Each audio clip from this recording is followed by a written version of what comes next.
Look what we have here. We got Unknown in Korea, in Goyang, South Korea. You're at the venue. Hey, first of all, I'm just really jealous because I'm not there, honestly. But yeah, can you just tell us what the vibe is like over there? It's the final day of the Midseason Madness tournament. How's it like being over there? Hey, Danny. So here in Goyang, as you can see, we're getting the final preparations done. The crowd is slowly coming in. A lot of the professional players are also here, so a lot of like good land vibes. This is like, for me personally, this is what you come here. This is what makes you, feel that you work in esports. The atmosphere is so great, man. I wish you were here as well. I wish I was there, but it's fine. I'm feeding off the energy that you're getting, and also from the screen. I'm getting it right now. I also want to ask. I mean, from the last 2 days, like I saw the crowd, it was packed. Do you know, by any chance, if which team had the most fans at the venue? Oh well, I don't want to play favorites. I don't want to upset a lot of other people, but I think definitely the home fans, Seoul Infernal, had a lot of fans. I think Boston Uprising also had a lot of fans. They had a fan meeting with the line that lasted about 2 hours, I think, even after the entire show. And overall, there were a lot of people, a lot of fans supporting all the teams. I think it was just more of a Overwatch League fan, more like a festive event rather than just rooting on one team. Unknown, thank you so much. Hey, good luck today. You've been killing it. One final day. Good luck. Thank you so much. Thank you. Bye-bye. $1 million up for grabs. Final day of the Midseason Madness tournament. Let's go. This guy's unstoppable. Oh my goodness. Oh my goodness, the double with the grenade. What a layup. This is crazy. Oh my lord! This guy wants to win. This is Midseason Madness.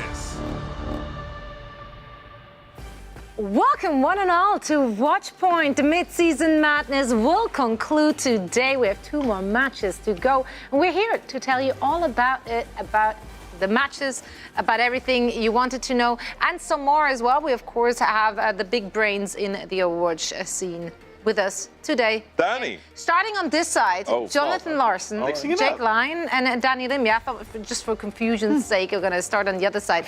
Guys, we're ready for this. Are we not ready for this? I think we got treated to some incredible Overwatch over the past 2 days, and I think we're in for a treat again today as we have 2 more matches. As I said, we of course have the grand finals, but first we need to determine who is going to meet the Atlanta Reign there and play that for all the marbles. There is one more actually than $1 million on the line distributed, as you can see on your screens right now.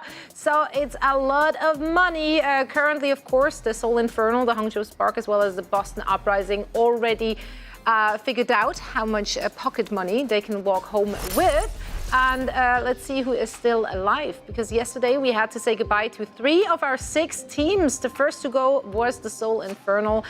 It was a real heartbreaker, of course, in front of their home crowd. After that, Hangzhou Spark went down against an explosive-looking Boston Uprising, who unfortunately could not continue their lower bracket run. Mayhem made quick work of them and kept themselves in the running for a shot at the Midseason Madness Mad Lads title. Nice.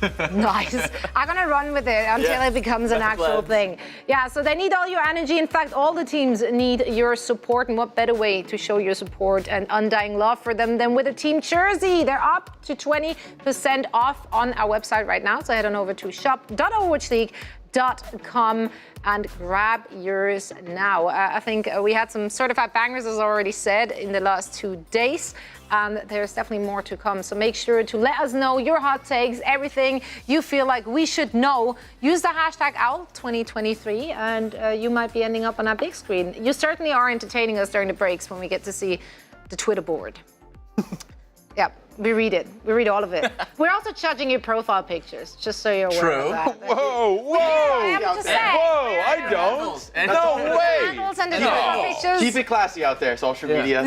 We've seen some crazy ones. Also the names. So far. We also judged the names. Yeah. The handles. If you're trying to sneak something in, we see Like it. we Don't see try it. any funny business now. But some snuck in there, so congratulations, you made it. But No more. No more of that. No more of that. Now, of course, it's been a fantastic 2 days so far already in the Midseason Madness tournament. The journey was arduous. And to catch you up on some highlight matches, in case you missed it, we want to call out our APAC teams. No longer alive in the bracket, but they gave us some of the best matches, and both of them were against the Florida Mayhem. So let's talk about it. Feels good. Take it in. Feels good. Come on now. The better division. Okay, Jake obviously doesn't want to give them the proper hype they deserve. The Hangzhou Spark, they came into this one taking down some of the toughest East competition. Number 1 in APAC. Guangzhou Charge, for example. They reversed with the Guangzhou Charge. And honestly, they looked lethal with this Winston Tracer Sombra competition. They beat Florida Mayhem in their opening match. We all predicted Florida. We all thought that Florida was going to win the series, but Hangzhou Spark, they had other ideas. So great execution when it comes to the dive composition for Hangzhou Spark. But Soul Inferno, I mean, they at least gave Florida Mayhem a run for their money. You know, I was impressed, I got to admit, by Soul Inferno's willingness to play rush comps into Florida Mayhem, who looked like one of the stronger rush-oriented teams in the West. So respect to Soul Inferno for having that compositional versatility. But alas, they couldn't get it done in Map 5. It really was, if you missed it, that Ilios Map 5 between Florida and Seoul really was all about those, NA compositions, right? The Moira Kiriko came out. Some Anna Brig Ramatra with Merritt's Widow came out for Florida, and with those innovative comps, Florida was able to take the series. And really, at the end, when it looked so close, that was when Seoul fell flat and they looked like they got outstratted by Florida. Outstratted. Well, based on what we've seen from the Florida Mayhem thus far in their lower bracket run, how does that bode for the team in their match today? Well, I think it is good, but you're going up against the Houston Outlaws, who are, I think, not scared whatsoever of these off-meta kit picks or different comps that might come out. So I think for the Florida Mayhem, I don't think you're going to be able to win this one in the same way. I think you need to win, really on the fundamentals. You have to be able to take it to them in that Sombra Tracer mirror. I do think Florida is a strong team. I think they absolutely can be a threat. I don't think the Houston Outlaws can take them lightly or expect this to be an easy win, but I do think this is kind of Houston's series to lose. If you think about both these teams, the range of their performances, we need to see Florida at their best. And honestly, we need to see Houston slouching a little bit, slowing things down, I think, for Florida to expect to get the win. If you take a look at the Tracer stats, Checkmate versus Happy, Happy has been a standout on the Tracer. And going into this tournament, I don't think we expected Happy to be, a top 3 Tracer. But you can see the numbers versus Checkmate so far in the Midseason Madness. 8.1 final blows to Checkmate's 7.5. Pretty big discrepancy in the hero damage done, honestly. But the rest is about even. So this is going to be a matchup we have to look out for here today. Florida Mayhem, as you said, Jake, I do think they're the underdog in this series. So we'll see if they come out and they try to match the Sombra Tracer. Certainly they have the aggression. Someone, he is so vocal always in the communication from someone wanting to dive in. And maybe that can rally Checkmate and Merit to really follow up on that. And maybe an aggressive dive could be what works for Florida Mayhem. But Houston Outlaws, they have the edge in that matchup. Right on. Well, let's talk a little bit about those two teams, because while the Mayhem are still alive in this, they do have 2 more opponents they need to take down. And those are the 2 juggernauts, really, currently we have in the league. Of course, I'm talking about the Atlanta Reign and the Houston Outlaws. First up is going to be the Houston Outlaws. Where to even begin? No, I do not want to begin with you, Jake. Actually, I want to hear it from you, Jonathan. Oh, me talking about Houston? Yes, I want you to tell us what makes Houston such a good team right now. So what I really love about Houston Outlaws is I think they're really good when it comes to reactive gameplay. They see what the opponent is doing, and then they react based on that information, based on those abilities, and then they win the fights that way. Someone who is pivotal for this team is Violet, the Brigitte for this team. I think that the way he keeps his support duo Shu alive on the Honor, for example, we take a look at the stats. He is top 2 in most of these categories, with Chiyu on the Atlanta Reign being number 1 in most of them. But something like rally armor efficiency, for example, Violet leads that category. So whenever Violet pops the rally, he gets the most efficiency out of it, out of all the Brigs in this entire tournament. Same goes for the Inspire uptime percent, 37%. That leads this tournament as well. So Violet, his Brigitte is going to be pivotal. Dare I say, I think Violet is under more pressure than Chiyu because of Atlanta Reign's aggressive instincts. Lip is in the backline, Stalker's in the backline, Dongak goes aggressive. So it puts so much pressure on Violet on the Brig to play well and not commit any mistakes. And so far, I think Violet has done a spectacular job, and it's part of why Houston Outlaws went to Map 5 against Atlanta yesterday. Yeah, I mean, yesterday, that might have been the best performance we've seen from any team out there, really, against the Atlanta Reign. But let's focus on the Atlanta Reign here. What makes them such a juggernaut? Why do they look so untouchable? So we've talked a lot about Atlanta Reign's teamwork. We talked a lot about their backline, about how solid they are as a unit. But I want to kind of throw all that to the side for a moment and just talk about one individual player, which is Stalker. I don't think it's an exaggeration to call Stalker the best tracer in the world right now. Many have tried to hold on to that title, and it proves to be very difficult to maintain for a long period. But I think Stalker has a very strong case for being on top right now. Just an insanely strong player. For me, what makes him so different is not actually the pulse bombs, which I've highlighted as a crucial ultimate in this comp, but it's when he doesn't have ult, he still makes incredible clips. It's like his damage is really unparalleled, regardless of having the pulse bomb. He's one of those few players who is like consistently taking down Briggs and Anas, even without the pulse bomb. I mean, he's such a scary individual threat that I think he's a huge part of the success in this meta. I think the Tracer Sombra meta really favors them. And we came into the season singing Lips praises, which is totally fair. But Stalker, for me, he's, you know, to have #1 on both DPS roles is a little bit absurd right now for the Atlanta Reign. And I think ultimately that's kind of what's making them look so strong. Their DPS are just deadly. So Fielder and Chio, you just stay alive, you're gonna win. Like, Stalker will outproduce almost every other player in the Tracer role. Yeah, it's a scary prospect. Florida Mayhem definitely have their work cut out for them. And then some. Florida Mayhem have to go up against the Houston Outlaws first. And of course, as I said, the Atlanta Reign are waiting in the finals for either of those two teams. And while I'm sure they give us a show, well, I felt like we need a little more flair. Like, yeah, they're popping off on the service. That's awesome. Love those teams. Big stars, great lineups. But I think like we can even improve on that. So for the finale in Seoul, Korea, we decided that we here in beautiful Burbank are going to make a K-pop band with the players we have in the Midseason Madness. K-pop band out of Burbank. Exactly, the hub of K-pop, Burbank. So Danny and I will be the judge. We have two teams. It's going to be Jonathan and Jake going up against Vicky, Kitty. Both of you teams will make your own K-pop band, and then we two decide who's going to K-pop off. Okay, that was pretty. Wow, what are we judging? That was a good one. Are we anything you want? Like there's no rule. Like judge with your heart. Cool. Well, then, I mean, Vicky, Kitty, and Necro wins. That's correct. But let's see how they win. Let's take a look at how they're going to win. Hello, ladies. Hello. Hello. All right, so we put a lot of thought into this because we have to make sure that we have to beat one of the most competitive people on the desk. Obviously, Jake and Johnny. Guys, I'm sorry, but we have to actually strategize over here, and we have got a lot of ideas, Necro. Oh, we have. I mean, first off, you got to start with the obvious, like, K-pop star, the pink hair, everything. No. It has to be Fixa. Come on now. They took Fixa. We were gonna do of course that. we took Fixa. All right. We're gonna take it from you. Well, I mean, well, you know what? Bold move. he'll be fixing that later, but You can clear it, but yeah. I'll try it again. You put it on the head. There we go. There you go. Close There it enough. is. Anyway. and it matches That perfectly actually with looks the so fit, good. actually. It looks great. It actually works. It's good. It works. All right, We had another one. Yeah, hold on. Let's Who see. you got? Who you got? All right, let's see if we could find it because we have to navigate through here, you know? So it's a little complicated. Like Kinda we're looks like- figuring like- it out. A lot of time went into this. I can But tell. we tell. strategized over here. You could tell, actually. I Of can't course. imagine taking these Of desk competitions course, seriously. you guys know, right? All right, I may not got the Oh. moves, but we know somebody who's got the moves, and it's got to be... Did they just? Someone. Yes. Did they It's just gotta get to be pick somebody. all of them? We need a handicap, Johnny. We got to make this close. They just get to pick all their 5 first. You can have some of the same. Let them. Well, we have Yeah. we have I winner's mean, you could advantage. overlap if you want, but then you're kind of cheating and copying us. So.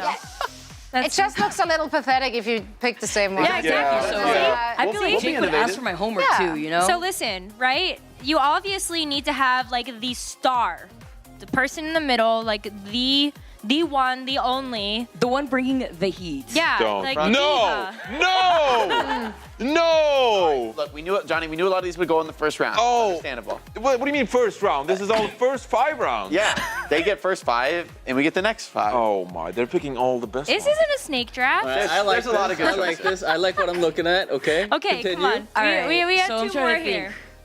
We gotta strategize this, all right? Don't you dare. Why? Is it because he's taller than you? Oh, that is just slander. Yes. We have to have the have to do stars it. stand out when Yeah. they're dancing in the back. We need the tall, dark, and handsome one. Yeah, That's exactly. fair. And that's definitely Lip.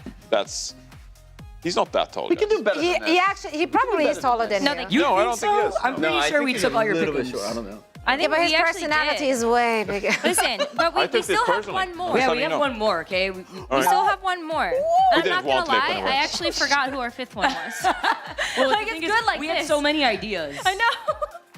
I'm telling you, we put a lot of work into this. I actually don't remember. I mean, it's hard to pick. There's some really good players Oh, we that talked would about make style. perfect. We talked about style. We did. We talked about style. We did talk about style, and that has to be Gushwei. So There you that's go. that's our fifth and final. That's the random All right. card that we'll give and to you like guys. a little edgy, right? Like a little edgy. We can beat this, Johnny. No problem. Yeah, we can beat this. I don't We know can do about better. that. These are This great is, this is a pretty good Took a lot of lineup. our We can beat ideas. this. All right, but But what? Well, let's swap. Okay, Let's okay. swap. let's go. All right. Come it's on. our turn, Johnny. Well, Playtime is I like what we Put said. your money where your mouth Let's is. go. Johnny, Put your money where your mouth is. Any first thoughts Oh, yeah, here? we have really to hard. figure it All out. right, Jake. They got all the big All ones. right, all right, go all ahead. right. I'll be honest. Let's get rid of these guys. Let's show you guys the real future. Here we go. Here we go. Here we go. All right. Number one, the front man. We've got to bring the ladies to the shows. We've got to keep them interested, and so Smart business. let me put him Business. right in the middle. Boom. There it is. There he is, the main man, Oh. Merritt. Okay. All right. We're starting off strong. Everyone loves merit. Up next. Everyone's Up That's next. true. That was one of our other options too, actually. Yep. That about You him. pick Yeah. Gushue instead?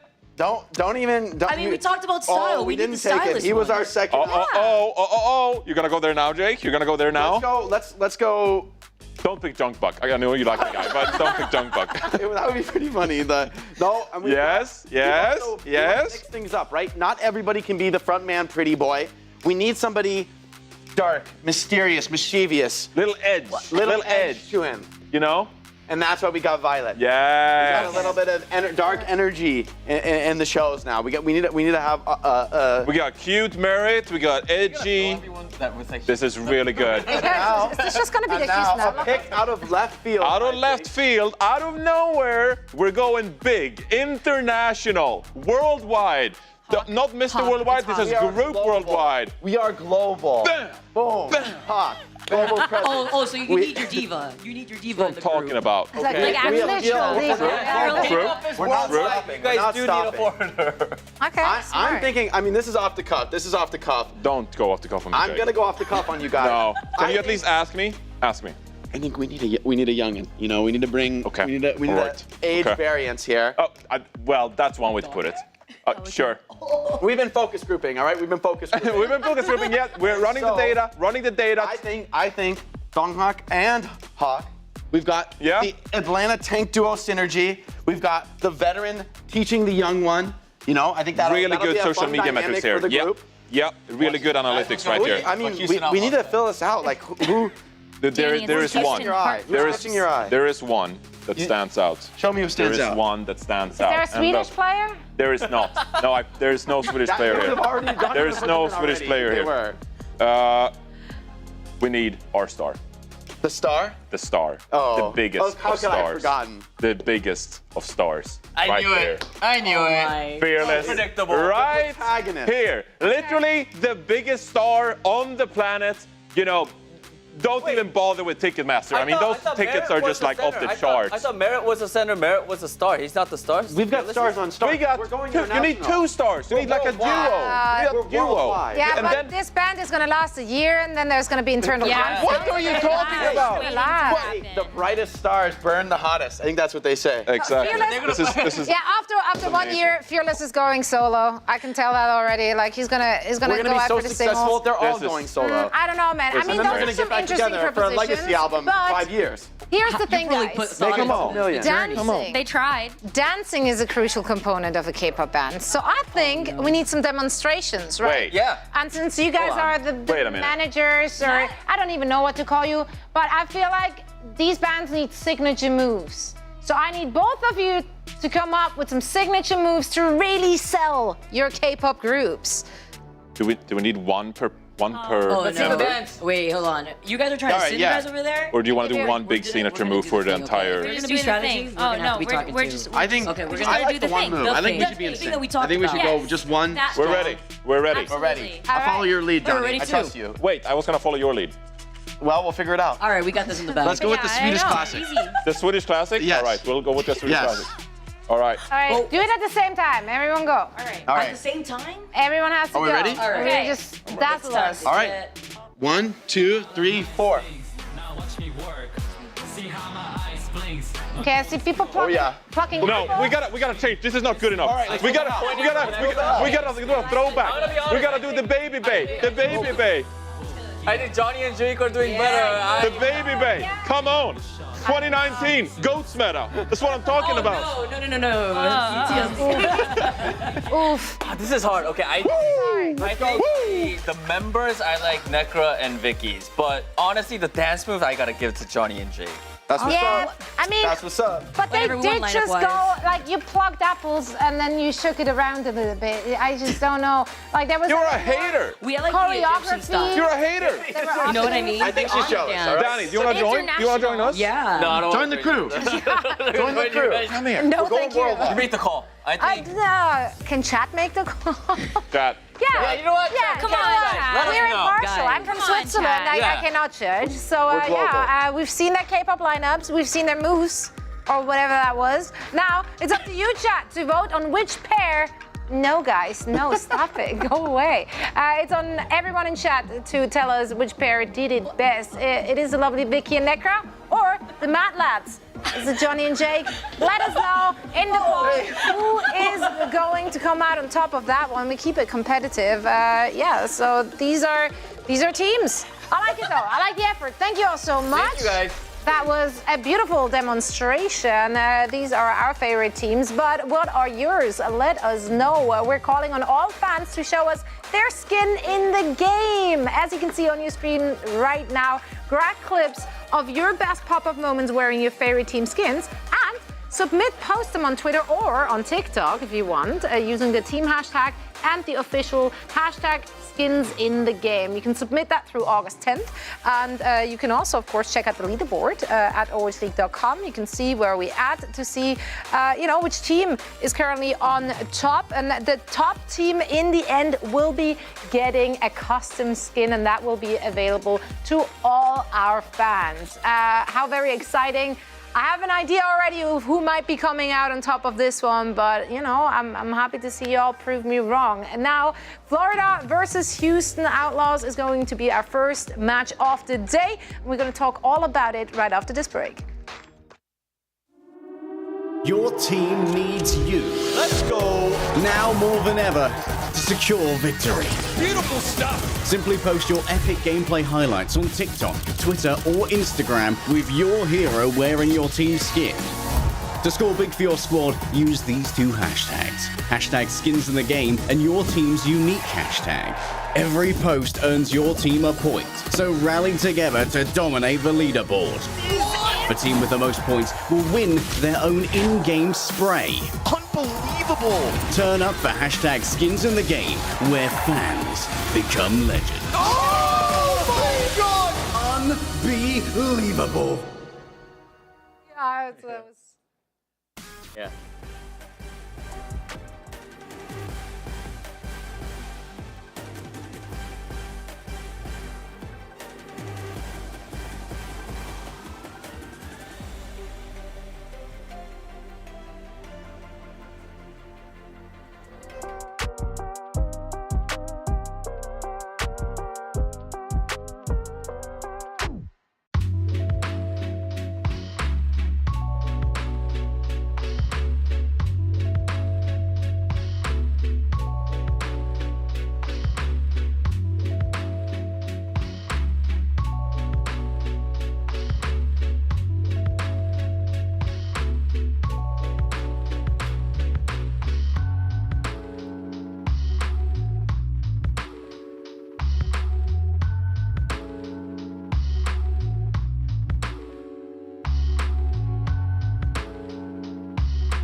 Well, welcome to our life indeed. Here is where it's all going down. We're about to witness the loser bracket final battled out between the Florida Mayhem and the Houston Outlaws. And the winner will advance into our grand finals and face off against the Juggernaut, the end boss, the ultimate villain. It is the Atlanta Reign. Tough opponents ahead of the Florida Mayhem, who are definitely considered the underdog in this entire anime script at this point. But how far can they take it? We'll find out soon. Merit Checkmate, Someone Shurong, and RuPaul will give it their all as they face off against the Houston Outlaws. A scary squad front to back.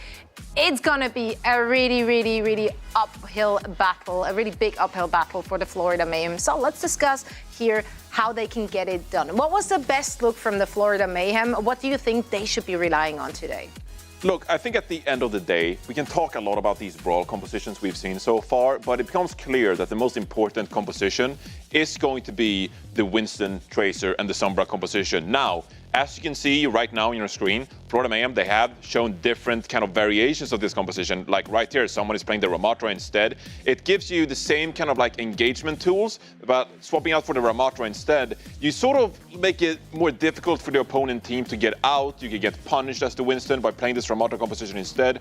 We can maybe see them pick Shambhala Monastery, for example, Havana, go to these kind of escort maps and force this brawl composition. But I think the most important composition overall for the Florida Mayhem will be the Winston Tracer Sombra drive, because it just seems to be the pivotal composition, Jake, when we only have 3 teams remaining.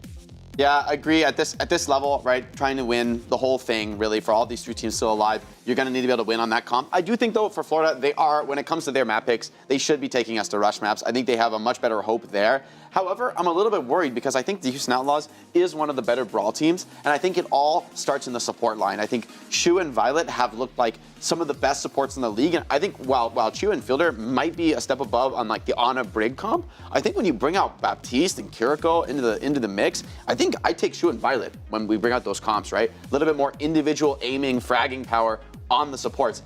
That's where Shu and Violet look terrifying, and I think for Florida to win this match, it has to all start with Chorong and RuPaul. We've talked about them both as really strong players this season. I think Chorong's Brig has looked really immaculate at times. RuPaul has made big plays. But by the same token, we've seen teams pick apart Florida Mayhem starting from the support line, right? In that Lucio Moira comp, it was the Lucio and Moira going down first all the time. And I think that's the type of pressure that Houston should be putting on Florida. Don't let those supports play the game. You know, leverage your backline's advantage by punishing the enemy supports first.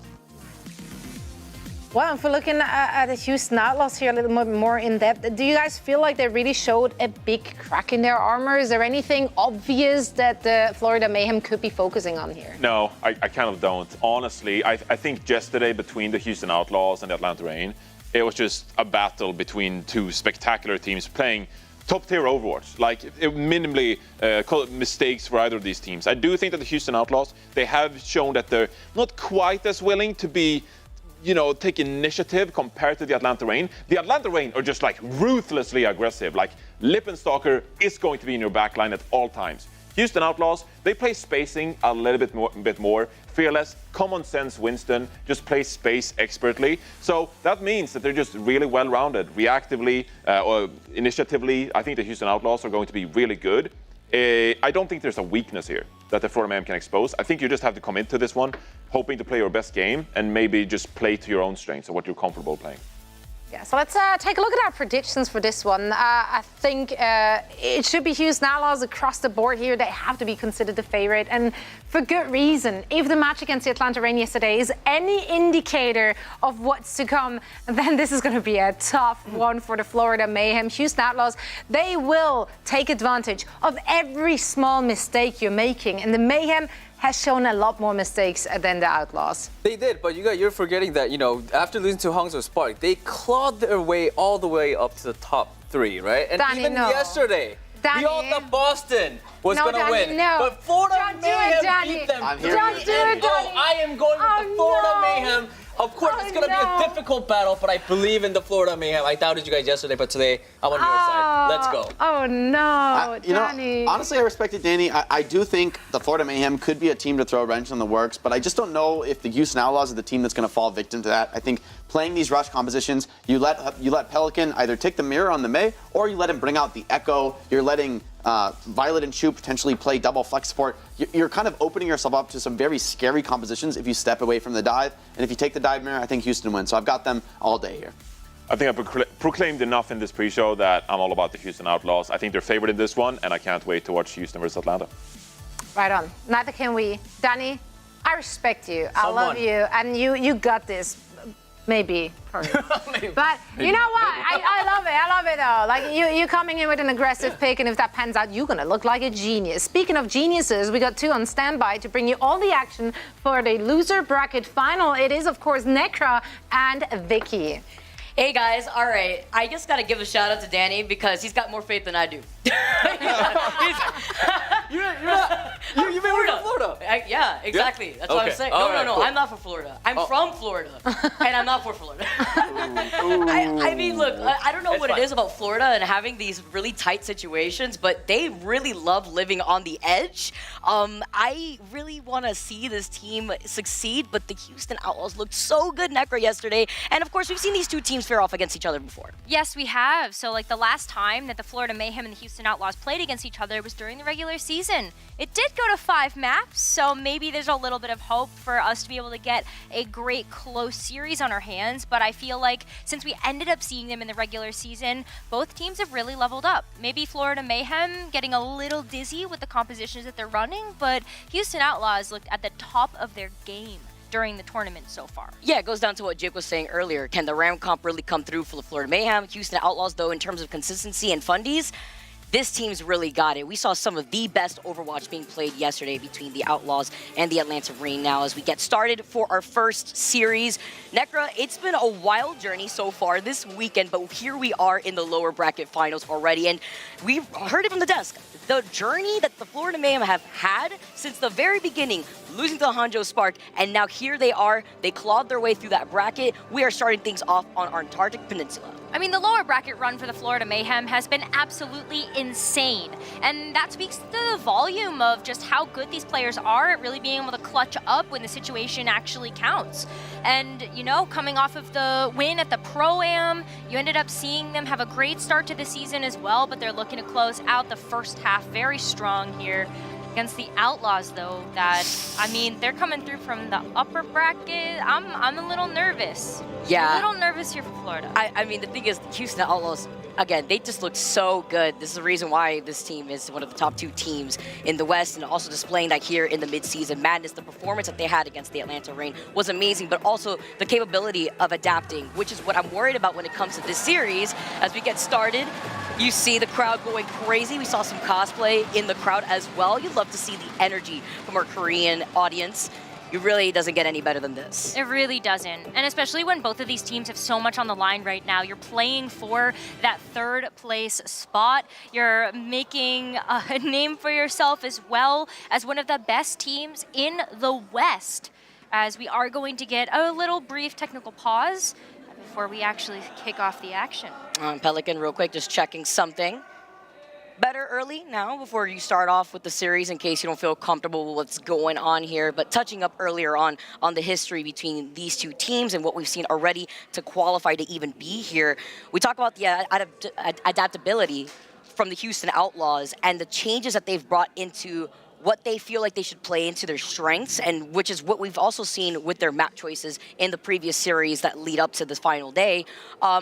Even though it went to a Game 5 versus the Florida Mayhem in the last time that we saw these two teams play up against each other in the qualifiers, Houston Outlaws ended up coming out on top in the last 2 maps in that series. Houston won, I believe it was map 4 on New Queen Street. Push, we know how a push is when it comes to the Florida Mayhem. They sweat a little bit, they struggle out here. And then map 5, they also won against the Florida Mayhem on Nepal. So it's about ramping up to see that you don't have more of these close encounters that Florida Mayhem obviously are very familiar with. We've seen it all throughout this weekend too, playing in these Game 5 situations. And that was another situation that they were also trying to come back from a Game 5 situation.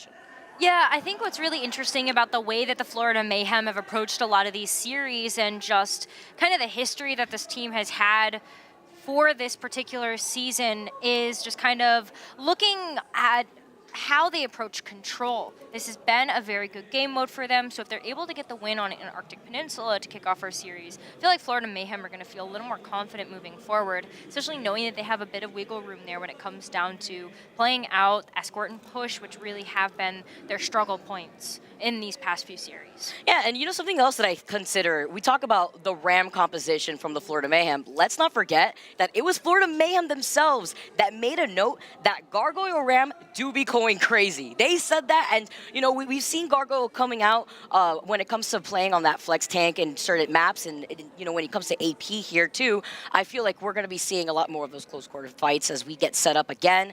Looks like everything is good to go. Just making sure everything is tested here. But also wanting to note the energy from the crowd. Every single time we got into a single game, the crowd was erupting. Yesterday, day 1, 2, we see the arena getting filled up by everybody. It's going to be a good time here for our finals day. Absolutely. But both of these teams, of course, they have a tall task in front of them. Not only do they have to win this match, but then they also have to go forward to play the Atlanta Reign. And that's been the favorite pick to win the entire tournament, looking at their undefeated record from the regular season. But Houston Outlaws did give them a run for their money yesterday, and so I think that's why they are ending up as the favorites coming into this match. Yeah, they played so well. That was an insane game. Anybody who missed out on the upper bracket final, definitely recommend you check out to see the journey that has brought the Houston Outlaws to where they are currently in the lower bracket final. Florida Mayhem obviously also making that lower bracket run as we get started already. We're going to see the Roger Brawl come out from both of these teams. A little bit of a different look coming out from Florida, though. They really like to play this aggressive style of brawl, and especially when Checkmate's going to be putting up the icicles like this. A nice repeat from what we ended up seeing from Checkmate yesterday. Yeah, Checkmate May is absolutely insane here. What a great first pick in favor for the Florida Mayhem. Also going to deny that EMP charge opportunity that's going to play into the win con for the Houston Outlaws. I think the other thing about this particular composition, though, is when Merit is going to be able to play this Reaper, you get a chance to get really good damage onto Fearless, or at least you end up forcing him to be able to use those cooldowns, try to negate a lot of that damage, and that leaves him vulnerable for when the fight goes on a little bit longer. What about these raid bosses from the support lineup of the Outlaws? We talk about the best supports in the league right now between the Reign and the Outlaws, and they are out here. See currently having the high ground as someone is going to try to duke it out between Fearless, who's incredibly low right now. Manages to get saved by Shu, who has a nice off-angle positioning here right behind him. Someone, though, is not saved. Pelican is going to be able to find him. Nice wall also set up by Pelican as he's approaching the Blizzard already. Pelican's going to get that Blizzard online so fast, even outpacing Checkmate at this point, but it's RuPaul with the Coalescence first that's going to be able to get the drop on Pelican while he uses the Blizzard. And Necro, that's the change up here too. The Cole, yes, it charged up incredibly quickly, and that's the difference between what we see from the support lineups. But it's Shu out here that had the Nano Boost, Fearless, cleaning up what is left of the Mayhem, and it's cleaned up on aisle 4 as now the Houston Outlaws are able to retake the point now. And that's going to be really good for them when you take a look at the economy of how they ended up playing into that last fight. Happy's going to get the EMP online, and this should be a really great tool for the Houston Outlaws to rely upon in order to shut down the Florida Mayhem as they start to reapproach this point. The big key target is going to be Chorong that has that sound barrier available, so Happy's going to want to try to deny that to allow the Houston Outlaws to find success here. See if they can get behind them, too. Take a look at the ult economy. Florida Mayhem, they only used up that Coalescence in that previous fight to stop the engagement from Fearless. Didn't work out here as Happy's already set up on the high ground, waiting for the opportunity to unleash the EMP. And as you mentioned, Chorong just trying to play safely. Happy's trying to isolate them in the back before trying to call it out. And as the sound barrier is unleashed first, before that EMP comes out, that's going to benefit them. Even though someone pops the Annihilation, can this turn things around here? It helps them with survivability with that sound barrier first, but it prevents Checkmate from utilizing the Blizzard. It's a trade for trade after the Outlaws lose out on Shu. Look at Fearless position here too, laying right around the barrier here. Trying to get our way, and the Maywall coming up from Pelican. It's another trade. Now it's a support lineup with Violet going down, Shu making his way back, and Merit with the Death Blossom has finished off what is left of Fearless. This is a great scrappy fight that we're currently seeing right here, and RuPaul had used another Coalescence earlier. Gonna be a big switch up for Chorong to go over to the Kiriko, get this swift step online to get back to the team as Florida Mayhem are able to take back control of this point. Pelican was able to get the Blizzard online in that last fight, so Houston Outlaws have a great way to be able to crowd control when they come back in for the recontest. But Checkmate has one too. Oh, we've seen this before. We have seen this before at the Checkmate, flank. yes, and it's always a great communication between Checkmate and Merit in these type of situations. But do they know? They don't know. Look at Violet. Look at the position between Violet. As Checkmate is inching forward, look who's right there here too. He's trying to get in. He beats the Translocator now as he's been able to isolate Shu, but Shu still sends out the Nano Boost, isolating him, sending out the Blizzard here. It's also Pelican on the other side, but Checkmate, he got exactly what he wanted, and that was Shu in this situation. Happy went down without able to use the EMP here too. Maybe still wanted to hold on to it since Shu had gone down first in that fight, but nearing 90% already now in favor for the Florida Mayhem. Yeah, this is going to be exactly where that EMP is going to matter as Houston Outlaws, they've got to win this next fight here in order to win this round. You got a lot to work with, but Pelican is down already. This is huge here, but the trade losing on Chorong. It's only up to RuPaul who tried to send up the goal. Looks like got canceled right out of it here too. Currently see the Annihilation activated between both Someone and Fearless. 99% as Someone fights two. Merit going down. You currently see Someone now rounding around the side of the point, trying to find Happy. Translocates right out of there. Overtime ticking down as Someone is trying to prevent them from getting right outside of this window, putting Florida Mayhem in the driver's seat, knocking down the overtime, and round one goes in favor for the Florida Mayhem here. Florida Mayhem played such a great control in that game. They were really able to make sure that they were taking over that space efficiently, and that sneaky coming in from Checkmate to try to go flank behind and use the Blizzard. Being able to get that Translocator out of the way meant that Happy wasn't able to come in and be able to help support that backline when they ended up falling to the Blizzard. Man. Both Blizzards being unleashed at the same time, but in that moment, it was Checkmate going for the sneaky crouch approach to isolate Shu there. It worked. Yeah, it worked in that situation, and that's what allowed Florida Mayhem to actually regain control over that point. Well, Florida Mayhem are going to be switching things up here a little bit. As we head over to Icebreaker, this is one of the rounds of Antarctic Peninsula that we sometimes see those tanks switch over to the Reinhardt.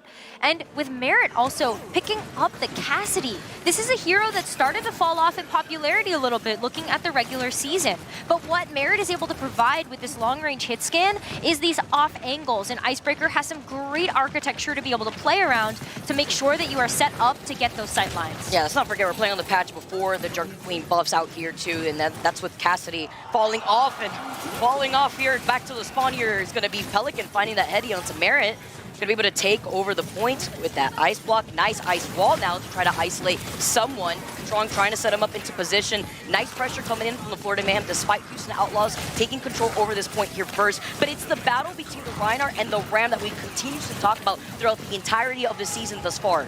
And it's going to be a tough one, I think, for someone to be able to get into this, especially when Chorong goes down. There's no way to be able to micro-maneuver around the point. All eyes on RuPaul, who has the window here. Survivability has been insane so far, but he's going to want to hold on to it now, losing out on Someone. Checkmate getting hacked here. Houston Outlaws take this team fight at the beginning. And they were able to get control of that point so early as well. So they're already starting to work on that percentage progress to try to be able to tie up this map and go into a third round. Happy meanwhile as well. Look at how many ultimates are going to be on the board here for the Houston Outlaws. Yes, Florida Mayhem have the amplification matrix from RuPaul. However, even though if you're able to lay that down, there's a great way for Houston Outlaws to flank behind. Maybe even get a little bit of a surprise Blizzard or a surprise EMP here. And Annihilation here too. Nano Boost Annihilation here. Yeah, the Nano Boost was put onto Fearless right now. Violet gets taken out though after Violet pops the rally, but it doesn't even matter. Here comes Fearless, still holding onto the Annihilation, using that Nano Boost as advantage and clearing out what is left of the Florida Mayhem, losing out on another team fight before it even looked like it began here. And the even more important ultimate that Houston Outlaws were able to hold on to was the EMP. So now the Houston Outlaws are approaching up to that 75% mark. It's going to be one more fight for them and they can win this round. So the fact that Happy still has this heavy hitting ultimate is going to be huge here. Ooh. See Happy waiting to get into position before rejoining with the rest of the Outlaws. That communication. Someone looking for the opportunity as the EMP comes out from Happy. Here comes Strike now, here too, to double. Someone finding Violet was beautiful. Now, after using that Shatter and the Fire Strike here over on the other side, Checkmate manages to wrap around the corner, finds Fearless, someone popping off, now finding Shu. That is only 3 left for the Outlaws, but at 99%, that was detrimental for the Florida Mayhem to take that fight. Yeah, but that amplification matrix placement was so beautiful from RuPaul. And with Checkmate getting a pick onto Pelican as well, this is going to stall out the Houston Outlaws from being able to regroup and get back into this one. The other thing about the Houston Outlaws coming back is they're really going to try to take an eco push here. They want to try to get as many ultimates out of the Florida Mayhem as possible, but they're farming. The 2-for-2 deal here for Checkmate. He's definitely going to take one of those. Eat it for free out here while they back up, but that's a good amount of pressure and time wasted away from the Houston Outlaws to then rejoin again. Exactly, and Pelican right now is going to be the closest player to an ultimate.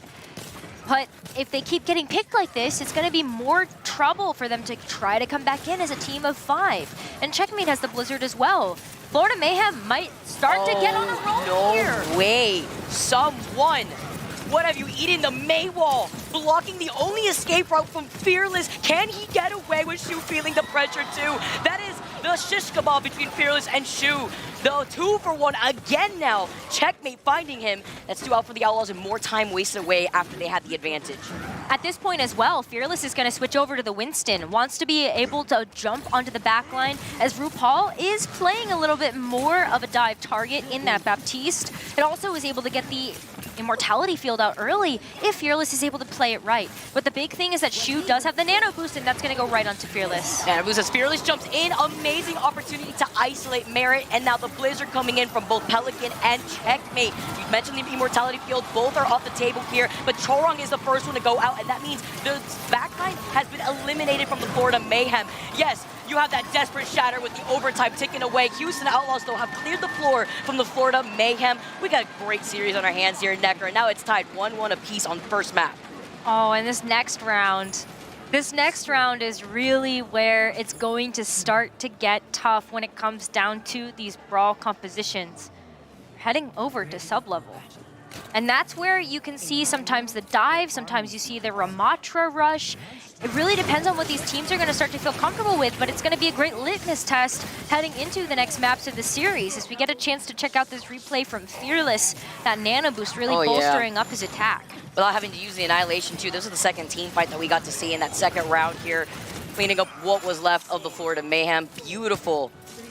Now getting started, round number 3, seeing some change-ups here as well, looking at the Florida Mayhem. Yes, they've been changing between the Lucio more, but now we're seeing the Kiriko now coming out. Yeah, the Kiriko Baptiste. This is a very aggressive backline coming in from the Florida Mayhem. Chorong has really started to pick up this hero in order to be able to get some nice shots in with those kunai, especially if you're able to hit the headshots, you're going to be able to start to delete targets in the backline like Shu and Violet. So this really allows Chorong to play a bit more aggressively, but you do lose out a little bit on the burst healing when it comes down to not having something like the Ana, but the Baptiste is able to cover that too. Because he can do that 150 damage out here onto Happy if he's pressuring that back line. That's something that Chorong can look out for here as Fearless tries to jump on top of the high ground. Also, someone gets hacked and then anti right afterwards, but RuPaul with the saving grace on the Immortality field, helping him replenish that health, and Checkmate taking a nap in the back.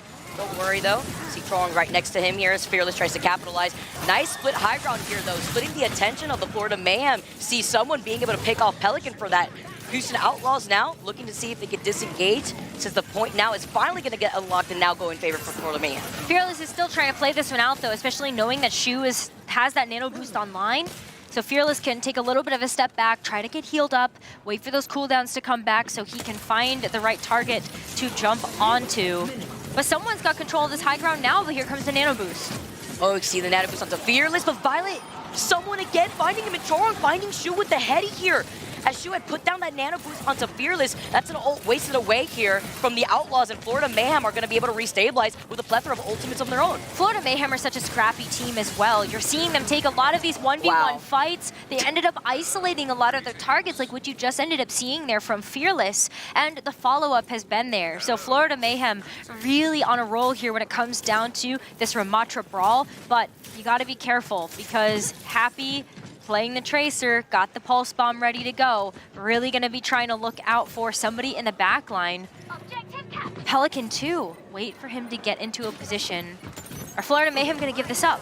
Oh, the communication coming in to isolate RuPaul. His immortality will get to lead in it. He's been a problem. His survivability is amazing as the Blizzard gets called in from Checkmate. The rush as well from Chorong here, but Merit with the pulse bomb is going to be able to find Shu. Still, the number advantage goes in favor for the Houston Outlaws, but not for long when someone had used up the Annihilation earlier to find Violet. That's Violet going down without utilizing the rally here as our pulse one gets sent out from Happy, doesn't find a stick, but don't worry. Pelican is the insurance policy that you need to finish off what is left of the Mayhem to flip the point. RuPaul's gonna pop the amplification matrix as well. Even though they're down a few members in this fight, they might be able to get this done, but unfortunately, Fearless is just putting on too much pressure into the backline. That was an expensive fight for both teams, but Violet is still gonna have that rally to be able to utilize in this next fight, as Houston Outlaws are now starting to look down, having to play this out perfectly. The sustainability will really help the Outlaws to be able to withstand something of the pressure of someone, especially when you look at someone wanting to try to play a little bit more forward in the front line.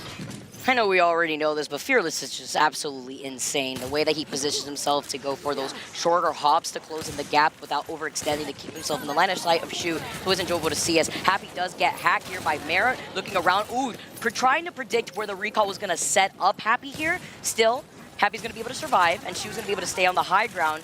You can see on the other side, someone trying to contest the backline of the Houston Outlaws, but don't worry, Daddy Fearless is here to protect Shu and Violet, and so is this rally. The follow from Pelican is going to be able to punish someone for getting a little overly aggressive out here on that high ground without an escape option. Meanwhile, Jordan RuPaul hitting a nasty nade onto Happy, Fearless, and Violet, but then immediately get restabilized by Shu again, who still has a Nano Boost here. Checkmate, finding Happy. Nano Boost put onto Fearless here, and he's also got the Primal if he wants to live for even longer after the Nano Boost is done. Violet, though, while he's stuck in the side room, you know you're dealing with a Wraith Demon. He's gonna be able to find two, and someone gets the revenge after he comes in. He pumps the Annihilation, finds the opportunity, since everybody was just funneled inside of that side room with Violet.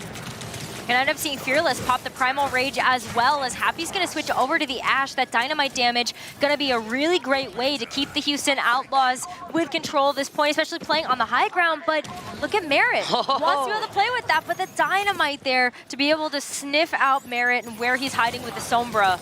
This is gonna be a trade of the backlines here as we come down to the last fight. Can't get past Happy out here with that dynamite while we take a look at Merit. Destroys a translocator from Pelican. Big. Yeah, because he's got the EMP. He has no escape option here, but it's fine. With overtime taken away, they have to push in on this, prevent the Florida Mayhem from trying to contest here. Saw the rally that was activated from Chorong as the EMP goes out. It costs Shu Violet's life and catches Shu and Fearless here. They get the trade. Checkmate going down thanks to Happy being set up on this position. Who can stop Happy, though? This is a good spot for the Houston Outlaws to stay on the high ground. Also, Houston Outlaws staying on the point while the overtime ticks away. The numbers are dwindling for the Florida Mayhem to allow the Houston Outlaws to sit in the driver's seat. Fearless being the nail in the coffin as the Houston Outlaws take map number 1. That was such a slugfest, though, when these two teams were going at it for Antarctic Peninsula. Felt like it was so back and forth there, and especially very dependent on whether or not these Sombras were able to hit their marks. Yeah, and even though we even saw was Violet at one point go down at the very end of that fight first, it was the way that the Houston Outlaws had set up on the high ground. And remember what the Deaths I talked about, they're very quick to adapt depending on the comp switches that they need to do on the fly. Well, we saw the Ash switch coming out, getting set up on the high ground. Who's going to check right now when you're on overtime and you don't really have the movement ability to try to contest where Pelican was here? Yeah, it just has to be the Sombra in that case. Yeah. And sometimes that isn't enough, especially when you have the coach gun. You're able to do a lot of burst damage to that Sombra, which forces her to translocate. But if you're going to be able to have somebody on your side like Happy and Pelican just kind of working together, Pelican is able to have a good read on where those translocators are. And they also were able to nail down what the primary problem was for the Florida Mayhem. And we talked about RuPaul's survivability earlier on. In the first 2 rounds, he had only died once. He was doing a really good job at disengaging when those fights seemed at a loss. And then in that final round, we saw that a lot of the primary focus was to prevent RuPaul from also allowing Merit and Checkmate to set up here too. So great awareness from the Houston Outlaws. Don't expect anything different here. I mean, this is the Outlaws at the end of the day as we take a look at some of these highlights here. RuPaul with the Coalescence. I really like the Moira pick coming out from the hack. The Florida Mayhem.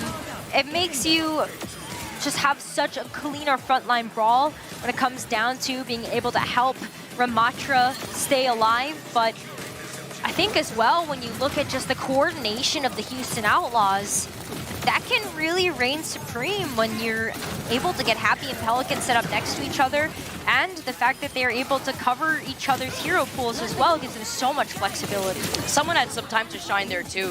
We saw the first shatter that led into the double fire strike to try to clean up that first fight in the first round here too, as we get to see Pelican also trying to get set up and isolating Torong here. Nice communication from Fearless and Pelican to try to make sure that there was going to be put extra pressure on that back line, saying checkmate as well, being able to find Happy in the feed. But Violet, this is where we saw the raid boss actually go down in that side room. You'll have to see it. And then we saw someone also retaliate with the Annihilation. A lot of back and forth going on so far in this series. And we are moving on to Kings Row for map number 2, Necro.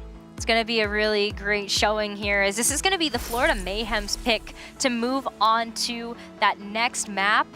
And you know they've got something up their sleeves here when it comes down to being able to use something like the Ramatra. Yeah, we got to see how that's going to play out here. On the other side of this break, we got map number 2.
Welcome back, everybody, to the Midseason Madness. We're in the lower bracket final, and we just wrapped up map number 1. Houston Outlaws take it after the 3rd round, Necro.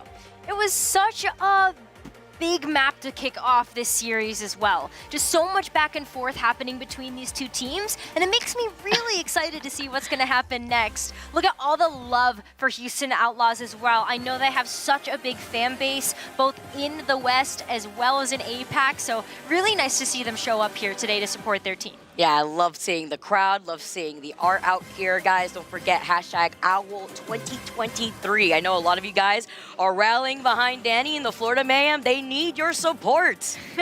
See, we got some Florida Mayhem fans out there too. Honestly, the crowd has been so supportive of both of our teams. They just want to be able to see some great games, and this is already delivering that. See it slowly pack up here too. I love that little drawing. A little penguin. I mean, we did just play on Antarctic Peninsula, so Hanzo skin also has my heart here. I know, right?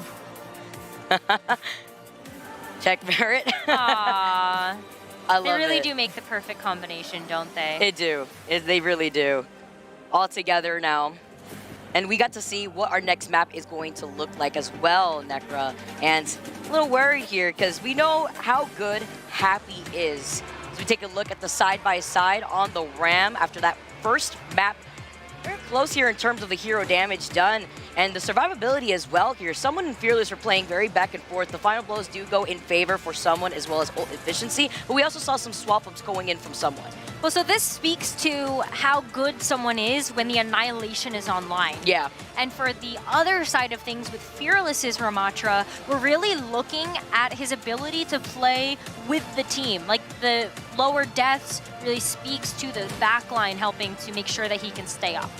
Yeah, and it also really highlights the backline, though, from the Houston Outlaws and keeping Fearless alive. The communication coming in to allow Fearless to make that space, as well as calling out the issues that are coming from the Florida Mayhem. Like they were able to pinpoint RuPaul and his survivability in that second round. Very quick to adapt here while we're getting set up. Heading to Kings Row is really interesting, though, because we saw Kings Row for the very first time in this tournament yesterday when we saw the Florida Mayhem take it to the Boston Uprising. It was Boston Uprising's pick, so maybe Florida Mayhem feeling a little confident, knowing that a lot of these teams haven't had practice on this LAN stage playing this particular map except for them. Yeah, you talk about the structure of Kings Row here too. The verticality that it provides, allowing you to really take control over the high ground is going to be a priority. Fearless obviously wants to make sure he can clear that space up there. We see Echo sometimes coming out here on Kings Row. But when I think about Kings Row, I also think about the open sight lines that you have, especially before you get that payload out of the garage, leading up into the close quarter fights that you find in that point B section. And I think about Happy, one of the best hit scans in the league out here that could really excel on Kings Row. Yes, Florida Mayhem, they won against Boston Uprising. That was a very difficult series for the Boston Uprising and to even watch it play out. And Florida Mayhem may be feeling themselves after now picking it for the second time that we've seen so far all weekend long. Exactly the point that I was trying to make there earlier. But I think what's going to be super interesting to watch is how someone and Fearless decide to approach this particular map. You talk about the verticality, Fearless definitely going to want to play into that one as his Winston is very strong. But when it comes down to the streets, Ramatra, very good. That's very true. good. Yeah. And opting to be on the defense here, while the Houston Outlaws to go on the attack. See how this is going to play out here for the Florida Mayhem in terms of their positioning. Really smart for Merit to go ahead and auto-pick this Ashe to begin with. Expecting Pelican to come out on the Echo. This is a look that we've seen from the Houston Outlaws many times, especially when you look at how Tracer and Sombra don't necessarily like to play on this particular point. Too many very obvious flank routes for both of those heroes, and so you know that they're going to be able to get sniffed out pretty easily. So that's why we're going to see Pelican out on the Echo, and Happy actually picking up the Hanzo as well to really make great use of the wall climbing capability. Not even surprised here too. Look at the way that Happy's just trying to find these angles, knowing exactly where Merit is currently. And Chorong's like, don't worry, I got you. Get down, Mr. President. As you currently see Merit getting hit with an anti. Things coming in incredibly early already as Pelican having to get away in the open sight lines here as Merit tries to send out the dynamite and someone capitalizing, finding Pelican. Huge here as Happy's also going to fall low. Talk about wall climb just so that way he can try to reposition himself, not trying to overextend, but it's about controlling this high ground that is so important for this first point. You're going to see the Vortex come out, though, so someone already going to be able to get some nice dot damage onto the Houston Outlaws. The slow as well being really important. But look at how they're isolating the back line. They're all getting closed into the back of point as Florida Mayhem start to get sandwiched. Oh, someone activating the Nemesis form. Duking it out, fighting him in the ring here. Doing so much damage while RuPaul's also under some pressure. No help from someone though, as Fearless is gonna be able to now find someone and Merit. This is what we're talking about, controlling the high ground. The priority from Fearless here, especially on that Winston, is gonna be able to control so much space. Yes, he's taking a nap here, but the rest of the Houston Outlaws are still here. That's why RuPaul just didn't have a sight line there onto someone. He was getting locked down by the front line of the Houston Outlaws, so it made it impossible for him to be able to poke his head out. So a really nice capture here coming through from the Houston Outlaws as his payload gets unlocked and we enter into the streets phase. Checkmate is already going to make the pivot over to the Tracer. Plays way better on the second point and into third. And you also are able to start playing around with these flank angles. And it also plays into the second point, what you mentioned earlier with the Ramatra playing in this fourth quarter alleyways here. Happy still set up on the high ground. Tron's just trying to utilize that shield to prevent Happy from getting any sort of impact. He knows exactly where Checkmate is. Checkmate can't be as cheeky as he thought. Nano boost put onto someone here, but the Houston Outlaws are taking a much more patient approach. They're just going to wait out this nano boost. No reason to really contest here while they're still by the choke point. Fearless is going to be able to leap into the back line. Nano boost onto Fearless. He's trying to isolate Cholwong and RuPaul, now having to go for a reposition. Seeing that the Florida Mayhem are all split up, you're going to be able to take out Merit because he's alone with no help. You saw where Cholwong and RuPaul was, and then Pelican is able to fly over and finish whatever damage that Fearless was able to put down here. Despite the fact that we see Merit on the Ashe, Pelican is getting away with murder right now.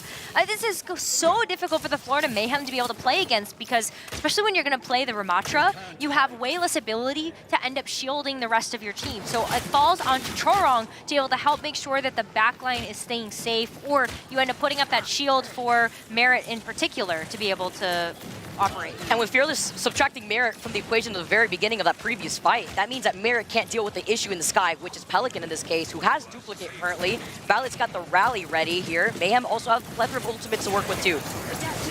Ooh, here comes a Duplicate here.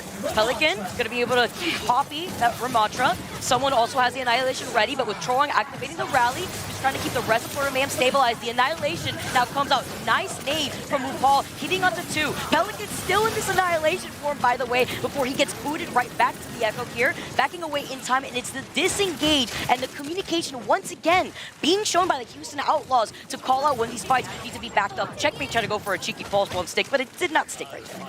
No, but at this point, Houston Outlaws are trying to play with this Dragon Strike from Happy to split up the team. They're going to do that too as Chorong gets taken down. Their only escape route blocked by the Dragons right here. Someone gets the trade though. Trong and Violet, and Checkmate finding Happy puts the Florida Mayhem in the number advantage. Houston Outlaws now losing out on Fearless next, and it's going to have to be a reset here for the Houston Outlaws. This is getting dicey though for Houston. Yes, they were able to get the cart forward a great distance. 2 minutes left on the clock, though, for them, and just a little bit more. Shu's Nano Boost can go a long way here, though. That's really the only ultimate that they have in their bank, and because that fight was so expensive, at the very least, Shu can help to try to get Fearless's Primal Rage online quicker, or maybe even make Violet into a raid boss here. Either way, it should be a good approach here for Houston, as long as they're able to get something done with the Nano to be able to get another ultimate online. Very situational, especially depending on the positioning that we're seeing here. Florida Mayhem playing, again, a little bit split up like we saw initially. Pelican just trying to figure out an opportunity to see where the Florida Mayhem are stationed up on that high ground. Shu does have that Nano Boost, like you mentioned, trying to find Chorong here. Nano Boost activated onto Fearless as he's been able to isolate the backline of the Florida Mayhem, needing some help here, but RuPaul finds Pelican. They too trade that off for Chorong before Fearless manages to back away in time, but he gave this back to the rest of the Houston Outlaws, and that has enabled Checkmate here. Seeing the trade-off once again, Merit being able to find Shu as Violet comes right back in. Checkmate has been almost unkillable at this point. He was trying to find, as I said that, he was trying to find these different flanking options, and Happy shutting him down almost immediately.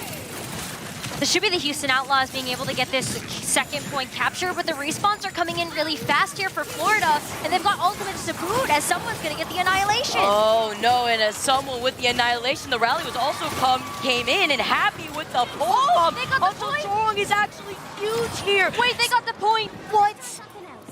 They were able to get the point in that previous fight. The rally was used, the Annihilation was used, and now we're seeing Violet Zen. Someone was right there. He And had the Annihilation here, Annihilation, too. exactly. Yeah. He had the sustainability, he had the firepower to be able to dish out, but Houston Outlaws, they're able to clutch up that second point and get them a little bit of extra time. But I love that you called out the Violet Zenyatta, because that's going to be really fun to see the burst damage come through from the Houston Outlaws, especially when you're going to end up playing into some of these more heavy-hitting ultimates here with the rally being online for Florida. You're also going to enable the follow-up damage here, as we saw the swap up from Violet back to the Brig. Wondering here if maybe Pelican going to be able to try to get the follow-up from the Discord orbs here. She was trying to check in the back for Merit. I think it's too difficult to run the Brig. You've got Merit and Checkmate, exactly. Oh no, but hey, with Fearless rather finding Checkmate here and Shu getting hacked in the back, going to be able to take that pick and close the distance in this next corner here. The rally is going to be activated from Chorong. Checkmate has that post bomb ready, but Pelican on the high ground. Someone needs to contest him. Merit being back on the Stormer means that you don't have that sit scan to deal with Pelican, who now activates the duplicate here. Be able to copy someone's Winston. You see the way that Florida Mayhem are backing off in time. Yes, you get hacked, but this doesn't work. It's like Merit's EMP that they're so desperate to use. You have less than a minute now on the clock while the payload is taxing along. Fearless finding RuPaul here after Shu had used the nano boost earlier on. Choron going down next here too. The backline has been deleted from the Florida Mayhem, and Violet's about to get the next rally. Look at this, as someone goes down as well. The rally helping to bolster up the defenses. Merit, though, can't touch. Get a touch here, trickling down one by one, but it's too much pressure. Even seeing the desperate swaps from the Florida Mayhem into the Kiriko here wasn't enough. Houston Outlaws had a lot of momentum rolling forward after we saw the swap back to the Brig. We saw the duplicate coming out as well. The Echo wasn't really dealt with that entire time. All kicked off with a nano boost right before capturing that second point as well. But what a big misstep there from the Florida Mayhem to not be able to contest the cart before that ended up sneaking over the line. As we take a look at the side swaps, Florida Mayhem, yeah, Pelican was a problem. The Ash wasn't enough. None of that hit scan pressure onto the Echo was able to take Pelican down. So I would assume that Houston Outlaws feeling pretty comfortable on that pick with also all of that pressure. They'd be able to play that on the defense too, but cannot happy either. And that was actually insane. I mean, this is happy Hanzo. We've seen this before, the impact coming in and the swap Any of the snipers. Right? Yeah, it's happy it's game. Come on. And Houston Outlaws nicely taking that payload all the way to the finish line. Less than 35 seconds on the clock here for them, but I like to talk about the survivability for Shu. He died only once in that round so far, and he was doing a really good job at helping enable Fearless and preventing really Merit from being a problem after we saw Merit make the swap over to the Sombra. Well, you called out something really important during that attack push from the Houston Outlaws. And that was how well they were able to kite away from any of that incoming damage. You saw the nano boost go onto someone. Houston Outlaws backed up right away. So Shu was able to keep himself nice and safe. And I think that's another thing that Florida Mayhem are going to have to play around, is that the way that they were trying to approach the backline just didn't work. But let's see what they're able to bring on the defense here. Checkmate. This Echo right now. You know Pelican is feasting. While sticking to the Sombra Tracer comp here, while Violet is sticking to the Zen here, which is very interesting when it comes to the damage output that they're looking to get the follow for Fearless and Happy. As Merit finds the heady onto Violet as we talk about it. No Discord Orb is going to be a problem here.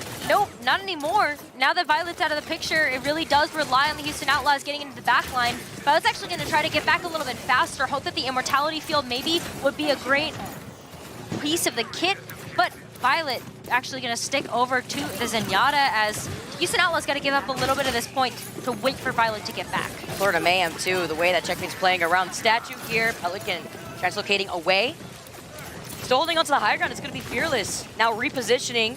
The way that Houston Outlaws, once again, kiting away from the pressure that is the Florida Mayhem to rejoin together, regroup. Someone gets hacked by Pelican, building into that EMP. Nice anti-nade onto Chorong as Merit gets healed up again by Chorong here too. Fearless taking a nap though on the high ground. RuPaul's gonna be able to finish him off. Violet then gets revenge onto Checkmate. Those are the Discord orbs really coming through. It's fine. You got Violet with a nano boost on him from Shu. That's Violet doing all the damage that he needs to do to waver off all the pressure from Florida Mayhem. Florida Mayhem have to start to capitalize on this one though, especially when Fearless is out of the picture. And you don't want to check into that hotel. Catch me outside on the side room of this hotel, bringing out the guns. It's going to be someone finding Violet and finding the payload out of the garage, while Checkmate is going to take a much more aggressive position so that way they can clear this next corner.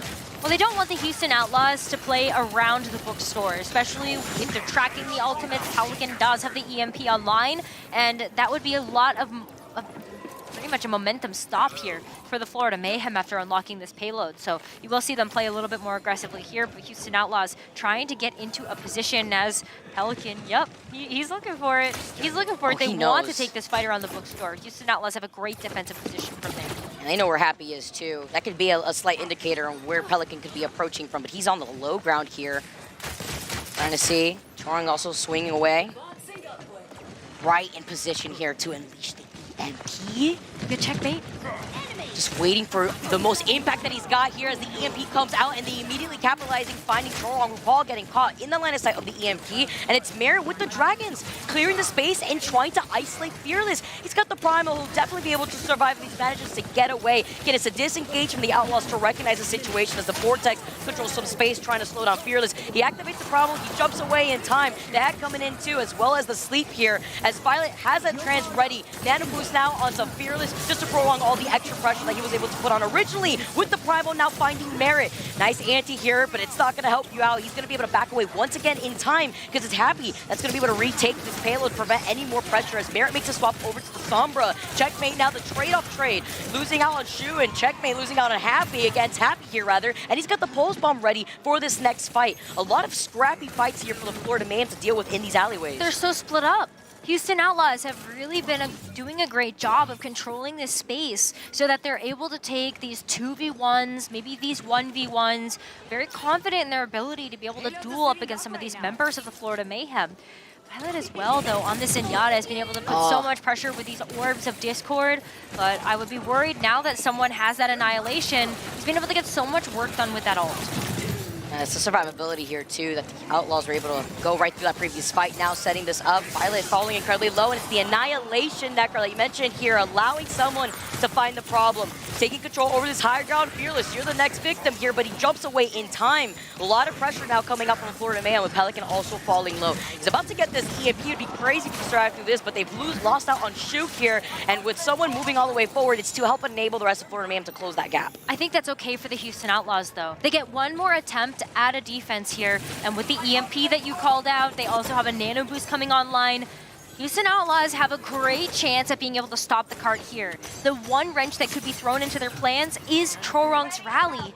If he's not caught in the EMP, then he's able to come back in with that, but there you go. There's nice EMP. Yes, and it cost RuPaul's life, which means the Nano Boost won't be involved in this fight.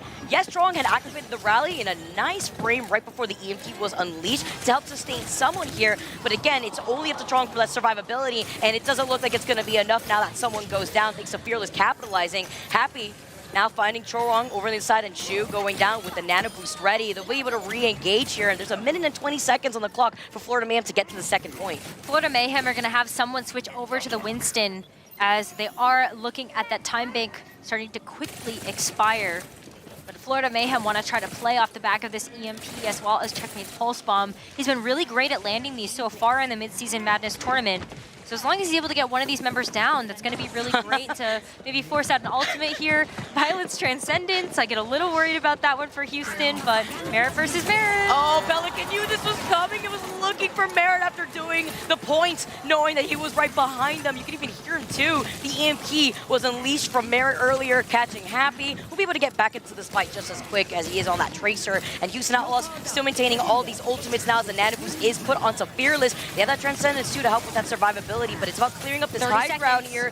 Less than 30 seconds now on the clock, Necra. It's going to be a really rough one for the Florida Mayhem to get through. They have to be able to use this Nano Boost and the Pulse Bomb. And it's cycling through the survivability. You're done with the Nano Boost, now you activate the Primal here from Fearless as Merit now on the high ground. He's the one with the Nano Boost put onto him from RuPaul. They lose out on Chorong. It'd be nice to see that raid battle earlier on with Chorong being the one with the Nano Boost, but that's not going to be the plan. Happy sending out the Pulse Bomb, getting that stake, finding RuPaul. Checkmate's going to be able to find Shu, so it's a back and forth to Transcendence from Violet to help the Outlaws move away to then recontest here. It doesn't look like the Florida Mayhem are going to be able to put a toe on this point. Oh, they're going to try, though. You got the Chorong Lucio coming back, but that looks like it might be it. Oh, no, here. Florida Mayhem, nobody's left to touch the point. The fist bump. The aggression from the Houston Outlaws to take map number 2 while they're sitting already at match point, Necra. That was a quick map there coming through and pretty decisive from the Houston Outlaws. That was Florida Mayhem's map pick as well. But the fact that the Houston Outlaws are able to force these dives into the Ramatra, they're really able to get some nice work done with that. And I'd really like to see the Florida Mayhem at this point as a last-ditch effort to keep their series dreams alive. Try to go toe-to-toe with the Winston. Also, the impact that we saw from the Sombras, like Pelican had 14 enemies hacked. Meanwhile, I believe Checkmate only had like 4 or 5 at that point. It was very difficult to let Checkmate to work into that win con. The Florida Mayhem really wanted to excel in with the EMPs here. Losing out on another map now. It's Florida Mayhem living off their last lives potentially. But so much on the line here with the Houston Outlaws really feeling themselves, and it's about those disengagements. They're so good at knowing when to disengage. They lose out on one body. That's already enough for them to try to take a different angle or to then try to re-engage when they're fully grouped up together. I mean, Houston Outlaws too, when they're able to take these little penguins. I don't know. They're pretty so cute. Though. Yeah, but you know, Houston Outlaws, when they're able to force these fights, these 2v1s, right, or these 1v1s. Just the raw mechanical skill that the Houston Outlaws are putting down is really difficult for the Florida Mayhem to deal with when they're not able to play grouped up with a brawl composition. That's what the brawl is so good for. As you can see, Fearless, exhibit A of how he's able to isolate a lot of these targets. Merrick can't get any sightlines onto the team. And then on King's Row here too, Fearless just gets to get into position so quick. Florida Mayhem still trying to stick to this Ram comp as well. And we saw at one point too, someone in this situation actually had used the Annihilation and stepped up the point just ever so slightly, allowing the Houston Outlaws to then capture that point when they were the ones on the attack that time around here too. Fearless also being able to isolate the backline and get the follow-up with Happy was beautiful. Let's also not forget the time when they were on the attack. Pelican was literally just running it down here on King's Row without getting interrupted. No one really to check him there. Paul hitting some nice sleeps though. I love the impact we're able to feel from the Annas on both sides, whether it's Shu, whether it's RuPaul. Shu though with the nano boosts has been able to find so much value. And this goes back to what we're saying. The impact between Pelican, the EMPs coming in, that allowed them to find RuPaul as a first pick to deny the nano boost that would have been online for that fight.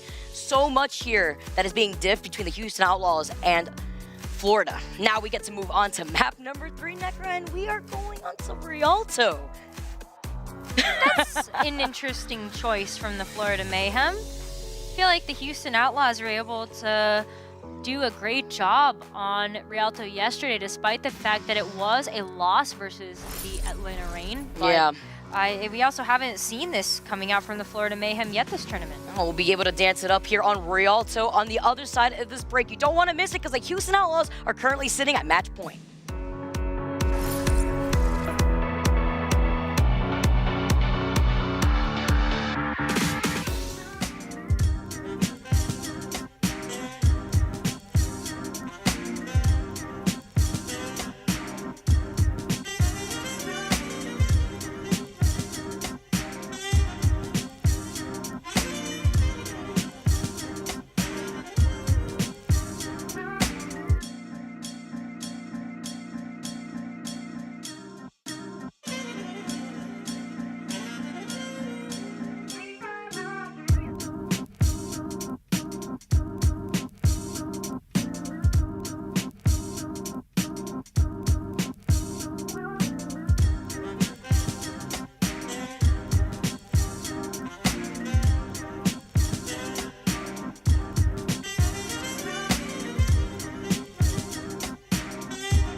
Yo, crank that volume, turn it way up. Get your weapon, get your blade out. Damage, then you gon' pay up. Yo, crank that volume, turn it way up. Get your weapon, get your blade out. Damage, then you gon' pay up. Yo, crank that volume, turn it way up. Get your weapon, get your blade out. Damage, then you gon' pay up.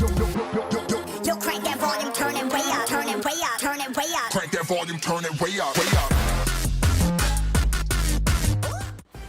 Houston currently poised to meet the Atlanta Reign in the finals to take the trophy home. They are currently sitting at match point 2-0 right now versus the Florida Mayhem in the lower bracket finals. Florida Mayhem have had a tough go of things in this particular series. Looked really close on Antarctic Peninsula, but even on their map pick of Kings Row, Houston Outlaws had a very, very dominant performance. And now we're going to be heading over to potentially the final map in the series. Necker, on their map pick that they were undefeated on currently in the season until that moment right there.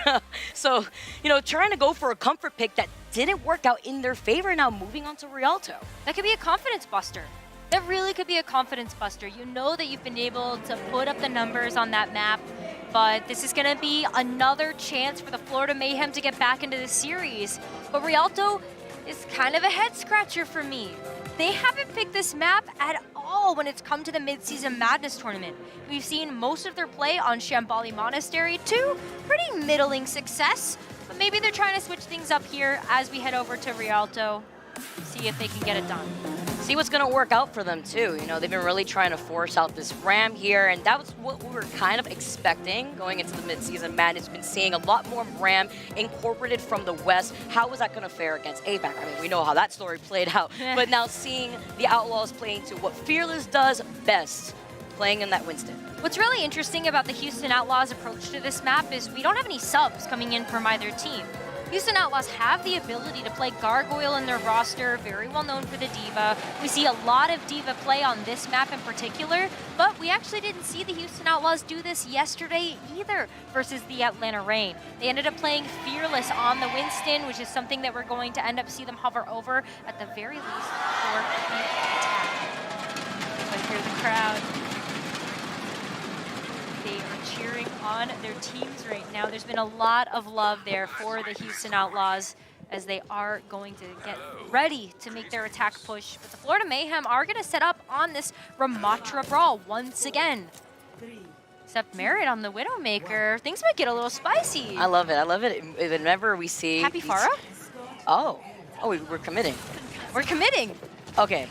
Maybe no, not. we're not. Listen, like that. He There's tried. No way. He tried, but that was a really great way to be able to get the concussive blast off, try to push the Florida Mayhem back, do a little bit of scouting, and then go back to spawn to be able to lock in this Tracer pick. But what an aggressive backline here for the Houston Outlaws. Merritt dancing around, just trying to call out Pelican, who he knew was there. You can hear the shuffling sometimes. Silver gets a little too close to you here. Backing away in time while Pelican manages to get away. Fearless is going to have a lot easier time and getting right back to the high ground here, and they're trying to pinpoint Merit. I was going to mention earlier, you love hearing the crowd go crazy when you see that one hit scan shot nailed down on a head here, and Fearless falling incredibly low, forcing him to back away in time, but the health pack was also denied by Checkmate. He took it before he was able to get to it, and Violet gets hit with a nice anti, having to back Violet away here and wait for the rest of the Houston Outlaws for Fearless. This is one of the big issues of trying to play against the Tracer, right? As they are able to be a little bit quicker to the punch, be able to grab those health packs, but Houston Outlaws, if they're able to get set up here, Pelican could hack those to make sure that Fearless has access to them in the future. But wow, Pelican just has Merit's number right now. Does not want to let that Widowmaker get set up. One pick from Merit could be disastrous for the Houston Outlaws attack. Trying to extinguish the campfire on this high ground here for Merit so that way Merit can feel a little comfy. RuPaul is doing a really good job too, to just be his saving grace, holding his hand, braiding their friendship bracelet here together here to make sure that Pelican isn't an issue. But while Merit is set up, it's going to be difficult for Shu and Violet to close in that gap. The Nano Boost is going to enable Fearless to help him out, and Violet finding Merit, finally, the target that they've been trying to nail down from the beginning. Now it's going to force the Florida Mayhem to collapse right underneath them. Checkmate on the high ground here too, just trying to work magic, and someone's taking a nap while the rest of his team is back in the spawn. Someone is just trying to stall the cart for as long as possible. He is able to get back to the cart before this is going to reach the checkpoint, but he allowed some time for the Florida Mayhem to be able to respawn so that they can get ready for this next defensive attempt. they did buy a lot of time off the clock as well. You have the sites being activated here from Merit. You get a lot of really nice intel on where the Houston Outlaws are going to come from. But Houston are coming in with a lot of ults, Vicky. I'm looking at that EMP from Pelican right now. Their harassment of Merit was good.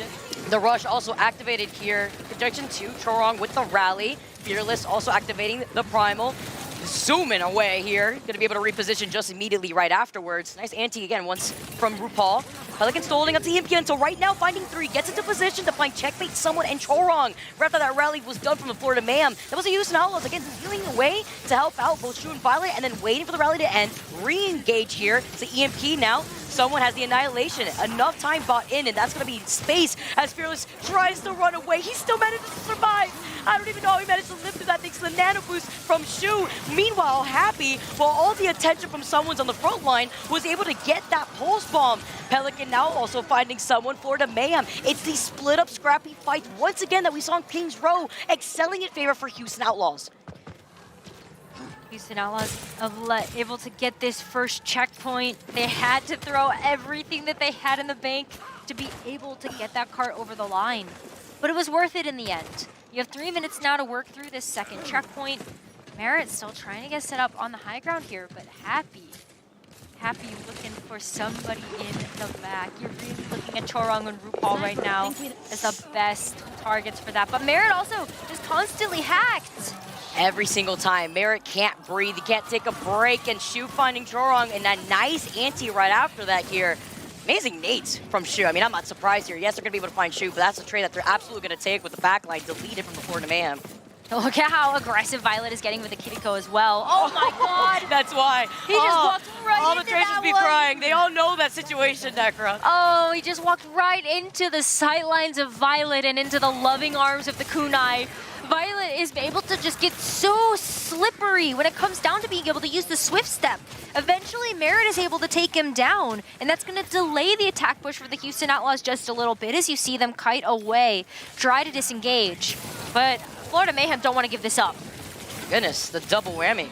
Pulse bomb stick to someone deleting Shu right afterwards. Restabilizing here. It's the Florida Mayhem finally. It's the Houston Outlaws getting called out between Fearless and Shu, but we're also going to have Fearless coming up with the Primal soon. Primal Rage and the Kitsune Rush as well. That's going to be a really nice ult tune to be able to lay down right in front of that second objective. Houston Outlaws have to get there though. Even if you don't lay it down there, you're able to at the very least be able to use it to try to push the Florida Mayhem back. Saw this exact event play out earlier too. Fearless activating the Primal, going to be able to use that speed boost to just move all the way up, but he's taking a nap. It is RuPaul that's going to be able to find that sleep. Someone wakes him up here too, as Merit is just trying to reposition as well. Merit finding Violet is going to be big, and that's why he's been the primary target for the Houston Outlaws to nail down. Someone's going to be able to find Fearless, and that plan immediately shut down. They used the rush, they used the Primal, and now you have less than a minute on the clock to get to that second checkpoint, and they're getting staggered. They are getting staggered here, which is going to delay their ability to get back to point. Wait, hold on. Pelican's trying. He's trying. He's been doing this for a couple of fights now, but at the very least, you know, get a little bit of cart progress, maybe get a little bit more damage to be able to get this EMP online. He was already only a couple percentage away, but now that you know that you have this ultimate, Pelican's going to be looking to get into position for this one, as this is the last chance for Houston to try to get the second objective. And it's the Hail Mary that Happy's trying to pull off here too with the Echo, because Merit has been on that high ground, and this EMP now deletes and following up. It's going to be Fearless here, and they have Shu's nano boost to try to claim that second point. If it could be the nail in the coffin, they have to deal with Chorong's rally, and someone still has the Annihilation for the survivability. Houston playing again, split up, and they got to put a toe on that payload because you got less than 5 seconds to force the overtime. Well, it's going to be 2 seconds remaining. Is anybody on the cart? It looks like somebody's going to be able to get there, but there is a contest. Violet going down here first, and the Annihilation that was being held onto from someone is going to be able to find the backline here, putting that extra pressure. Houston Outlaws nowhere to be seen here to continue the push on this cart. Florida Mayhem are going to be able to clear this out, and Happy's going to be the last one to fall here. It's one by one as they trickle down Necro, but the Houston Outlaws, they were trying to cycle through these different picks, but they couldn't really nail down the problem. They got him a few times, but that was their primary focus, and it was going to be Merit. Well, I wonder if they should have put their focus on somebody else. it wasn't working to try to target down Merit there. Yes, you're able to stave off the pressure of that hit scan for just a little bit longer, but at the end of the day, you're really looking at someone's Ramatra that was just putting in so much work. Houston, they struggled against that strong defense from the Florida Mayhem. That looked really clean from them to be able to play around these stairs as well as these pillars on the second point. Yeah, there was 2 instances where when they did find the opportunity to even use the Kitsune Rush into Fearless's Primal, they were able to find Merit twice during that second checkpoint point.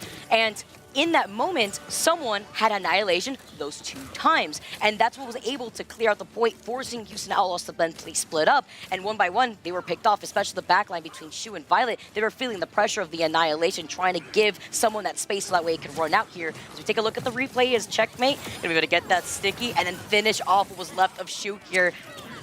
That was the problem. Checkmate was the problem. Merit, yes, a little bit of a problem to try to duel against this aerial unit from Happy, as Happy did switch over to the Echo towards the tail end of that round. But Checkmate was really the big issue. Putting up that damage on the Tracer, maybe, you know, not too far off from what we ended up seeing coming in from Pelican onto that particular pick as well, but just like basically doubling the damage. I mean, that's tough. Yeah, Pelican survivability is definitely there, but that was better. Yeah, it was Checkmate that was doing a really good job at also trying to help peel for this backline, as we get to see the setup already go on. And Oh no! The crowd erupting here for him. RuPaul is the first one to get taken out while Houston Outlaws are holding onto this high ground. This is why you have Happy being able to play the hit scan. Whether it's the Hanzo, whether it's the Widowmaker, these are heroes that Happy excels at. And that's why you're able to put Pelican on something like the Tracer and have them swap roles a little bit when it comes down to who plays the Tracer and the Sombra. Houston Outlaws have to give away a little bit of leverage on this point, though. Oh, he actually got it. The double heady that Charlie was able to put down, annihilating Happy here. Great advantage to set Florida Mayhem up on the driver's seat as someone gets hit with an anti from Shu. Now trying to claim onto this high ground, it's Merit. Trying to deal with the pressure from Fearless, who, by the way, we talked about the Ram Ditto now coming in between both these teams. Nice anti now coming in from RuPaul to Fearless. He falls very low. Happy's back, but Charong still finds Happy again. Now they're going to be able to nail down Happy, get some revenge after they were just trying to nail down Merit. But now the DPS lineup of Florida Mayhem have been taken out of this equation. It's Violet and Shu who are upset, trying to retake this high ground.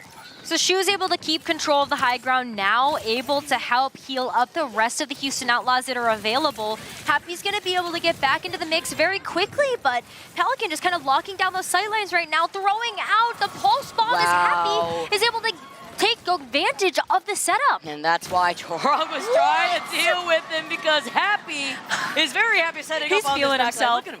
Yeah, like he's smiling over there. He's smirking. He's absolutely smirking. Merit, meanwhile, then finds Violet. It's the trade-off here. 1v1 between Merit and Happy in the setup. Happy has the sights available. This is going to put some pressure onto the Florida Mayhem to just lay low for a little bit. They don't want to get taken out by Happy. Happy has been able to get a first pick after first pick on this round, and if he's able to get another one with these sights active, it's not good for the Florida Mayhem. Sights activated. See where Checkmate is here. Know where he's going to be at back end. Fearless trying to take control over this high ground while the rest of the Florida Mayhem try to contest him on it. And Fearless now being able to find Merit with the nano boost being put onto him. He's about to get the Annihilation. He has it ready here. But he's already forced the rest of the Florida Mayhem off this high ground. It's fine. It was all of the Florida Mayhem trying to contest Fearless, and he's absolutely going to take that because Necro, look at the time bank. He got a minute and less than 30 seconds now. And Florida Mayhem are just getting their first ultimates online in this round. They have a lot to be able to work with, though, really looking at something like the Annihilation from someone to help push Fearless back. But Fearless has one too, as well as you have the Rally. That's a huge difference between the two compositions that are being run right now. You like to talk about the survivability. Violet's going to be able to have that in spades as the Rally comes online for this defense. And Chorong with the Kitsune Rush has to be able to push that back. See how they're going to be able to use this with less than a minute now. Dragon's sent out. Someone taking in all that damage. He's got the Annihilation ready. Ooh, the pulse one put in, but nice retaliation with the nano boost from RuPaul. Someone activating the Annihilation means that Fearless gets taken out right afterwards. Right when you're down 40 seconds left here, Fearless couldn't use his own Annihilation. Tries to back away in time for someone, then finds Violet right afterwards. Happy literally running away with his life, but it's fine. They're going to give this space over to the Florida Mayhem so that way they can get set up on the high ground here. Looks like there's a bit of a contest coming through, though, as Happy's going to take a rotation around. Now that Fearless gets to come back with the Annihilation as well, this could put the nail in the coffin here for Florida Mayhem's run. What? The EMP, though. What? Okay, EMP coming in here, too. The anti onto Fearless, but the Annihilation isn't going to be enough. Florida Mayhem with a good fight from the Houston Outlaws to delay the inevitable. They finally get this first point to add some extra time in the time bank. In overtime, though, you've got 2.5 minutes now for the Florida Mayhem to be able to reach that golden box of victory. We have to see a bit of a swap up, though, and that's going to be absolutely big as Florida Mayhem's going to go back to basics. This is a composition that they ran on Antarctic Peninsula. They're very comfortable with this, especially knowing that RuPaul has some great sight lines to be able to shoot that Coalescence down once it gets online. Working into their strengths with the rush. Florida Mayhem trying to contest Houston Outlaws also on this high ground. Hat coming in from Checkmate onto Shu. Checkmate backing away right now before he just translocates out of danger.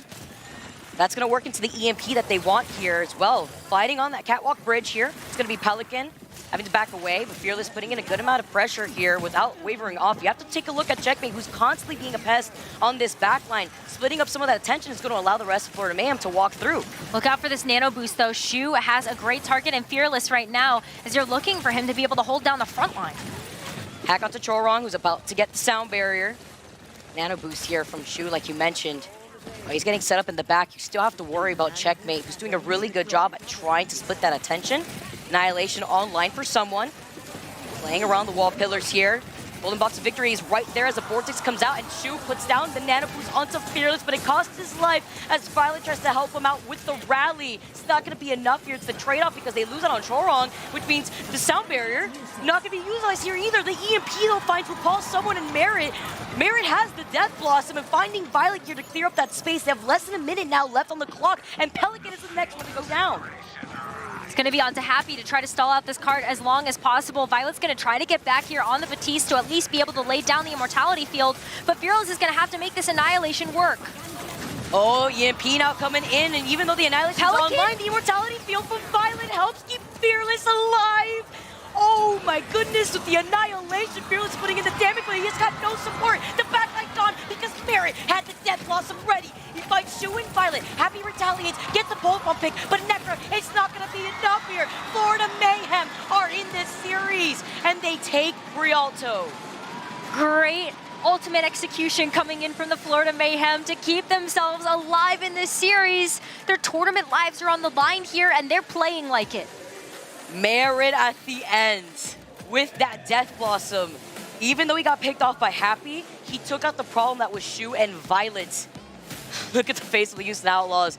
They're still sitting at match point. RuPaul is there taking a deep breath with a mini pop-off before they hydrate here, but the Florida Mayhem coming in with the comp that they feel comfortable with and finding the success at the very end, making the adjustments that they needed. It was a smart switch up as well. Knowing that you're going to be playing in those close quarters, especially on the high ground by the stairs of that second point, that Reaper applies so much pressure to the Ramatra on the other side that you don't really have a choice except to try to back up and get away from that damage. But that space really allows those DPS choices on the side of the Florida Mayhem to have that space to work with. And with the Death Blossom coming in at the very end too, you saw him getting into position. The EMP had been unleashed already at that point. He was able to get follow-up here too. We'd love to see the fans also getting really excited. But that was also after Chorong had actually Ajaxed the beat. Yeah. Like, they didn't go anywhere. And that's actually really impressive from the Florida Mayhem as well. They were able to hold on to the aggression, wait for Chorong to come back. They didn't even need the sound barrier to try to finish out that second point. Actually insane there. It was going back and forth a little bit too at one point. I think it's all about the positioning that we saw from the Florida Mayhem at the very end. Wow, what a series we got here, Necra. Can't wait to see some of these replays here that was played out on Rialto. But it's the comeback. I don't know why Florida Mayhem love to play like this, right, Necra? Like, we constantly see them making these comebacks, and whether it's the reverse sweep that we currently see from their opponents, they always are playing with their lives on the line, and it's so stressful to watch. It's always map 5s. It's always map 5s with both of these teams. And hopefully it's not Houstonable this time around. Houston Outlaws, though, we're going into push as our next game type. Oh my goodness. And Houston hasn't had to play this very much. They just haven't had to play the push very much. And we know the unfortunate circumstance when it comes to Florida and these push maps here too. The odds are stacked against them here, but this may be the momentum that they needed to sway back into their favor. We saw what a problem Checkmate was. You highlighted it before on that first round here too. Someone with the Annihilation is what to clear up that point until they made the swap-ups between Merit to swap right over onto that Reaper. Deal with Happy at the very end. Overtime ticking away here. But even Chorong that we saw get the double heady, oh, that was insane. Finding Happy, who still was enabled at some point to get the reset up in this point, and this is where they denied most of the time away. They did deny a lot of time here, but Florida Mayhem ultimately had all of the tools to be able to work with, so many ultimates on the board at the right times as well to be able to make sure that they were going to be the second to hit. And we are rendezvousing back to New Queen Street within these two team matchups. This is something that we've seen before. Necra and Houston Outlaws came out on top. We're going to have to see how this plays out now as we move on to the next map. Currently, Houston Outlaws still sitting at match point, and we'll come back with the next map on the other side of this break.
Florida Mayhem keep their chances alive to claim that trophy themselves. Houston Outlaws still sit at match point right now, and we are moving on to New Queen Street, which has some interesting stats, Necro, between these two teams, actually, as we have them pulled up. Yeah, Outlaws are undefeated on this map. Atlanta Reign ended up actually playing against them yesterday, and despite the fact that they had some really interesting picks coming through on the side of the Atlanta Reign, Outlaws were able to have dominant control of this map in particular, and it makes a lot of sense why they would want to take them here. And we've seen a lot of struggles from the Florida Mayhem overall on push as a game mode. Yeah, between Esperanza, push in general. I mean, Florida Mayhem may be their demon out here. Don't have that nice record that the Houston Outlaws are repping. I mean, alone for this weekend, they are sitting at an 0-2 stance, looking at the Florida Mayhem side of things. So very difficult situation to come back from, but also you just won the previous map. You've had 2 days to figure out what you got to do differently here on push. Hopefully that's going to be enough time for them to work with to make those adjustments. I think a lot of what Florida Mayhem have really needed to be able to do is just rely on their intuition a little bit more. I mean, look at Checkmate's stats here on the Tracer. He has been able to put up some numbers, and while, yes, we talk about the Atlanta Reign having one of the best Tracers in the entire league right now, Sombra as well, you can't count out Checkmate, because even coming into this particular tournament, he was second in a lot of stats, fourth, top 5. Yeah, easily top 5. Look at the pulse bomb attach rate. Like, that's nuts. 6.7%. That's above average. Always trying to mark down Shu and Violet if he has that chance. You talked about it actually a little bit on Rialto when we saw the Houston Outlaws trying to nail down Merit as the problem. Meanwhile, Checkmate was enabled, opening up their backlines here while they were so fixated on trying to dive onto Merit. Well, Checkmate was really that problem there. This pulse bomb attach rate is beautiful. See that? 900 hero damage done, and currently getting set up right now. It's going to be a map that they have to conquer. This is going to be a tall task, though. Houston Outlaws, I mean, it was very scrappy yesterday, but one of their keys to success on this map in particular is being able to play a very aggressive backline. Jake was talking about it a little bit on the desk yesterday, but you look at something like the Ana and Kiriko that Shu and Violet, respectively, are able to bring out of their back pocket, and we've seen how that's been able to work in this series so far, with both of these teams trying to make sure that they are able to get into the backline. I mean, Violet's Kiriko is kind of nuts. Kind of, right? Kind of a little Violet bit. is insane. Like, look at the harassment he's able to do in the backline, too. He's able to wall climb, play very slippery, make sure he's getting some great damage into the actual backline of Florida Mayhem, and then Fearless comes in and cleaves. Yeah, I know we saw it for half of Kings Row, but also seeing Violet Zen always gets me excited here to see how that's Might see that, too. Yeah, we'll see how that goes down here. Depending on the comp that we're going to roll out. Something that Florida Mayhem, obviously finding the success on where they feel comfortable with, is that rush as we get started, potentially on the last map. Now, Necro, Houston Outlaws, once again, are sitting at match point.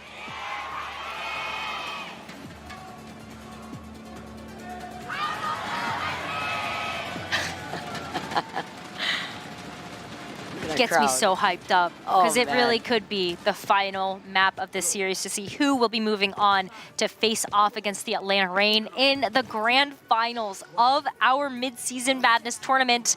And we're going to see a bit of a switch up here. Someone coming out on the Doomfist. We saw Fearless on this pick to be able to kick off this map yesterday, but it's going to be the Ana Kiriko for the Houston Outlaws, the Lucio Kiriko from the Florida Mayhem. Florida trying to play a very aggressive game with these dives. And look at their positioning already. You highlight aggressiveness. They're already positioned on top of the train carts right above the bot, which is a great position to hold on to as Shu gets punched right out of the window right now, trying to fight for his life, but it's not going to be enough. Look, Checkmate on the rest of Florida Mayhem. They rolled out and they were able to find Shu, but that's going to cost RuPaul's life. Nice hack coming in from Pelican, because immediately the Houston Outlaws had answers being put into a different position, while Florida Mayhem were kind of funneled up together when they escaped through that window. Houston Outlaws are going to be able to get control of this bot first, and it's starting to look a little bit treacherous here for the Florida Mayhem.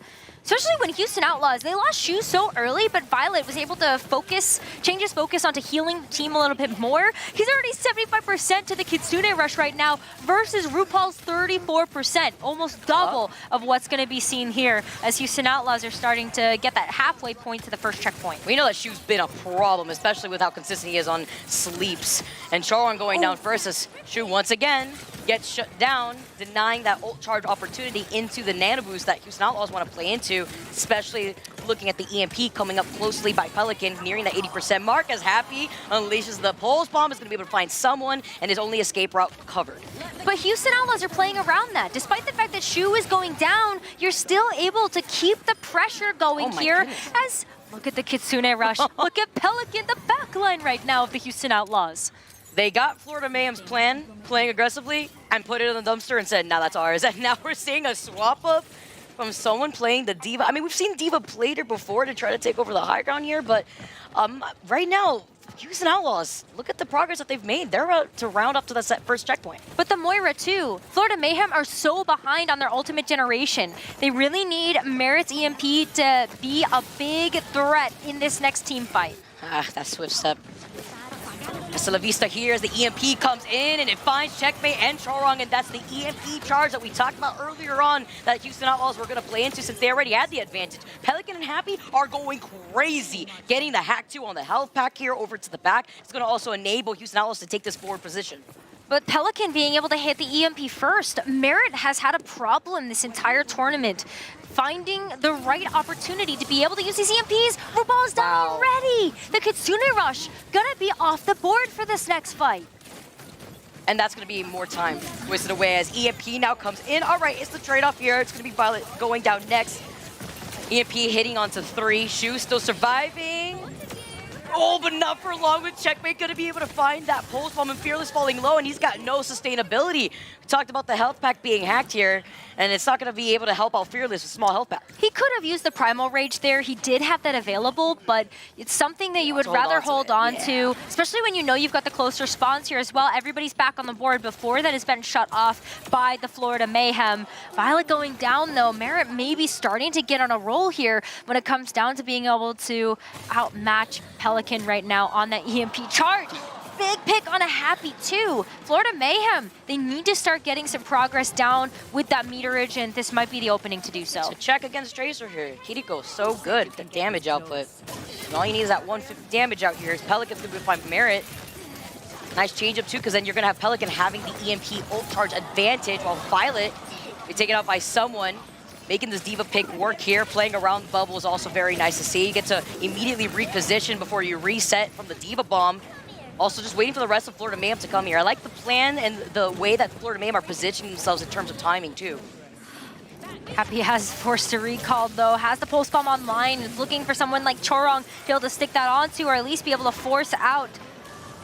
Oh, narrowly escaping the nano boost now after avoiding that coalescence. We know Chorong's gonna be able to get that online again soon, but a huge EMP finds 4 after he just hacked RuPaul here. Are we gonna get the follow-up though, potentially? No. No follow-up here, forcing Pelican away. Houston Outlaws a little bit split up here, but Florida Mayhem are trying to match them with that. Florida Mayhem had a lot of those mobility cooldowns online when Pelican hit the EMP as well. The Chorong able to fade away, Merit now able to clap back. Hey, you know, even with that one EMP, that's all you need because you've denied the rush. You get the trade-off because now Merit gets taken out here too, as well as the hack put onto someone, but he'll just be able to reposition right afterwards. Recall from Checkmate. He's waiting. He's got the pulse bomb ready. Can he send it out if he has the opportunity with Shu being right there? This doesn't even need to use it. He's got some help with someone. They're going to take care of Shu too. Look at the progress now. Seesaw on this push bot. Job's not done yet though. Florida Mayhem at this point need to at least be able to get this next checkpoint. Otherwise, it's going to be really tough to claw back from. Someone taking out Pelican, though, that's a great way to be able to stem a little bit of that pressure, especially with the EMP, but time for Kitsune Rush from Violet to try to make up for that lack of player. But look at Florida Mayhem, just being able to kite away from there, just reposition in the split area on both high grounds. On the train car inside of that building. Fearless getting hacked here by Merit. Checkmate still holding on to this pulse bomb, waiting for the opportunity as the Kitsune Rush now gets called in from RuPaul. See RuPaul now taking advantage of this, trying to give some support over to someone who has a D.Va bomb so that way they can go for the reset, but that's without Chorong going down, without using the coalescence themselves. It's fine. Checkmate finding the back line as the Houston Outlaws are trickling down, falling like a pair of dominoes. That's going to be able to unlock that first checkpoint for the Florida Mayhem as well. So very close to starting to be able to match that progress from the Houston Outlaws. You still have a couple of tools to work with as well. Checkmate putting in so much work that he has another pulse bomb online for this next fight. that could be detrimental for the Houston Outlaws, but RuPaul's down. Oh, we didn't have the switch step here too. I don't know. They knew that there was 2 right there, and the EMP on top of that. Someone doesn't have an ability to reset. You didn't have the Diva Bomb. It's a matter of time before he gets reset, and this is going to be the Houston Outlaws using a lot here. They had the EMP, they used the Primal, they take over this team fight win, and they're going to be able to now put the bot back in their favor. It's really important that they were able to deny Florida Mayhem from getting the leg up in this map. They shut off those forward spawns as well as the bot starts to go back into their own territory. But Mara does another EMP. Looking for the perfect opportunity to be able to use this right now as she was also getting set up with the Coalescence, trying to stay out of that line of sight. That's going to be the answer to that EMP that they're going to want to use. But Shu uses the Coalescence first here, getting away in time. Already used up Fade. That could be communicated here for the Florida Mayhem, as that's exactly what they do. The answer, the EMP, deny the rest of the Coalescence and isolate Shu. Violet tries to answer back with the Kitsune Rush as he gets hacked right afterwards. Now, currently, you see Merit, you see Checkmate, and they are following with each other beautifully here. Someone sacrificed themselves, but it was all worth it here as the Florida Mayhem are able to retake this bot. But going back to the neutral, Houston Outlaws are already back on their feet, going to be able to get back into this one so quickly, especially when Pelican has been doing so much work in the backline that another EMP is almost online, but Shu's got to be careful, almost got hacked out and caught with his pants down without the fade. He faded so quickly. I was like, that is not my problem in that situation here. He manages to get the safety. Pelican with the EMP finds the backline. Huge here if we can get the follow. Withdraw with the Coalescence keeps RuPaul alive. Someone on this Diva has had so much success. Now finding Fearless, the follow-ups here, allowing Torog to keep someone alive and to enable him to keep holding forward. The bot is moving so quickly back into Florida Mayhem territory. You get a chance to start pushing it forward now as someone with the Diva Bomb available can play so aggressive. You know that you're able to have that get out of jail free card. But the Kitsune Rush now gets laid down. Off the hack there too. Shu and Violet not having a good time in these past few seconds now. Another clean wipe from the Florida Mayhem. Look at this. Look at where they're standing. Taking the lead. They're going to take the lead here. This is really important for the Florida Mayhem, especially now that we're getting into 1 minute remaining territory. That means that Houston Outlaws are going to have to win 3 fights in order to be able to have a decisive victory on this map and take the series. 3. Shu is down. 3 to fight Shu and the EMP. Doesn't matter if Violet was already low. It's about forcing the Houston Outlaws to triple out, to stagger them. We still get the retaliation for the Houston Outlaws. We see them find 2. Chorong and someone out of this fight, and RuPaul may meet them back in the spawn when you have Fearless primaling in your face here. Now, with Houston Outlaws, despite losing out on that backline to start off that fight, they're still able to take this more aggressive position that you currently see Fearless in. Florida Mayhem can still play keep away with this bot though. They have the lead. It's 30 seconds remaining and they're really looking at Chorong to try to get a Coalescence online. But with Happy, with a Pulse Bomb, this might slip through Florida Mayhem's fingers, looking for an opportunity to get that Pulse Bomb down. And Pelican with another EMP coming up soon. It's going to be a huge decision maker here too. Saw Pelican trying to farm that EMP charge onto someone originally. Shu's got that nano boost, and someone's incredibly low. Seeing this battle between someone and Fearless has just been insane. Now you have less than 5 seconds on the clock. Florida Mayhem, they have the lead here. Pelican's waiting to get into the position to use the EMP. Oh, and he unleashes it onto the back line. Are we going to get the follow-up? Look at Fearless trying to jump in. Violet finding Mary is also huge here. Florida Mayhem's backline manages to survive, and on overtime, you got to stay on this bot. This is going to force the Houston Outlaws to play around this area, and that's completely fine with them. Still uses the Coalescence, but they're down 3 members. Is this going to be enough here with the nano boost put onto Violet? This could be it. This could be it. No reinforcements from the Florida Mayhem available. It's just going to be Mary to try to touch. No way! No way! Mary was right there too. Oh, but it was too late. Houston Outlaws with the timing. The timing of that one, so good for the Houston Outlaws. And with the win on New Queen Street, that puts them right back into the finals against the Atlanta Reign, trying to get the repeat. They gotta get it done now, Vicky. They gotta get it done now. I cannot believe the end's right there. Houston Outlaws with the dub, getting closer to obtaining that trophy themselves, Necra, sitting in the grand finals to play against the Atlanta Reign to get the revenge that they need. Pelican, by the way, in the last game alone, he got like 36 hacks. Oh my God. Just the DPS. The DPS of the Houston Outlaws went absolutely sicko mode when it came down to being able to clutch that out for their team. Whether it was Happy. You gotta talk about Happy as well. Just the amount of pressure he was able to put onto the back line. Houston Outlaws were so set up for success in this match. The story has written itself. We're just watching the destiny unfold. Seeing Houston Outlaws deny the script from the Florida Mayhem of loving these Game 5 situations says no. At the very end, staying on that bot and taking that map was so close, Necra. And even seeing at the very end, RuPaul with the final stride of just using that coalesce and seeing what he could get done, but he already lost out on 3. It was a really rough situation for the Florida Mayhem to come back from.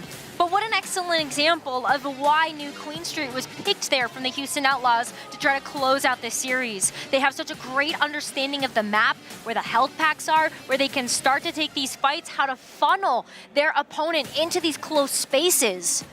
They got so much done, and now they get a chance to get that revenge. Vicky, this grand finals is gonna be so fun to watch. And that also closed the door on Florida Mayhem sitting in 3rd. They had such an insane performance, highlighting the fact that they went down in that first round against Hangzhou Spark, then playing that lower bracket run like demons to get to this lower bracket finals. They put in a lot of work, and they also looked great on that push map in comparison to the previous push map attempts that we saw from the Florida Mayhem. So props to them for making the adjustments that they needed.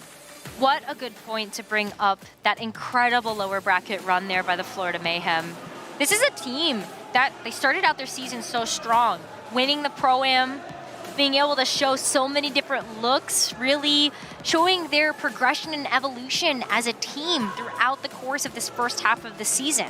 They were able to take down the Los Angeles Gladiators. They had to make the lower bracket run there through the knockouts in order to even get to this point. The scrappiness of the team.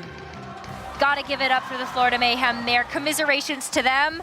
But Fearless, come on now, let's re-celebrate the Houston Outlaws being able to make it to the finals. Yeah, I said at the very end, you know, one of the most entertaining fights is seeing the Someone versus Fearless play out here. And Fearless is just so crazy. We talk about this all the time, but look at this. Even in the terms of just following up between the hacks, the Nano Boost Primal into the combo, into finding so much space in that second point there too. Dealing with the Ram Rush at one point, one of Florida's best comps that they could run out. The only Western team that really has been able to find their footing on a composition like that and dealing with it appropriately. Even Someone who came out first on that push map with the Doomfist had to immediately swap over to the Diva, and despite even finding that success, it was Fearless that was able to take care of Someone at the very end. As we take a look at the stats, survivability. I keep bringing this up because it's always so crazy to talk about here. 4 deaths here.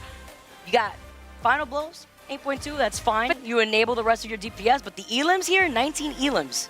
It's so much, like, Fearless is putting in so much work. It's no question why we tout him as one of the best Winstons in the entire league.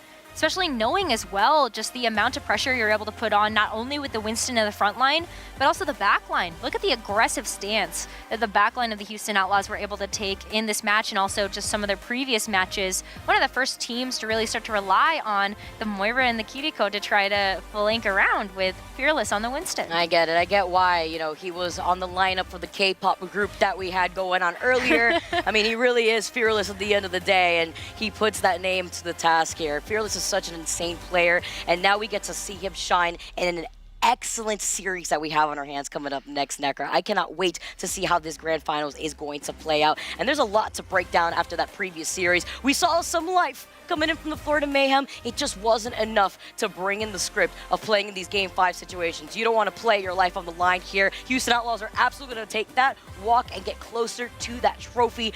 Guys, that was the first series in the lower bracket finals. We got grand finals on the other side of this break. You don't want to miss it.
Wicked Moira, truly a legendary skin, probably one, if not the best Moira skin out there, and it is on sale right now. It will cost you 300 League tokens, and it will be off sale on July 11th. So grab it while it's there, and yeah, we have more things to look forward to, not just the skin. We also have a fantastic winner interview standing by with Danny and Pelican.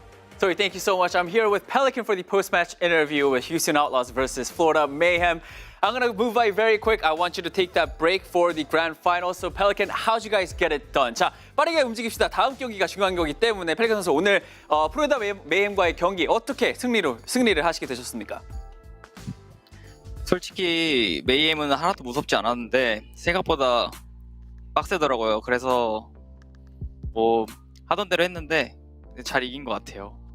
Honestly, going into the match, we were not scared of the Florida Mayhem, but surprisingly, they were really good. So, but fortunately, we were better, and I am just thankful that we did get the win. I think as the series went on, Florida had a lot of different and unique looks. I think we saw some Ryan Cassidy, and all the way up to New Queen Street, they were pulling out the Diva. What was sort of the Houston Outlaws' answer to all those interesting comps? 자, 방금 말씀하셨다시피 생각보다 아무래도 플로리다가 잘했던 거는 저도 인정을 하고요. 아무래도 그 중에 하나가 뭐 되게 다양한 조합을 많이 썼던 것 같아요. 그 플로리다 팀이 뭐 라인 캐서디뿐만이 아니라 끝에 가서 마지막 세트에서도 디바도 나왔고 좀 이런 거를 보면서 휴스턴의 답은 뭐였나요?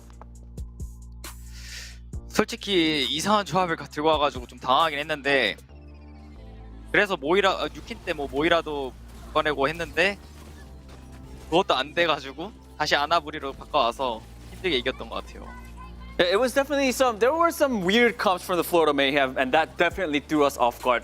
They sort of forced us to even pull out our own Moira as well, but that didn't really work out for our team. We had to go back to the Ana break, but thankfully, at the end, that did work out. And with that, you guys are going to the grand finals. One final match against the Atlanta Reign. It's a rematch from yesterday. What can the Houston Outlaws do differently this time around to get the win? 자, 마지막 경기 하나가 남았습니다. 아틀란타와의 재경기죠.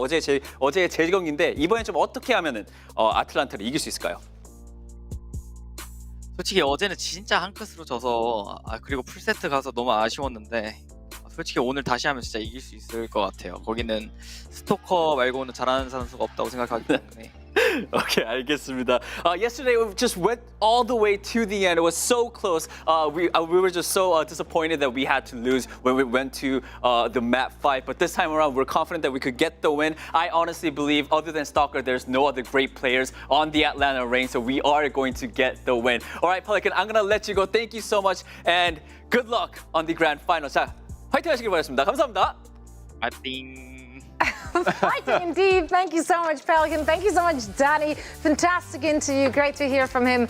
Pelly, as you lovingly call him, because you guys are like this. I don't think so. He don't tell me anything.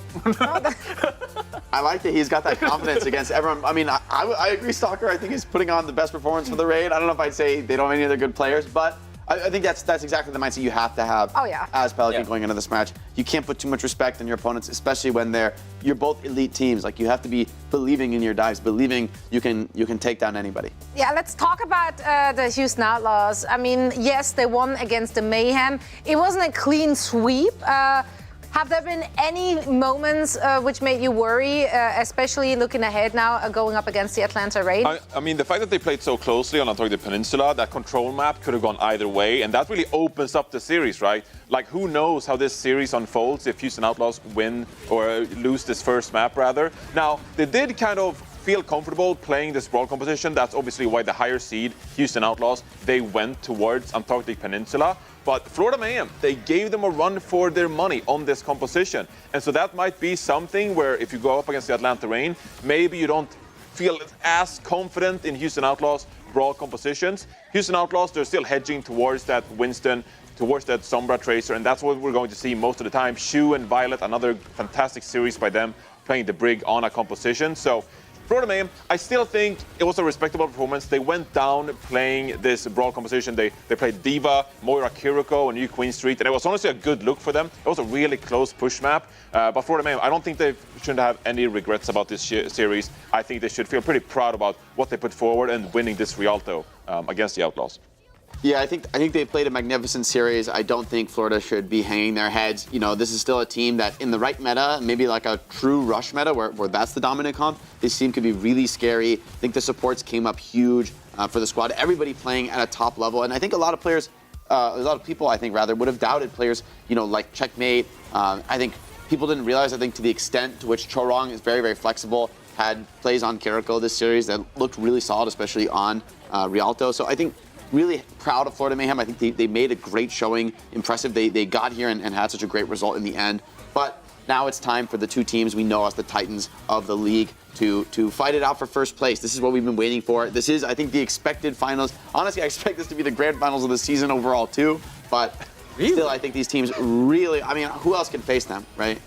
Like, these teams are elite. No, you don't know what the playoff meta will be. You don't know what the meta will be. We've learned that the meta can be shaken up, Jake. It might not be Winston. The season grand finals is a long way. It is, but also it isn't. And I think a lot of the teams which are currently on the top, they have shown a lot of flexibility. And we know that the individual players, they have a deep player pool, or hero pool rather. So, you know, I think if you can make it in this meta, which is, I think, very, like, skillful, versatile and skillful. I think you can get away with more than just one comp, right?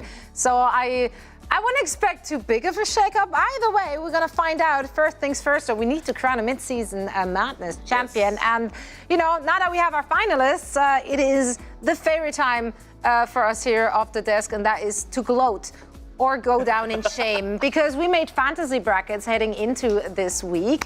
On day number one, we presented how we think everything is gonna unfold. So let's take a look again and see which ones aged like fine cheese. Milk. Fine literally milk. The finest of all milks. Zoe?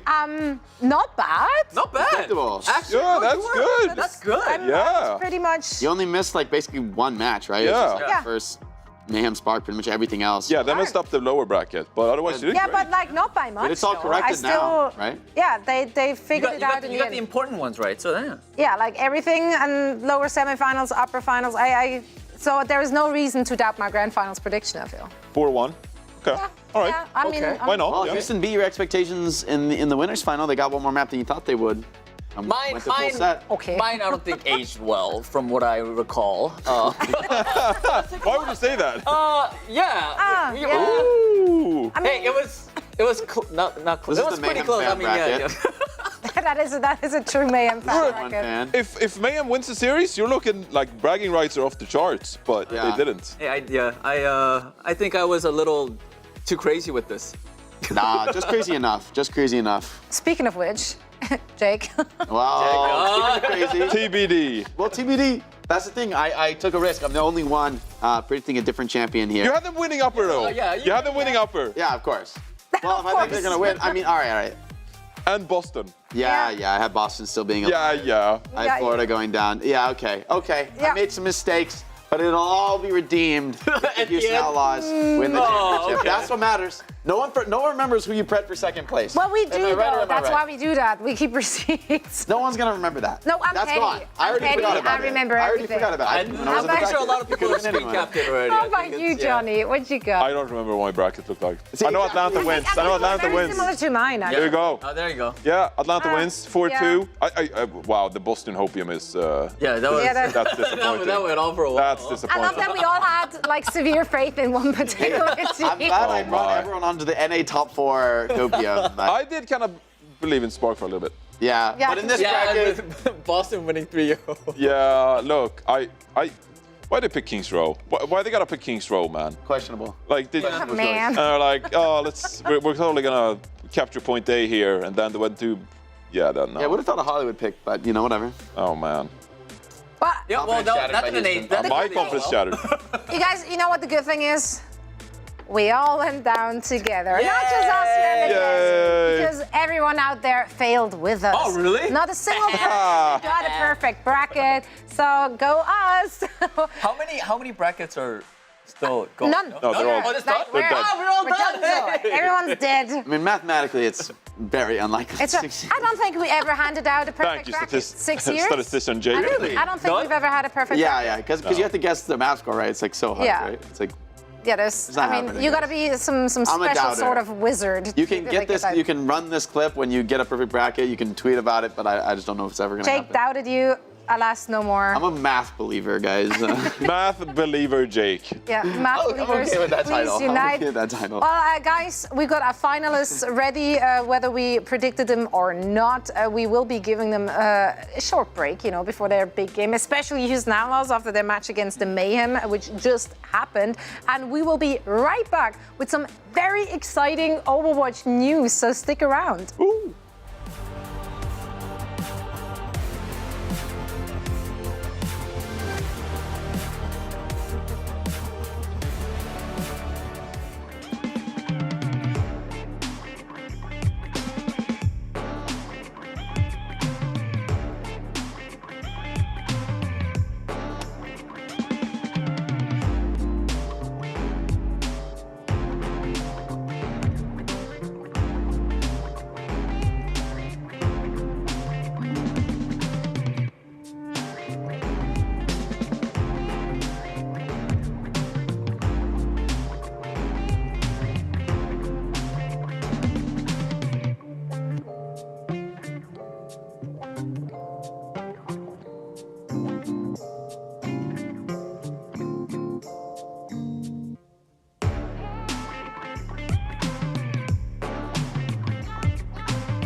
One minute left, pulse bomb out from Stalker!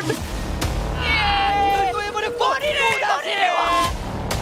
have a written agreement with the backline to get all the kills. That is what's happening now. Allegedly letting them have the kills. 당신은 대체 리브! 와! 이것이 여기까지 올라온 항저우 스파크의 힘이다. Twilight. There you go. World class honor. 결국에는 메이엠이 가는 것 같죠? 메이엠이 마지막 티켓을! 2대 시즌 메달리스트가 펼쳐지는 킥택스로 갑니다. I don't want this. And of course, checkmate. 저희 피지컬 무섭네요. 살아있네요, 정말. 와, 이네. 정말 진짜 한마디로 미친 플레이. Happens having to turn around and find the kill there. Checkmate is supposed to be getting the 6 on the wall. And he gets Pelican for free. Beat an ace. Oh my god! The Midseason Madness tournament starts right now. Now get yourself the DPS bundle featuring Sojourn, Mei, and Cassidy, and of course also a weapon charm in your favorite team's logo. All of that is available for 350 League tokens until July 11th, and they are looking sharp. I mean, what better way than that? Showing support for your favorite teams, looking good whilst fragging out. Yeah, gotta represent. Representing is very important. We don't know where Jake Representing is very important. Jake sorry, we don't know where he went. So important. Let's go! Come on! Representing! We gotta bring the energy, guys. It's true. We're giving it all. And it's an OG one too. What a throwback. Yeah, of course. Well, of course I got the closet space. You know. The closet space. Is this like a Homer kind of closet? You have only jerseys. You know, I kept one from every year. Actually, I kept one from every year. Oh, that's Fun sweet. fact. Yeah. I like that. Okay. I like that. Well, yeah, you got to show support. You can also, of course, support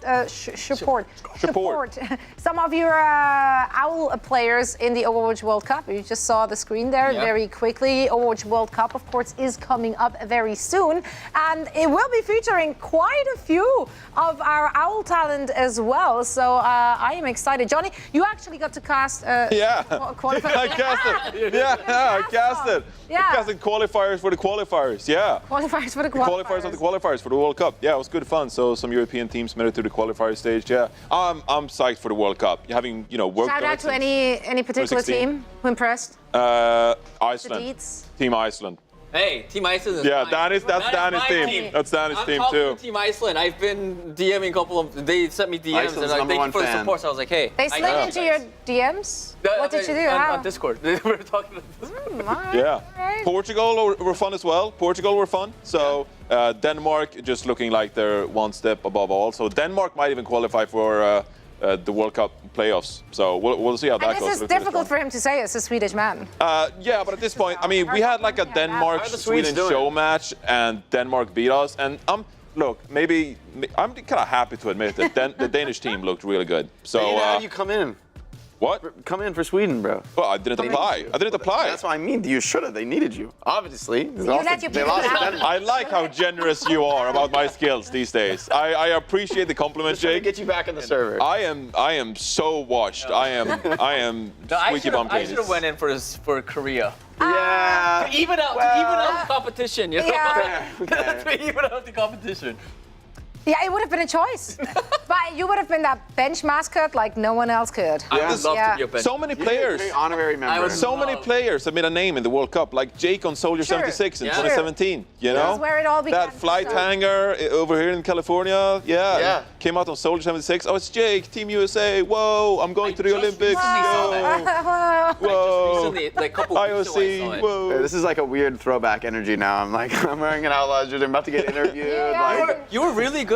I saw it. It's been. Yeah. I saw it like. You got like third place in stage 1, 2018. Yeah, that's like the best I ever did. Yeah. Well, we did better as we could. I actually looked up. Well, we don't. There you go. Pull out the jersey. I had to. I got called out. I had to show some support, show some love. Yeah. I'm not gonna. I will go down proud. I will go down proud. Win or lose, I believe in the Outlaws. Really funny. Like he's wearing this jersey and he goes for Atlanta Rainforest for the anime betrayal. The anime betrayal. I was thinking about that in my head. I'm like, I don't actually want to do that, but like it would be super funny. For the content, and that's why he's now one of us. Anyway, lots of action, of course, to look forward to. We're not just supporting the Outlaws, we're supporting all of our players and all of the players which made it into the Overwatch World Cup qualifiers. And we're now just finishing the spring season part of our Overwatch League season 2023. Now between another competitive season, the World Cup, and new additions to the game, we've got so much Overwatch content coming this summer as well. So let's take a look. Ooh. CSIS Unit 37. Toronto is under attack by Null Sector. There's something different about Null Sector this time. They've taken over most of the city and they're rounding up Omnics. They need our help. People are answering Winston's recall. There's new blood on the team, and we have so much to teach them.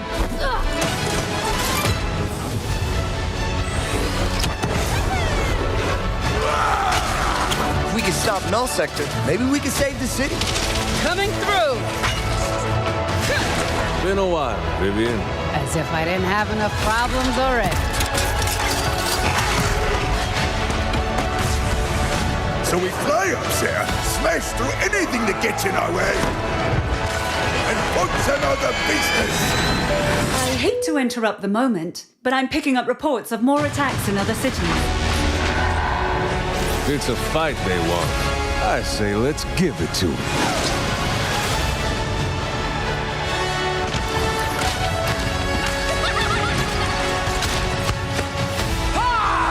Engage. Target marked. Time to create peace with bullets. Greetings.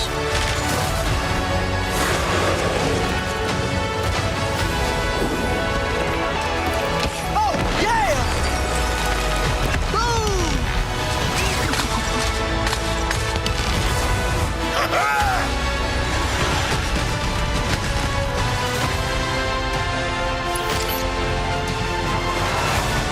The world is counting on us.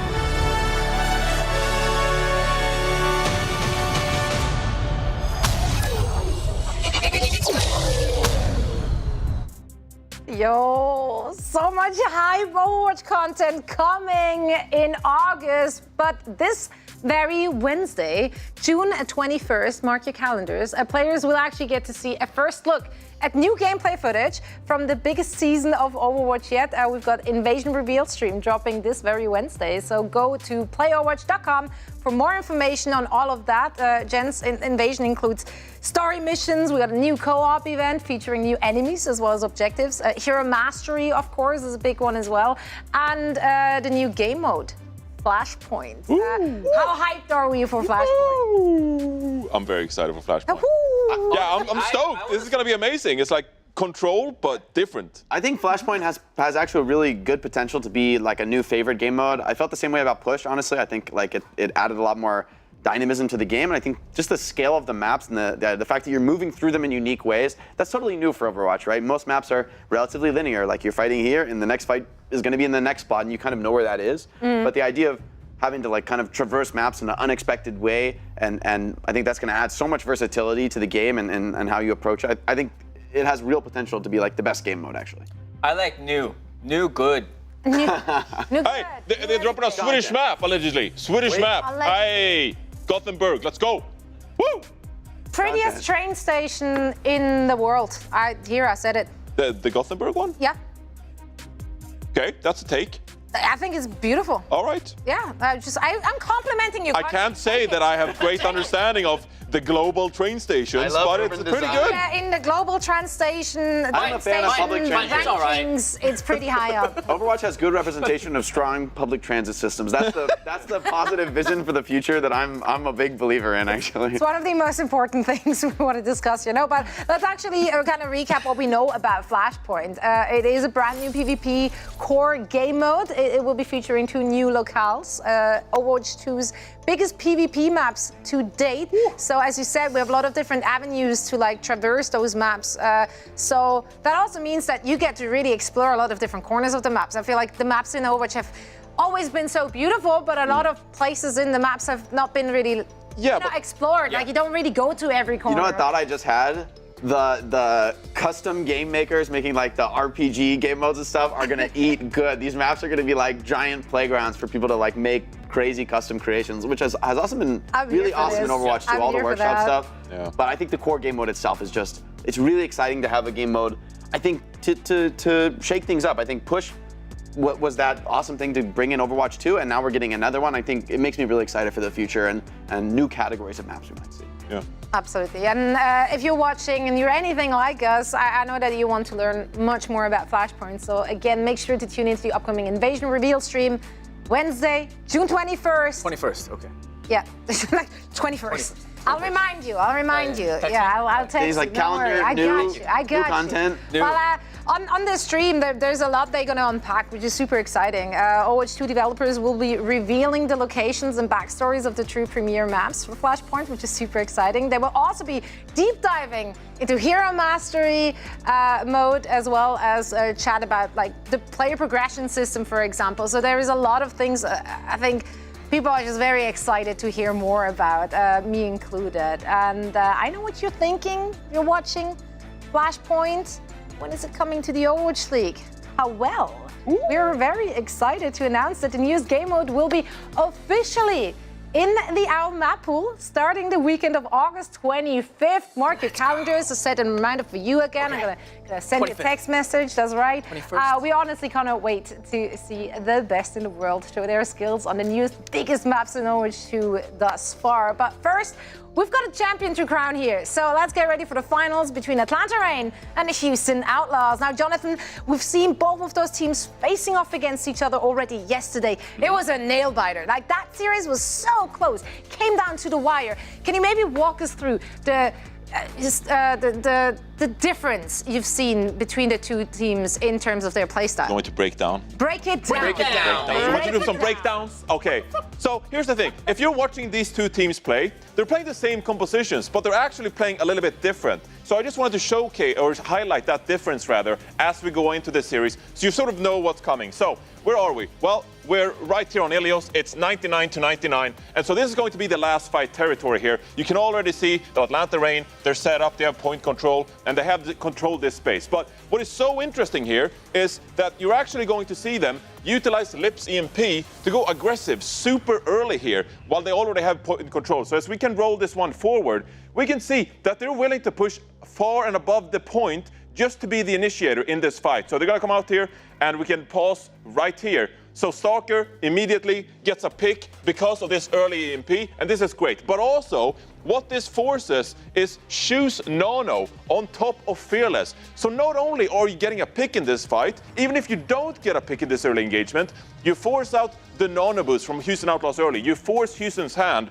So if we play this one through, okay, Violet is down, but Fearless has this Nano now, and he's forced to try to make it work. But we can pause right here. I mean, he is already fighting on the point, but because you're playing so far back, because Atlanta engaged so early, I mean, he's not even touching Fielder by the time he tries to make use of this Nano boost. He doesn't have the range to reach the backline because this Nano was forced so out early. So we can slowly go forward here, and you'll see another detail that the Sombra Lip is actually already going to be right there. We can pause. Well, he's gone. He's a Sombra. So you can see right here, Lip is already in the backline. Because you engage so early, Lip can already peel back by the time the dive comes in from the Houston Outlaws. So because you initiate early, you force out Houston Outlaws ultimates, and you control so much space that when the dive comes in, you can peel straight away, and this is really bad for the Houston Outlaws. Now, this also worked for them in the series. We can keep playing this one out. You'll see that the Atlanta Reign, they're going to clean up this fight. They got a pick, of course. They forced the ultimates. It's a bad engage from the Houston Outlaws, and they can't really do much to stand up against this. Fearless, he's missing a healer. He's going to go down, and Atlanta Reign is going to cap this one out. Now, as we go into this next clip, we can pause right here. So, setting the stage immediately here. Lip, he is dead, and also Happy is dead. So two key players missing here for either team. But because Houston are missing the Tracer, that is so much damage onto the point. So as we play this one out, this 4 versus 4 situation actually favors the Atlanta Reign on the point with the extra Tracer damage. So if you're the Outlaws right here, we're actually going to see them peel back, take their time, play it slowly once more. Atlanta Reign being the initiator. Violet barely survives, pops the rally, and fends off Donghack here. Now, we're going to go ahead and pause right around here on the point. The crucial detail here for me is that Houston Outlaws, they're peeling, the rally is out from Violet, but also additionally, they're pocketing Fearless here. You can see the biotic grenade icon here, so he gets extra healing from his Honor right now. They're investing so much resources into keeping the space here. And also, additionally, they're buying time for Pelican to build his EMP. And they're going to use this to counter Atlanta Reign's aggression. And this is what I think we'll see throughout this entire series. We can go ahead and play this one out. Lip is going to return. Remember, he was dead. EMP comes out. Pelican, Johnny on the spot, his own EMP, and this put Atlanta Reign on the back foot. Now it's the time for Houston Outlaws to push the tempo, go aggressive. Happy, he comes in with individual plays, pulls from there perfectly, and the Houston Outlaws turn that fight around because they react to the Atlanta Reign's play. So this is how I think we'll see the series play out. Atlanta Reign being the initiator, the aggressor, and Houston Outlaws, legends like Fearless, will have to respond. Violet on the brig, he'll have to respond, and we'll see how the reaction unfolds. I actually want to take a look at some of the numbers there as well. If we're talking about those Sombras, of course, Lip, he's got to look scary by the numbers. So how does Pelican stack up? I mean, pretty respectably in my eyes. I think we said it before. Lip is the total standard bearer. Looks like, from my perspective here at Pelican, these stats, he is playing a little bit more, getting a little bit more utility value, but Lip is just such a valuable raw damage dealer on Sombra. He really is the expert at just staying in 1 second longer, getting in a little bit more damage with his decloak positioning, his timing, playing around his teammates. So he just gets that little bit more frontline damage, which translates into much faster EMPs. But Pelican is no slouch either, dying a little bit less often, maybe taking a little bit less risks, could be a little bit more consistent, speaking to their defensive style. However, I do think for this series, I don't think Houston can win with a reactive defensive mindset. I think, and by the same token, I don't think Atlanta can win just trying to be all in aggression. We're just gonna always go first. That's the ideal, right? But you need the value, you need the utility to support that. So really, I think as we see this series go, it's gonna be very, very high level Overwatch. Both teams trying to read the game and just intuit whether they should be aggressive or defensive in one moment, whether to commit to these fights, right? We've seen maps come down to one player's mistake cost the team the map. I mean, that is the margin you're working with. One little slip up, and I mean, the other team is playing near perfect, and you look weak when you make one mistake, but that's just the margins they're working with. There are no margins, right? There's no margin for error, not much room for mistake, and I think that's what's going to decide this series. It's going to be a long day for the Outlaws. I'm a little worried for them, honestly, since they had to play a series. Florida Mayhem made it weird, made it difficult. But if they can reset mentally, refocus, and maybe carry a little bit of momentum off that match, then who knows? We could be in for another great series as we saw in the winners final yesterday. How much preparation overnight do you think actually went into that Mayhem match versus maybe overanalyze? Zero, right? really? So eyes on the prize. I assume they were just rewatching the tape against the Phantom. I think they just watch Atlanta and think, if we play in a way where we think we can correct the mistakes against Atlanta and beat Atlanta, Mayhem will be free. I mean, if I'm Houston, that's my mindset. It's like, we just watched you are it. Houston. We watched it. You are literally. But We. Us. No, but from Houston's perspective, right? Atlanta and them are in a tier of their own. You shouldn't really put any stock in them, Florida Mayhem. Atlanta plays so well where it's not about countering your opponent, right? Like, countering your opponent is something you do as a weak team. As a weak team, you try to come up with weird strategies to throw strong opponents off guard, trick them in something maybe they haven't seen it before, but you get to watch every little detail of what they do and you're ready for it. But Mayhem managed to bait the Outlaws into a Moira pick there, which didn't work out for them. Obviously, this is something they cannot do against Atlanta Reign. Yeah, I mean, look, as we go into this matchup, I brought out the Kiriko suggestion yesterday. Might still happen on a couple of points, but I don't think it's going to be a main thing that Houston Outlaws look to. I don't think they'll be too mindful of the compositional hero swap. Maybe we saw Merit come out on a Widowmaker, for example, and I think that was a response. That's just the way Houston Outlaws like to play. So there might be a hero pick here and there, but I wouldn't go into this mindset expecting Houston Outlaws to adapt. I wouldn't expect them you need a different pick. I think a mirror matchup is actually quite fair and credible for the Houston Outlaws, and I wouldn't expect huge deviations from that. Most of the series, you just have to. And if we're looking at the maps, I know Ilios is going to be the first one to play. Depending on who wins or loses, where should the match take us? Well, looking at Ilios, which, again, going to be the first map, Atlanta Reign being the higher seed, they picked the map, of course, Jake, so Atlanta Reign feeling really confident on this map. I mean, they won it yesterday, convincing 2-0 on the opening map. Why change it up? I think it's a map that pretty much forces, the dive mirror, as you said. The comp that I would want for Outlaws to throw in if they want to mix things up is actually a comp that we've seen mostly Florida Mayhem, I think, be the initiators of, which is the Ana Brig Ramatra, and then whatever DPS suit the map. I think that comp, I don't like it in the Rush mirror. I think in the Ramatra mirror, a Lucio, Reaper, you kind of get run over as the Ana Brig. I just don't think you do enough. But as a pure anti-dive strategy, I think there is real potential. I think, for instance, on Ilios Ruins, where, this was the Spark, though, so they could never get to Merit. Even though Atlanta Reign, I think, is a much stronger dive team, I think that comp does make it incredibly difficult to dive. I think it has good utility as a counter dive style.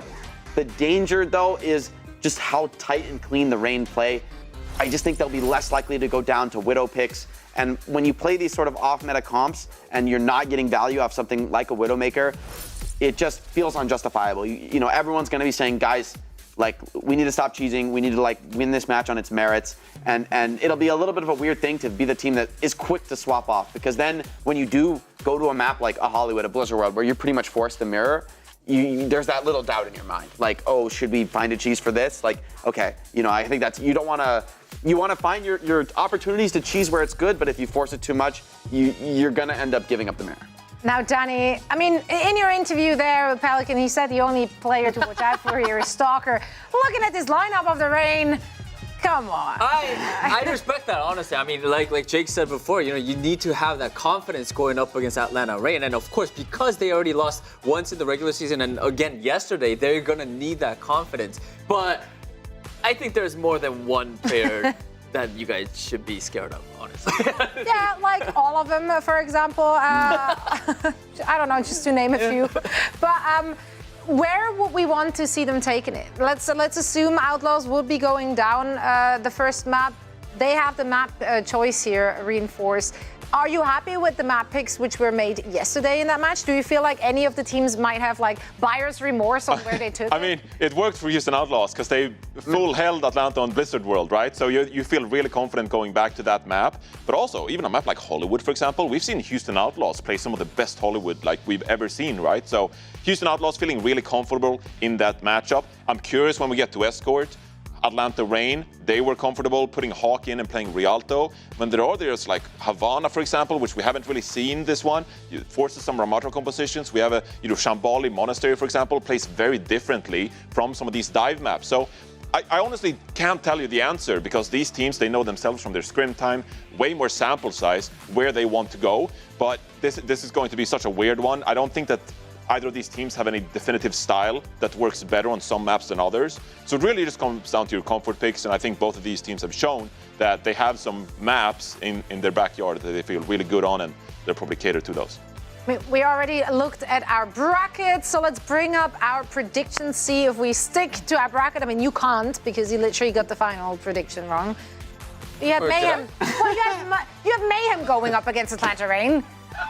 Turns out that wasn't correct. Danny's like, prediction, Florida Mayhem 4-3. Actually, though. Well, again, I'm ride or die with my Atlanta Reign squad. I think they got this, and I was not being generous for the Houston Outlaws. I think, one man, Zoe, come on. I just think once they're on a roll, like it's hard to stop them. I think the Atlanta Reign downloaded everything that went wrong overnight, and they're not going to give Outlaws an inch. Plus, they got rest. They were able to once again watch the Outlaws play. Outlaws dropping a map to the Mayhem, getting baited into like weird wonky picks. Like, nah, you can't do that against the Atlanta Reign. You know, these two teams went up against, this is the third time. First time didn't work out for Houston. Second time didn't work out for the Houston. But the third one, though. Third time, isn't it? I mean, third time's a charm, right? It's not. It's not an anime. This is real deal. It's not going to happen. They might play it close, but I think it's going to be Atlanta Reign. Yeah. Oh, Danny, I love you. Welcome to their lives. This is not an anime. This is the real deal. You guys all know I'm so biased for the Houston Outlaws, but no, I'm just kidding. I still believe. I think for a second. As much as the comps got weird in that last match, I think Happy was on fire. I think that's going to be a crucial element. He's got to stand up to Stalker's Tracer. It's a very difficult task, but he looked great in that last series. He was not floundering at all for the Outlaws. He kept them in it, even when Mayhem got really weird with the comps. I think the key is going to be these tight dives with Pelican Sombra. The EMP follow-up has to be really, really clean against the Atlanta Reign. But I'm a believer. I think the Outlaws, I think they did really well with their picks. I think, honestly, in that last series we saw them play, I think Rialto was incredibly close, could have gone to the Outlaws. I think I would like to see them, though, for map. Maybe you should start an Outlaws podcast, I'm just saying. Maybe throw in a King's Row, though. I really like the Ana Zen for Outlaws. I think when they can pull that out, they look really, really deadly. I'm not sure you will be able to against a dive team like the Reign, but it's just another option in their pocket. Food for thought, yeah. I'm going Atlanta Reign. I mean, Stalker is the best tracer, and I think Happy will have a hard time standing up against him. For me, the player to actually watch out for, like you mentioned, is actually Pelican on the Sombra. I think if Pelican needs to be really effective with the CMP, and I think he will need a lot of uptime when it comes to hero damage, poking, dong hack, for example, on the Winston, and just being a nuisance in the enemy backline as well. I think Pelican on the Sombra versus Lip on the Sombra is the most important matchup in this one. So I'm keeping my eyes on Pelican. Well, one game left, gentlemen. A winner takes home the trophy and $500,000. Atlanta Reign versus Houston Outlaws. Right after this break.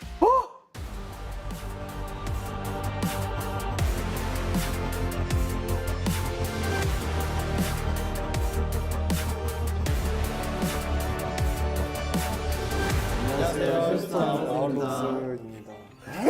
진짜. 하나, 둘, 셋. 안녕하세요. 휴스턴 아웃로즈입니다. 저희 팀은 실력도 실력인데 이제 얼굴도 뭐 뛰어난 선수들이 모인 팀입니다. 아니. 6명 개개인이 다 좀 잘하는 선수들이어가지고 하나로 맞추는데 처음에는 힘들었는데 지금은 잘 맞추고 있는 것 같아요. 못해가지고. 글렀어. 별거 없어요. 솔직히 저는 전승으로 1등으로 올라갈 줄 알았는데 처음에 이제 에텔전에서 한번 졌었는데 이제 그 경기가 좀 매우 아쉽고 이제 에텔전을 계기로 이제 좀 각성을 해서 이제 모든 경기를 다 잡아서 2등으로 올라온 것 같습니다. 다른 팀들이 저희를 제일 견제한다고 들었는데 제 생각에는 제가 있어서 그런 것 같습니다. 왜 웃지? 팀원들 믿어야죠, 님들. 저희 팀만의 일단 강점은 슈의 아나와 피어리스 윈스턴이 제일 강점이지 않을까, 핵심 인물이지 않을까 싶네요. 다른 팀이 저희 팀을 왜 견제하는지 알 것 같은 게 제가 있어서. 네, 그런 것 같아요. 저희 팀이 좀 아무래도 나이대가 많아서 뇌가 갑자기 멈추거나 좀 이게 뇌 기름칠이 좀 안 되는 경우가 좀 있어서 뇌 회전이 좀 잘 되면은 우승할 수 있지 않을까 싶어요. 형들이 저랑 안 놀아줘서 많이 힘들고 외롭고 힘들고 씁쓸하고 하지만 저는 그렇지 않습니다. 네. 페리칸 선수가 좀 형한테 상큼한 그런 비트는 역할을 해주는 것도 있을까요? 제가 항상 말 좀 많긴 해요. 시끄러워. 그렇다면 무조건 우승은 할 수 있을 거라고 생각이 들긴 해요. 딱 작년 제가 미드 시즌이나 킥오프 우승했을 때 딱 그 삘이 와요. 충분히 우승할 수 있을 것 같아요. 이번에 휴스턴 첫 우승 미드시즌 매드니스에서 가져가겠습니다. 화이팅! 화이팅! 이번 경기에서 세체인의 맛을 한번 보여드리도록 하겠습니다.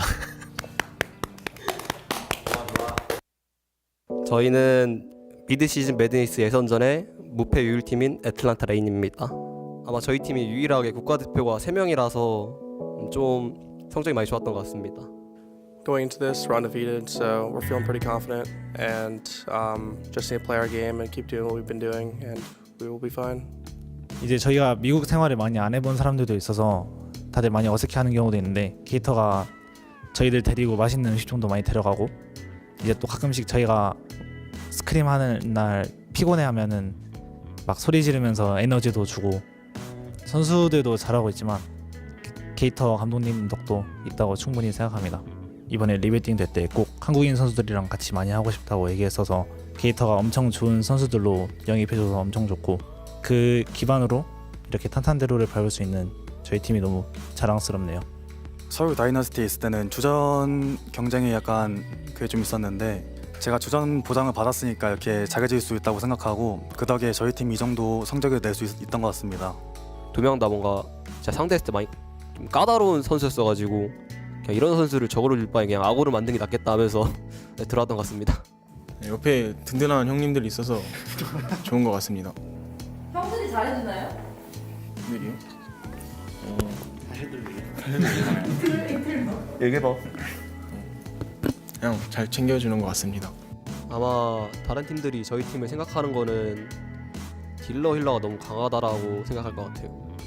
I definitely think other teams think of us pretty highly, and they're going to try to play some things to throw us off guard. 벽이라고 느낄 것 같은데요.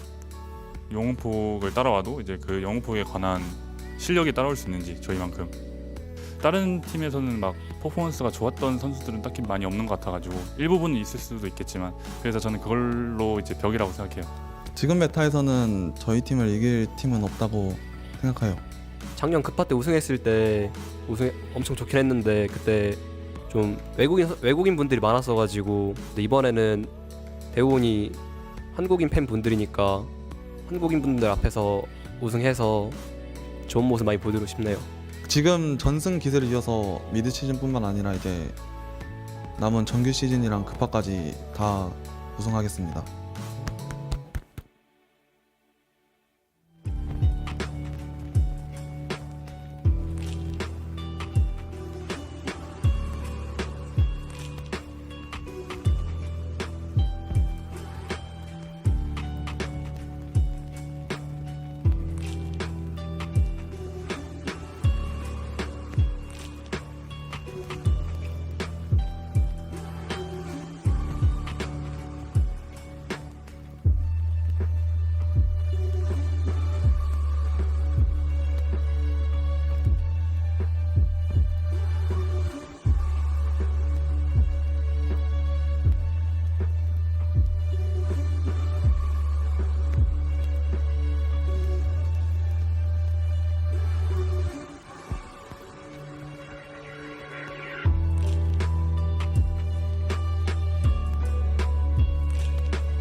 Nine, 8, 7, 6, 5, 4, 3, 2, 1.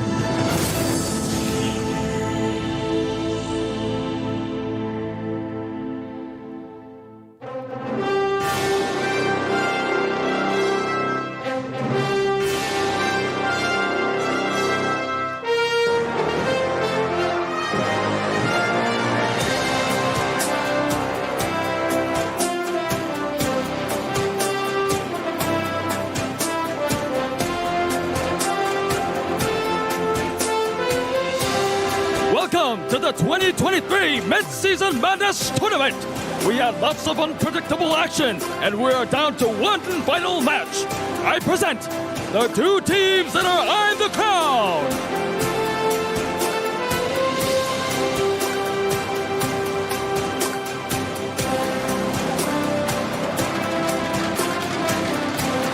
They're here for vengeance. It is what has brought them here.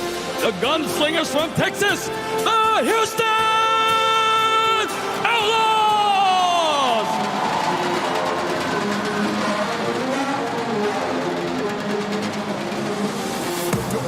Yo, crank that volume, turn it way up. Get your weapon, get your blade out. Damage, then you gon' pay up. Yo, crank that volume, turn it way up. Get your weapon, get your blade out. Damage, then you gon' pay up. Yo, crank that volume, turn it way up. Get your weapon, get your blade out. Damage, then you gon' pay up. Yo, crank that volume, turn it way up. Turn it way up, turn it way up. Crank that volume. Jaw-dropping performances, impeccable read of the game. However, they have yet to overcome the trials of the Atlanta Rain. One they must break through to win it all.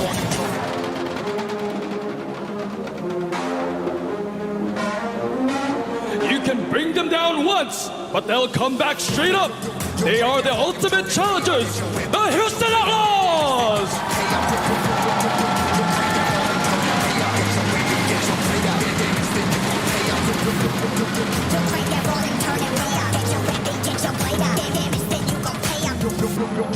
Yo, crank that volume, turn it way up, turn it way up, turn it way up. Crank that volume, turn it way up, way up.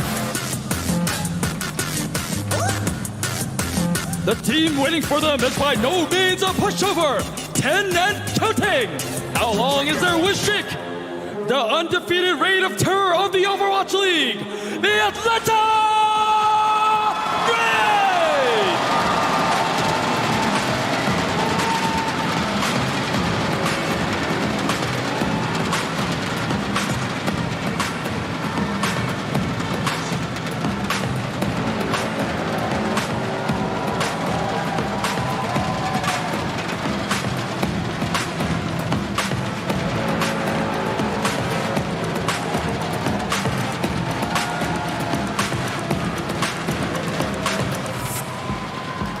From qualifiers to grand finals, they have yet to concede a single match.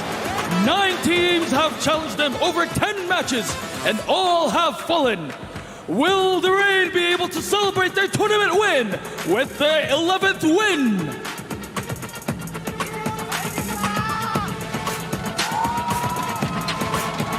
I present you the final boss of the mid-season tournament, the Atlanta Rain!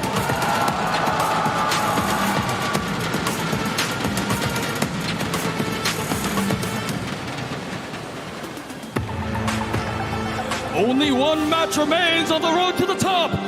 With $500,000, the trophy, and honor on the line, who will be able to come on top and win it all? The 2023 Midseason Madness Global Tournament. The global final starts now!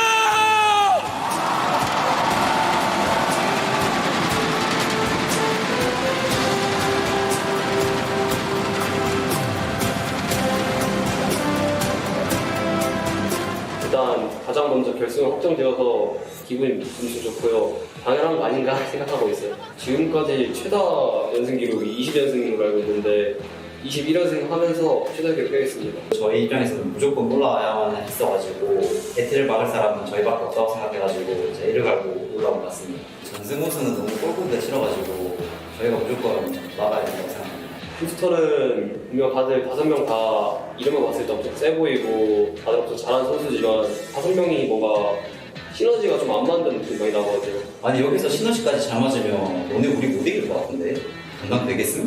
그래서 인석이 형을 보면 조금 불쌍하네요. 저랑 필드가 있을 때 좀 더 잘 됐던 것 같은데 조금 불쌍하네요. 인석이 형 우리 팀 올래? 왜? 동아리가 마음에 안 드나? 휴스턴이 3대1로 저번에 졌었고 이번에 3대1로 졌었는데 그럼 이번 결승전에서는 뭐 발전해서 4대3으로 지지 않을까요? 내가 4, 너가 3. 제가 그 결승전에서 애틀한테 지고 나가지고 너무 분해가지고 살짝 눈물을 흘렸는데 프로 실현하면서 그렇게 찔끔 눈물 흘린 게 처음이거든요. 진짜로 이를 갈고 꼭 복수에 성공하도록 하겠습니다. 휴스턴이랑 만났을 때마다 1.2점씩 줬었는데 최단 실수 줄여가지고 이번엔 0점으로 끝내겠습니다. 배틀은 전승이라서 지는 거에 무서워할 건데 저희는 굳지가 않아가지고 저희가 훨씬 더 유리하다고 생각해요. 많은 팬분들 응원해주셔서 일단 정말 고맙고 애틀 팬분들은 걱정 없이 봐도 될 것 같습니다. 오늘 결승전에서 팬분들이 엄청 많이 올 텐데 전승 우승은 너무 뻘쭘하잖아요. 원래 언더독이 조금 더 재밌는 거 아시죠? 꼭 저희가 우승할 테니까 응원 많이 부탁드립니다. 애틀란타가 아직까지 우승 기록이 없는 걸 알고 있는데 이번 MSM 우승하면서 애틀란타 우승도 추가해주고 급파까지 우승하겠습니다. 제가 급파 우승할 때까지 이번 연승은 계속될 겁니다.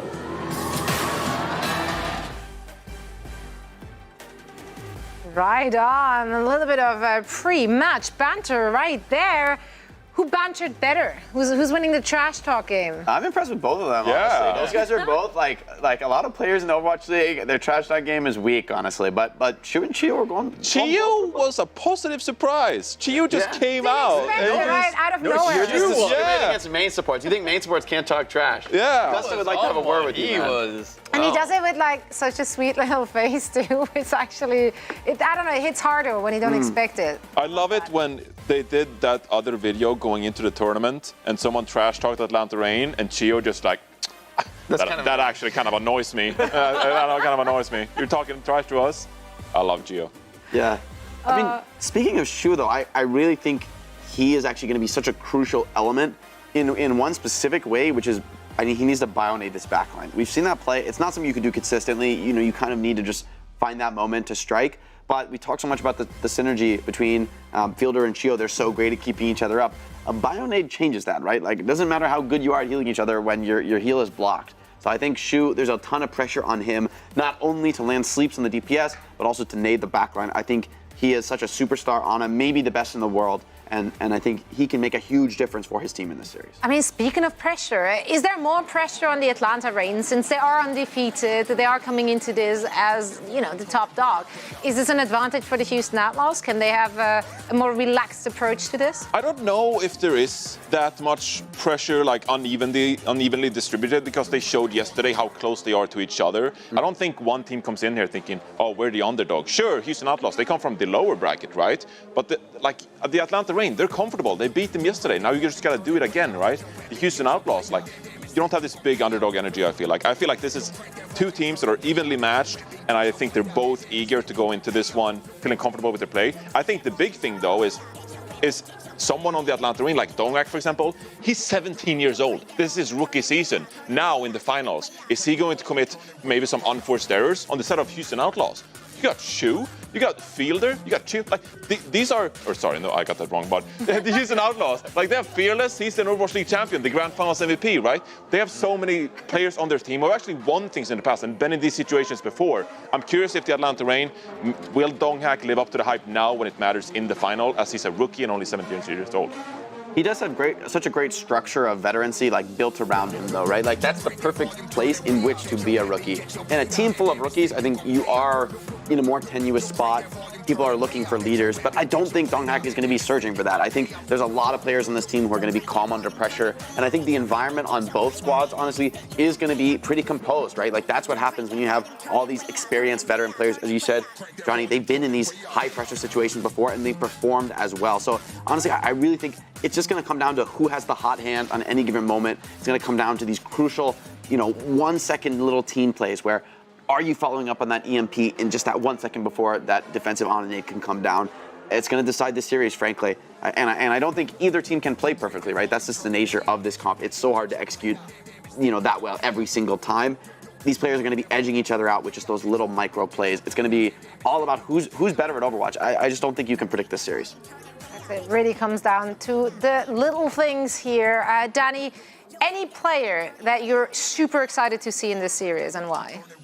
I think it's the Tracer duel that I'm really looking out for. I think that's going to be very interesting. For Houston Outlaws, whether it's Pelican or Happy, I think they are definitely going to bring that for me. And on the other side, Atlanta Reign, Stalker, like Pelican said, he's one of the scariest opponents that he has to face. So I think that Tracer duel for this matchup is something to look out for. How about you guys? Again, I mentioned the summer matchup, Pelican. I think it's really going to be important. You mentioned Diana as well. There's no room for error on any of these single roles. So if there's an error committed, you will see it very evidently that someone messed up, right? I'm looking out for Sombra in this one, but you could make an argument for any role. Yeah, I think it has to be Diana for me. I think both sides. I think Fielder is an incredibly stable, consistent player. Chu, I think maybe has higher potential, but it's hard to match the stability of a combo like Chu and Fielder. I think it is going to be up to the Houston supports to show their lethality and their aggression, and maybe flip the script on what you were saying, Johnny, about being a reactive, passive team that works great in the right situation. That is something you can VOD review, right? And overnight, you're like, we need to change this up. They can definitely change the tempo going into this one. Yeah, and I think for me, I'm going to be really watching for these bio nades. I think it's a crucial cooldown, whether you use it to just keep yourself alive or you're able to throw it and pick off an enemy backliner. It's a game-changing skill from both sides, and I think both teams are very much going to be looking to play around it, both in terms of forcing it out and getting as much value as they can when it does come down. And it's just so exciting to see them play it out in front of a home crowd. We are in Seoul, South Korea. Danny, what does this mean to those players? I mean, it's their hometown, right? Most of all of these players are actually from Korea. And Hawk too, honorary Korean now. You're surrounded by Koreans. You've been there for a couple of days. You're Korean. You have a couple of days. Food in your system, right? So you're definitely right now. You're a Korean. I mean, I could only guess. I mean, it'll definitely feel great to be in front of a home crowd and you're finally playing the game that you love in front of your fans, right? How ruthless are the fans, though? I know if we're headed over to Texas for events, they start booing. In Korea, as far as I know, they don't do a lot of booing. No, there's a lot of cheering. Korean fans are just lovely. They're their favorite teams. Yeah. The funny thing is, I don't know if you guys noticed, at the beginning of a match, there's like a chant going on. What basically the fans are saying, it's they count down, they say the team's name, and then they say fighting. So it's 3, 2, 1, or 1, 2, 3 in Korean. That's how they count. 1, 2, 3. Houston Outlaws fighting, and then the other team goes 1, 2, 3. So you never see them step on each other's toes. I'm pretty sure there's like the community leader that they have an agreement. Yes. They fight it out in a little pits. It's an arm wrestling match. It's an arm wrestling. Yeah, that's all off camera. You wouldn't know until you're there. So that's why you should get your tickets for the next event. Wow, I should. Someone would be so disappointed when they go there. Boxing match on the card. Why not? Why not? No, but it's just fantastic to see an event on this scale again. That one says Atlanta Reign. Let's go for the win. The real winner is all of us because we get to see all those cheer-me-ons, those cheerfuls. So much fantastic art from it's kind of incredible how consistent it is, right? Yeah, like there's so many. You say that and you saw the two steins next to each other. One was definitely better than the other. Well, Ari, not everyone.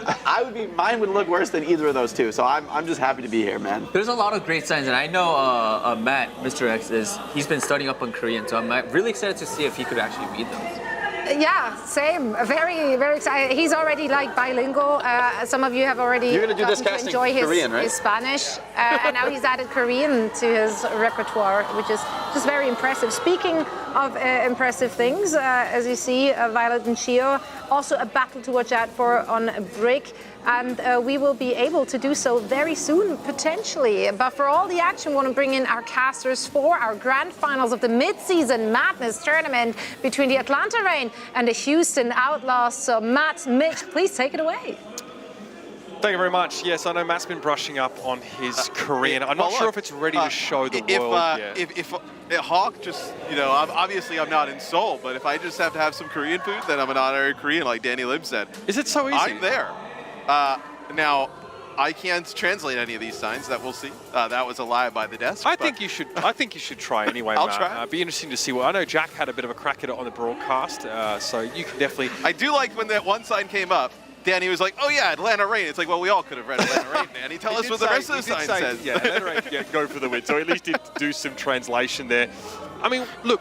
Just because we maybe knew that our two roads will be converging in a matchup like this doesn't really make it any less compelling a storyline. And Matt, there's a feeling, it's in the air, there's a feeling of belief that despite every result in which the Houston Outlaws has failed to topple the Atlanta Rain, today, of all days, anything is possible.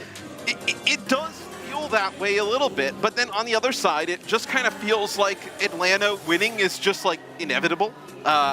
Johnny and Jake were talking about, I know, Donghack being so young, right, as a rookie and playing on the stage, and is that pressure? Sometimes it also has like the opposite effect of like, you're so new that you don't even realize the moment you're in, so to speak.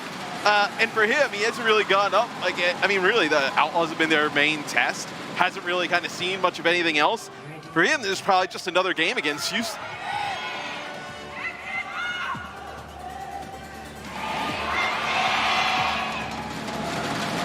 Once more time for your 2023 Spring Split.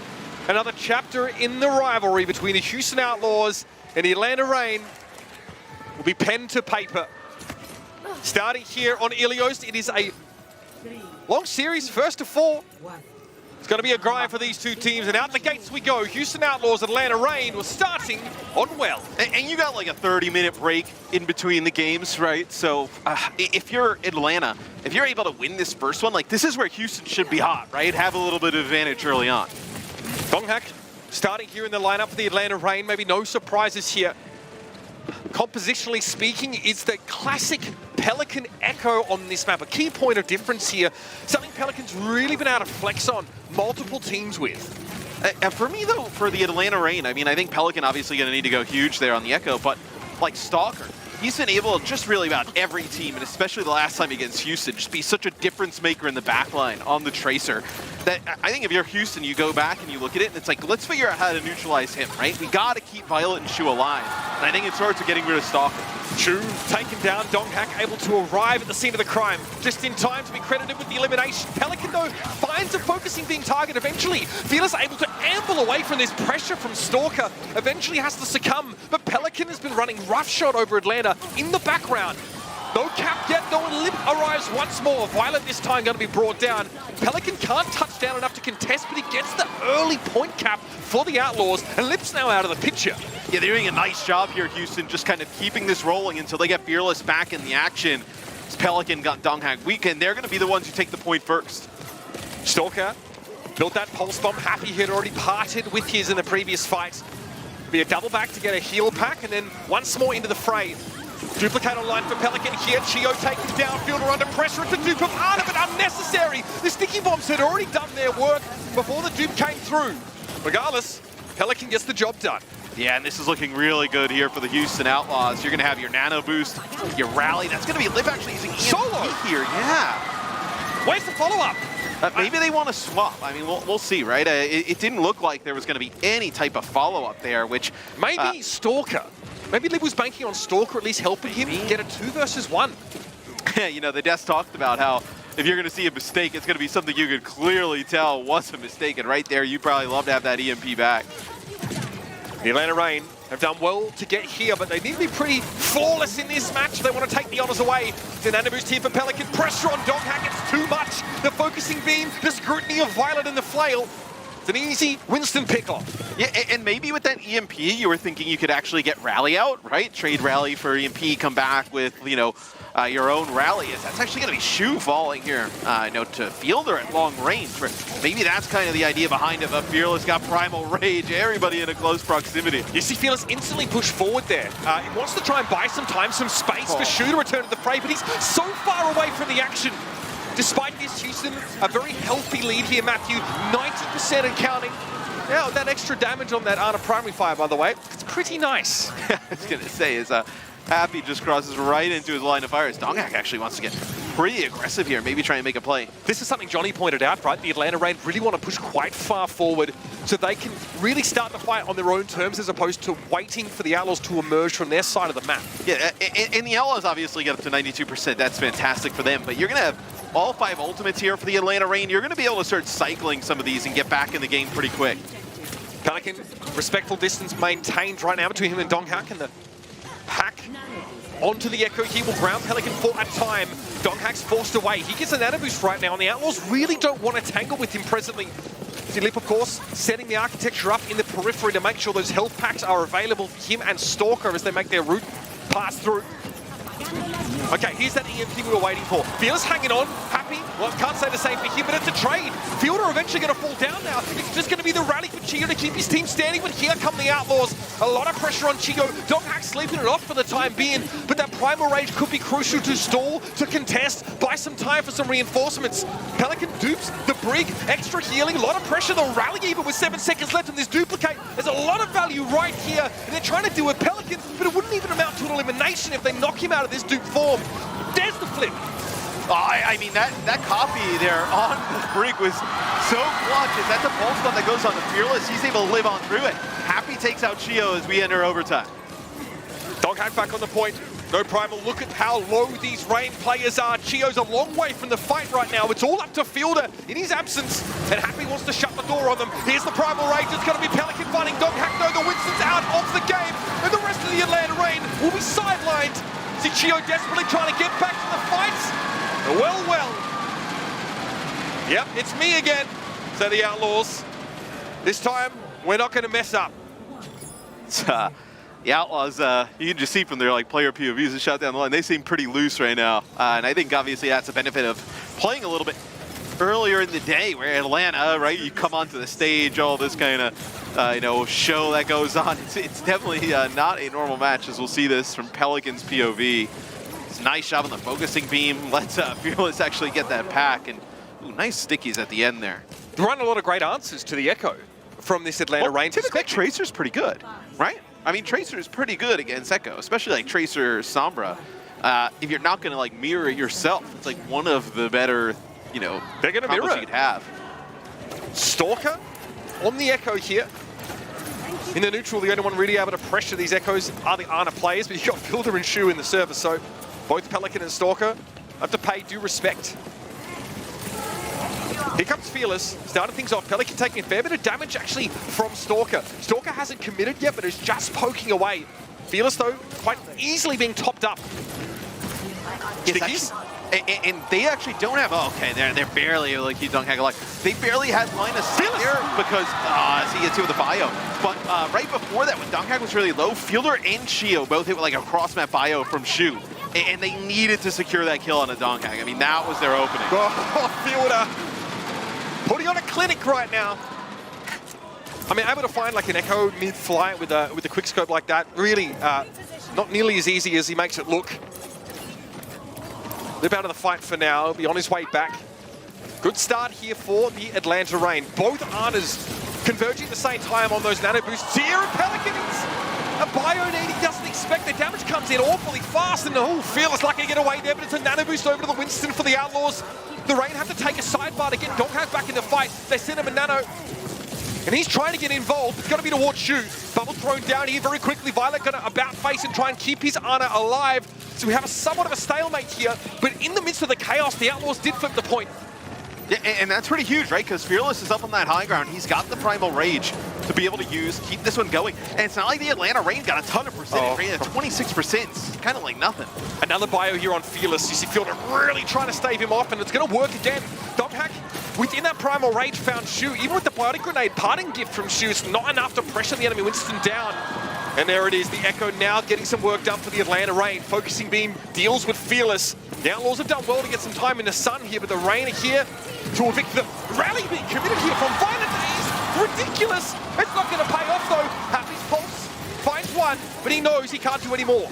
Yes, they're going to have to give the point up, at least for a brief period of time. It looked like maybe Fearless and Co is going to come on back in, but the Outlaws take the lead for a brief moment. It'll now be the Reign who take the lead. So what are you looking at here for Atlanta? Maybe you have this nano for Donghak, potentially even for Stalker. Stalker's having a great round, Matt. Since switching over towards the Echo, 3 final blows. Only the 1 death of the entire map so far. Duping a Tracer here. This is a scary prospect for the Outlaws to have to face down and lift the real Tracer. Able to deal with Violet on Pelican, can really only hover and look on. Stalker probably there's no recipient for this pulse bomb, but he's done his job. For a second, they thought about chasing Pelican all the way out there, but they end up pulling on back.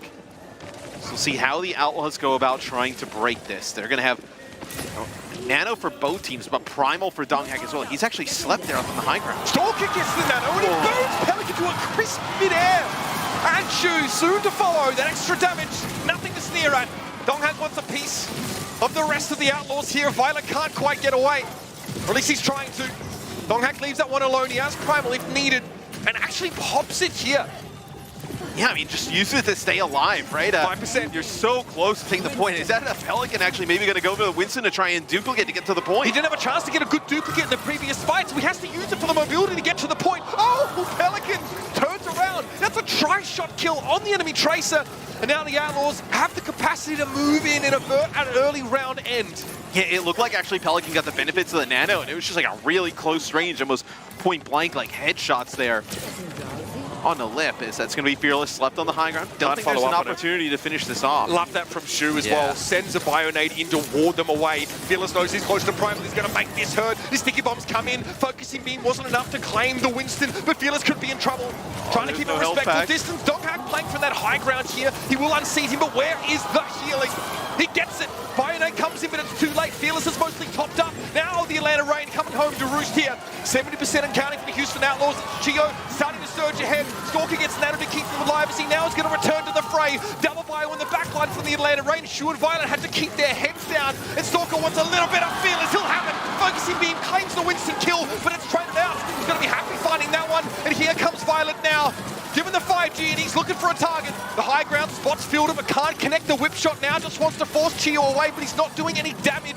Fielder for the high ground, still uncontested, and the Rain are back in control. Yeah, and who's going to be here to get the touch? I mean, Fearless comes back on the Doom, and looks like he's going to work his way to the point.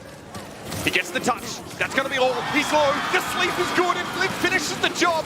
Violet trying to get into the fight. It's going to be Donghak going down to the whip shot, but Stalker has another Duke Tracer. It's going to be Lip again, though. Hacking down. The stick is good. Violet out of the picture. It's all the Rain right now. Is desperately Pelican trying to touch.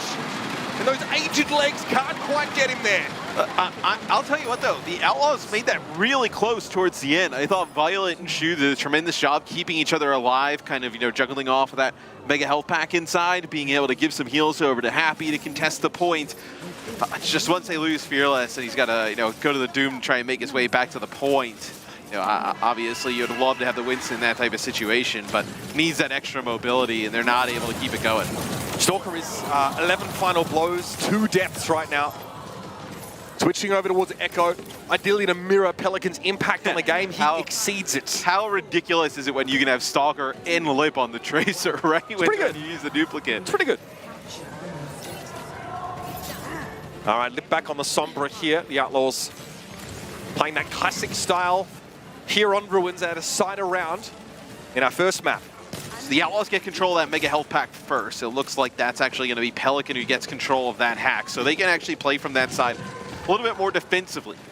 Crucial, right, in terms of allowing your Tracer to sort of dominate while they check their opposite number. Even your Winston, I mean, how many times were you on board with Fearless? And, he's trying to rotate out back towards the health pack, try and find one that's active. Having that one in your control, pretty important. Lip trying to reclaim that territory there, but again is forced back. Now, peering over towards the point, Bionade predictably flies in from Shu. He's able to avoid it. One from Fielder, doesn't find a target. Sleep on Pelican, Fearless rather, is good. A trade here. Donghak goes down, but is it worth it to get Shu? The answer is probably. Fearless can't be kept alive under the rest of the pressure from the Atlanta Rain. And they'll have their time in the sun here, a chance to flip the point back after an early Houston capture.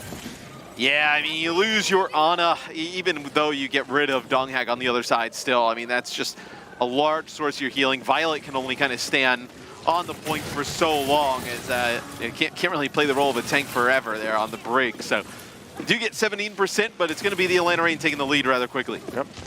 As immutable as the March of Time, Lip finds the first EMP build-up. Not quite the perfect opportunity to make use of it yet, but the Reign are in control. They're waiting for the Outlaws to show themselves here.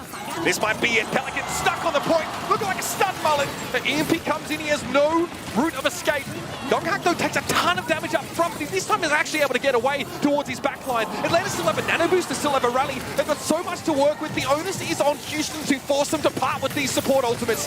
Violet going for the rally himself here. Donghak returns to the fight here with the bio, but now goes for the primal rage. Chio's looking a little bit worse for wear. It's a late EMP. Pelican's gonna hope the follow-up is there, but it just isn't. Violet steamrolled by Donghak here. The primal rage finds its value. You can hack as many players as you like. You like teammates to follow it up. It's an L. And the sleep from Fielder onto Fearless was just unreal because we're watching, I believe it was from Pelican's POV, and Donghak is really low after that EMP and then trying to jump out towards the rest of the team. And Fearless goes for the chase, and he actually gets the nano midair and gets slept while he has the benefits of the nano, trying to follow up and get rid of the Atlanta Reign tank. But because he obviously gets hit with that sleep dart, not able to finish it off. Donghak playing pretty far forward again, characteristic. The Outlaws require 2 individuals to keep him in check. Okay, early primal here from Fearless. He's fortunate to avoid the sleep that came in from Fielder. Turns back, looking to really create as much space as he can, but another Bionade comes on in. Fearless has no assistance. Deep in enemy territory. Up the proverbial without a paddle there. The Atlanta Reign say, righto, who else do you have to cap this point? The answer is no one. Yeah, as Donghak gets the benefits of the nano boost after they get rid of Fearless, he goes in, just pushes the supports the rest of the team out. It looked like Pelican may have been the only one there, the possibility to touch, and not actually make it. So, pretty close, competitive map number 1, but it's the Atlanta Reign, just too strong. Not a great start for everybody's favorite anime protagonist. Fearless ends the map, 1 final blow, 11 deaths. To say that he's being punished by the Atlanta Reign may be an understatement. He's got a target on his back and they are hitting it. Well, I mean, the Atlanta Reign are just putting so much pressure onto the supports of the Houston Outlaws. And even like, you know, Pelican and Happy trying to help out in any way possible. But I mean, Chio and Fielder are just playing on another level. I mean, they are rarely dying first. They're able to. Also, a lot of the times we're watching Fearless being able to, like, he can't really start to dive or, you know, go to make a play. It's at like 50% health half the time, right? And then when he's in that back line, they're doing so good at keeping themselves alive. He gets hacked, the damage amp onto the Sombra from Lip, and they just burn him down. I mean, he's just barely able to stay alive. So maybe just change the game plan a little bit up here for the Outlaws. We've seen in some of the footage that's been shown by Johnny, for example, just how heavily the Outlaws like to invest in keeping Fearless alive. Get those biotic grenades in there, make sure he's topped up. It's something that gets even scarier when there's an Echo in the mix, right? The moment if you get bioed, you're basically insta-dead. You're gonna die to the focusing beam here. The Atlanta Reign, a little bit of a slow start for them there. Donghak getting exploited somewhat in that first round, but they turn it around in a big way. A decisive win on Ruins. Yeah, as we take a look at some of the highlights here, I think when Pelican was on the Echo, it's kind of when they had the most success, right? As you're looking for somebody to be able to get in there and make a quick kill, quick play, right? Focusing beams, you can just burn targets down instantly, and I think that's where you thought they had the most success. Really interesting, I think, moving forward. I'm curious in your take. Like, if you're the Outlaws, like, what types of maps do you want to actually end up playing the Atlanta Reign on? Like, do you want to try and maybe play your Rush, where, like, they're Fearless on the Ramatra and whatnot? We've seen that they've been able to beat teams, but we know the Atlanta Reign are fantastic at that style. Like, what type of maps do you think we see them go with? I mean, you may want to mix it in. The problem is that it doesn't really matter because Lip gets to play Sombra regardless of the composition, and will make your life hell. And also, like, we know that both these teams generally like to play the Unabrig backline. Houston, against a team like the Atlanta Reign, even in a rush mirror, I would be shocked if they pulled out the Zenyatta. It's a mite disrespectful, it's a tad risky, and the Outlaws have selected Blizzard World for the 2nd map in the series. So, blows exchange at the start of this series, but it's the Atlanta Reign starting with an edge, as per usual. Do your favorite main characters, the Houston Outlaws, have what it takes to even things up in map 2?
To say there's a lot on line here, well, maybe an understatement.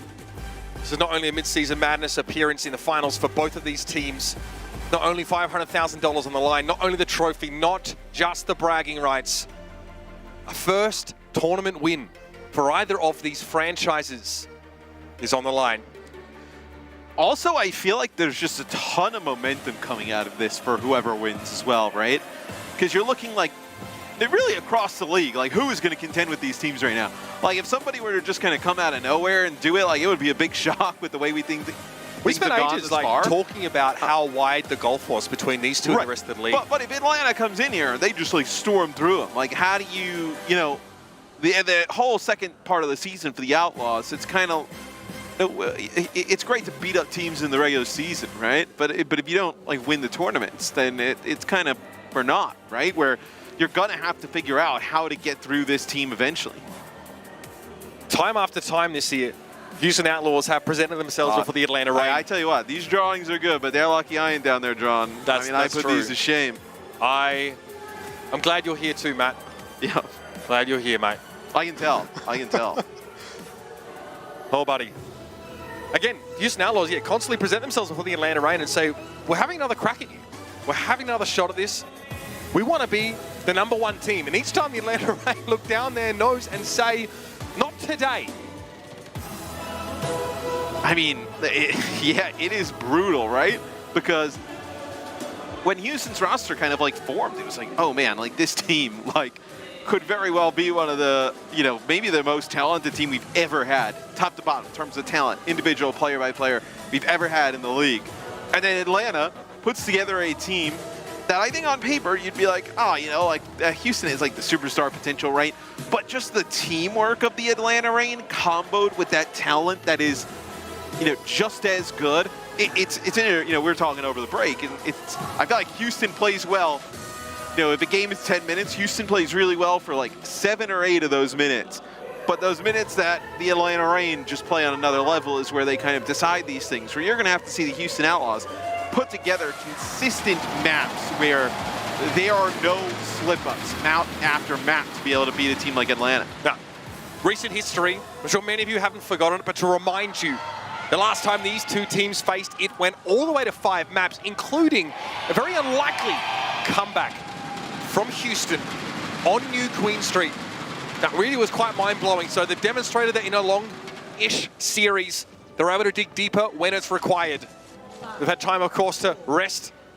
The Atlanta Reign actually really don't have to play too many games to get here, if I'm honest with you. They have pride of place and get to move on through. And okay, Pelican not set up in the expected location. The Hogger will be stowed away. Yes, just trying to get a hook maybe onto Pelican. A little cheeky pick there at the start. Stalker also went with a Widow. Maybe trying to get an early pick, but hey, I tell you what, if you're the Atlanta Reign, you'll take this. If they want you to play this type of style of play and you can just mirror, you feel pretty confident. Houston want to be the first to start these fights off defensively. Atlanta move quick though. Just like now. Donghack going over the top. Fearless doesn't quite have a target to tangle with right now. And he's hit with a bio instantly. Again, the focus is on him. Fortunately, desperately, Shu able to minister to those wounds. Send him back into the fray. But here comes Donghack. It's a hack on Shu. We can't get away. Lip able to bring the linchpin of the team down. And obviously it's Lip who ends up getting that first pick, and it's on the Shu. But that bio grenade just sets up everything. It just kind of puts your team in a little bit of disarray, a little bit of panic. Fearless is so low. That allows Lip to come from the opposite side, get a hack, finish off Shu. Fight's broken down now into rather segregated skirmishes. Violet falling to Fielder though, and I think Happy realizes that Jig is up. Fearless keeping it going for a little longer, but that is a very expedient take here from the Atlanta Reign. And I think it's just, man, Fielder has been able to get so much value out of these bio grenades. We saw it in the first map pretty much the entire way. You see it here in this early parts of Blizzard World. Sets up a really fast point A take. Yeah, I mean, that pressure being put down on Fearless. Sure, it wasn't a bio grenade that got the kill, but it forced Fearless out of the fight for a long period of time. Violet's barely getting to play the game right now. Stalker once more descends. Lip will be traded out though. Happy finding a key kill involvement from Shu. Perhaps a sleep dart at work. Either way, this does very little to stymie this early momentum from the Atlanta Reign. They still want to surge ahead. They still have their Winston in play. Yes, it's going to be actually, it was Pelican and Fearless who dropped down onto the payload to try and prevent it from moving forward even a little bit more. So that's going to be an EMP. You're going to get both supports. So the EMP is good here for Pelican. There's a sense that Pelican definitely wanted to let that EMP go. He was also detected on the approach, so it was then or never in terms of that fight. But this is crucial. The Outlaws felt like they were letting things get away from them early, right? They've been able to white-knuckle grip on the reins, the pace of this round, at least for now.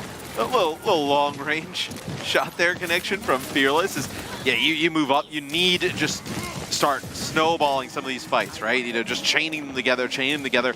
I like the idea from the Outlaws here to push up a little bit. You know, get aggressive. Don't allow the Atlanta Reign to set up some of these plays. Another sleep. It's a big one. Fearless has the primal here, but he's hit with a Biting Grenade. He cannot stay for long. Donghak, though, so much pressure. Look at this. Happy just beelining towards him. Fearless able to stay alive, even with that bio earlier, but God, that pressure constantly hangs over his head. The Damocles sword of Fielder, not one to sneer at. He's going to face his Tormentor, and this time comes out on top. Double back to the card as Donghak is causing some problems with his primal rage, but he doesn't want to linger himself. No, I mean, that's both supports, but I don't know if you're going to be able to actually turn this into much of anything here for the Atlanta Reign. I mean, maybe you just pull the Outlaws back. They're not going to be able to stay in here and play as close up. You need that payload to start getting going again, right? Create a little bit more distance here for the Atlanta Reign so the Outlaws just can't play up your spawn. Fearless overlooking the location where he took fate into his own hands. A very different opponent faces him now, though. He'll drop down, try and deal with his young upstart, his Donghak. Thriving under the pressure, even at the tender age of 17. Fearless again is vanquished, and Stalker wants to assemble the line of scrimmage well forward of the card right now. Donghak creating that space, pressuring high ground. This EMP needs to be awesome from Pelican, right? You're kind of looking across the board. If he doesn't connect with Fielder and Geo, they're in a lot of trouble, as that's going to be the rally that comes out, but they're able to get rid of it fast. At the same time, the Reign are executing basically the same game plan on the Houston Outlaws here. Stalker wins out, though. That's one to remember. Happy now really can only just stall. Fearless, he comes with full health, so he'll hang around for a little while, but there's not going to be any assistance. He knows that he's done. And Violet now very quickly trying to sheepishly back away. He will be corralled back towards spawn. Oh, that is a brutal fight to lose there for the Outlaws, as you're trying to get Violet out, but you're not going to be able to do so, as Stalker there. A little bit of assistance from Lip and Donghak as the payload continues to move. 2 checkpoints above 3 minutes to finish it off. Look at this, I mean, Olympus is going to come up on another EMP. Chu wants to have his wits about him here. Stalker already starting to make that flank, or at least thinking about it. He also dropped down again. Donghak always going over his head. Rarely these two Winstons fighting face to face. It's about impact. Stalker makes one there, but it's going to be a nano for Violet. Yeah, I mean, they get the nano out, so Violet can't really get any value out of this outside of living, right? So now you can come back. What a stick. That is huge, because you would have been able to come back with your own EMP right around the corner. They go with it anyway. Fearless slapped and hit by the EMP. Lip's going to get out, but not before he gets rid of the enemy tank. Donghak will be back into the fight pretty soon with a primal rage to boot. Both Winstons about to let loose. 2 minutes and 23 seconds on the clock here. This is looking very different from the last time these two played this map. Fearless is back in the fray. So you have Donghak going in, just trying to split off the supports there. Maybe get a bubble. He's also got primal rage. This Fielder seems like he's high. Maybe he thinks that Pelican has an EMP, trying to play a little bit more passive. Fielder hacked briefly, so needs to take some time inside this small room here. Being mostly overlooked by Fearless right now, but a Pionade will definitely give him pause for thought. Here's the rally from Violet now. You know the Outlaws want to try and surge ahead, but they've lost Ju. Here's a Violet needs to give that healing where it's needed most, and that's it. Fearless, it's just not enough. Again, another pulse bomb connection from Happy. Not able to make a difference here. Teetering on the edge. 6 HP. They keep him in the fight. See, you just see the Geo can use that rally so late, right? The Outlaws, they have to use it early on. Just Fielder able to keep him alive, use it extremely late. You get an EMP here coming up for Lip as well, with the nanoed Winston in the way. It's crucial. Atlanta may be able to finish this with some time. The EMP on Donghak means he can't get where he's needed most with that nano, but here comes Lip. The EMP is good. Violet's down, Pelican's just able to get away, but Fearless not nearly so lucky. Happy can only poke from the doorways right now. It's a couple blinks and he's done as well. The Atlanta Reign extinguished is Houston here on this attack? Oh, a minute in the time bank as well. On and a Houston Outlaws map pick.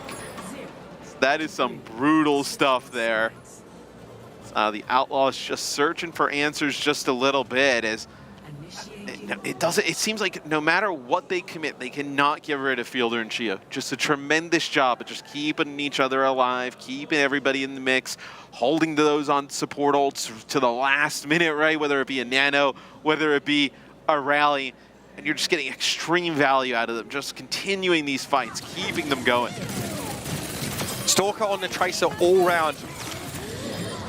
Calling Menace just does not do it justice. 11 final blows, 2 deaths. I mean, look, if you're the Atlanta Reign, this is almost like if you were to say, hey, pick the meta, right? This might be what you would choose. If you're like, hey, we can put Lip on Sombra full-time and Stalker on Tracer almost perma, you'll take that if you're the Atlanta Reign.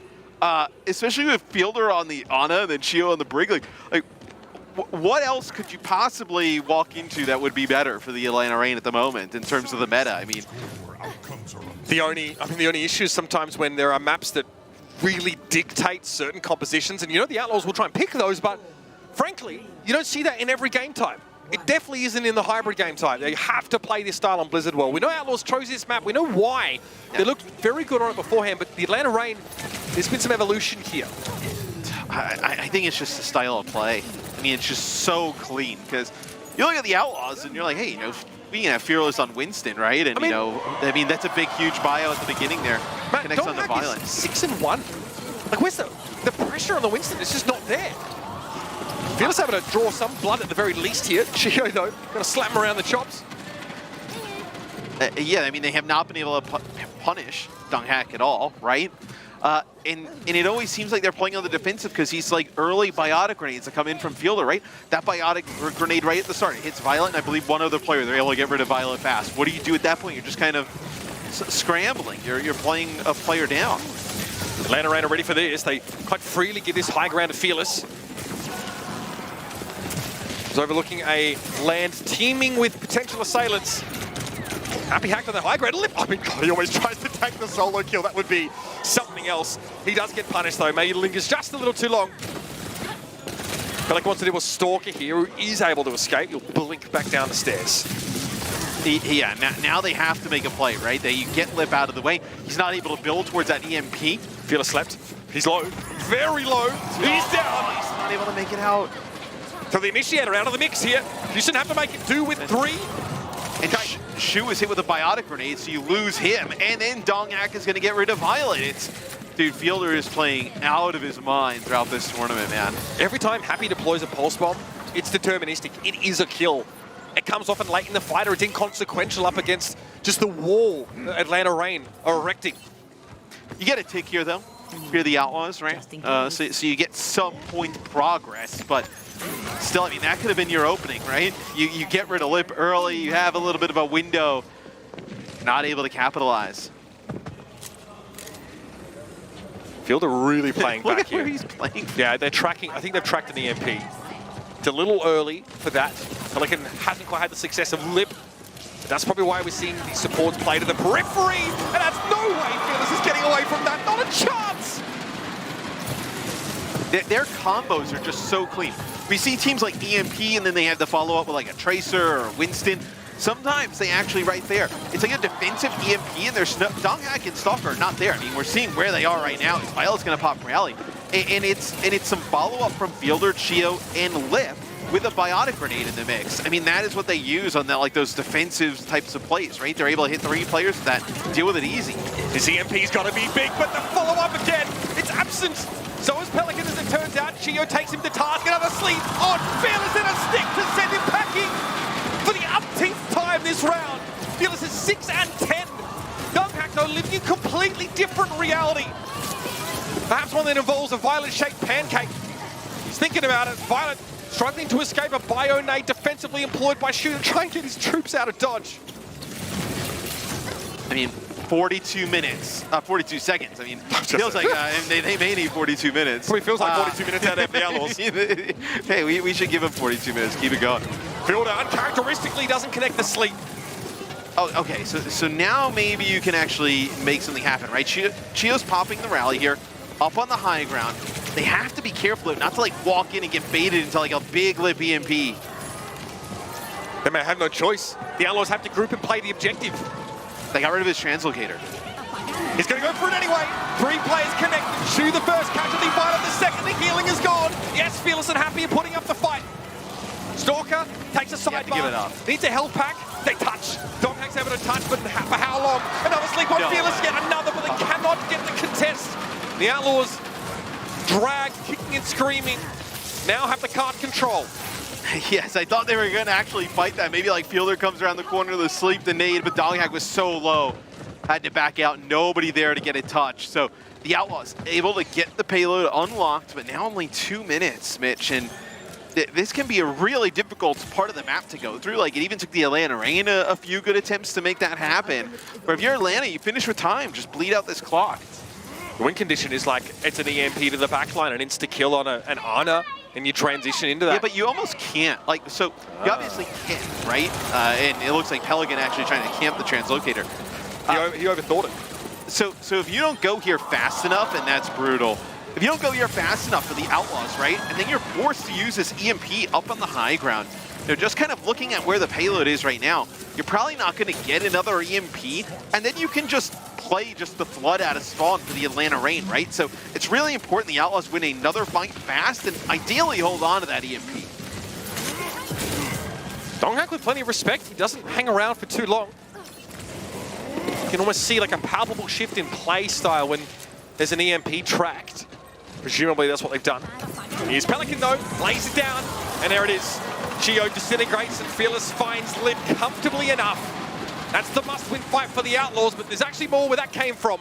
And you see everybody on Atlanta just back out, right? It's kind of not an ideal scenario, right? Because you end up losing a fight, but it's one that you feel really good about. You have some high ground control here. You have your own EMP underneath the minute. It's going to take a while for them to even get back to this point if you're able to get a team wipe. No joy there for Stalker's pulse bomb. Donghack in that primal though found Violet. He was cooped up in the room, and then Donghack made the best of it. Fielder in trouble here. Primal comes down, but Lip is having his way with the back line of the Outlaws. Fearless comes up empty-handed. I mean, we're watching from Fielder's POV. I mean, like, Fearless just kind of juggling him for a little bit.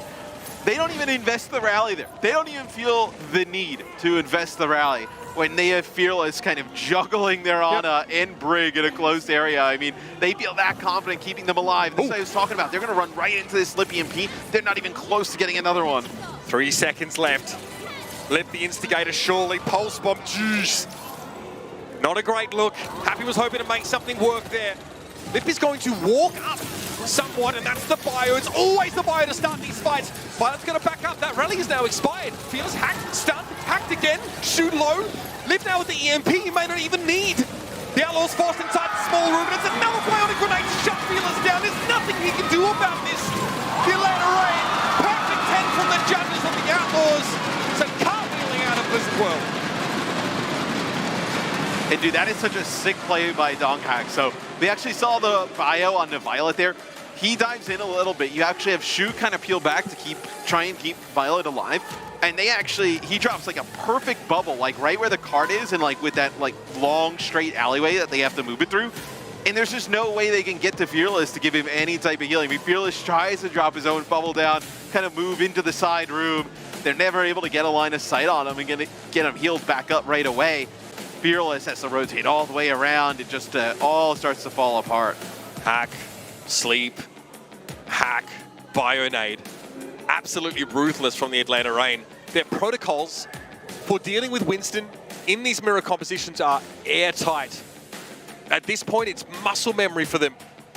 Fearless is doing everything he can to try and break the paradigm, throw a curveball at them, come from an expected, I guess, angle of attack, and none of that really seems to cut it. The Atlanta Reign are looking to seal their sovereignty nice and early in the day. Yeah, and for the Outlaws, right? It just took so long for them to get checkpoint A. And when they have to use that EMP up on the high ground, you know that, I mean, best case, you get another one deep into OT, right? but you're not. It's not going to come back online. So you're going to have to win a fight another way, but you're walking into an Atlanta Reign team that can save up all 5 ultimates, going to keep it there with the defensive spawn advantage, a massive one at that, and there's no way they're going to be able to break that. Well, the gloves are off now. Clearly, the Atlanta Reign would love nothing more than to humiliate the Outlaws in front of this crowd. So many cheering fans. What a stage to cement your dominance at the top of the Overwatch League. And in map terms, they are halfway there. Some moments here from Fearless, given some leash to go aggressive. Look pretty good, but I mean, I look like at the that. clock here. I like that from the Outlaws when they pushed up and got that aggressive. If they didn't do that and gave space to the Atlanta Reign, it probably would have been an even faster time. This team of storied veterans been some of the biggest matches we've ever seen in the Overwatch League. I mean, play like they're scared sometimes, or they just don't have the ability to take the initiative here. Look at Fearless. I mean, so often we see this, right? These primal rages in small rooms. Fielder just pockets Chio. Just pockets him. Every sleep, every bionade, cooked to perfection.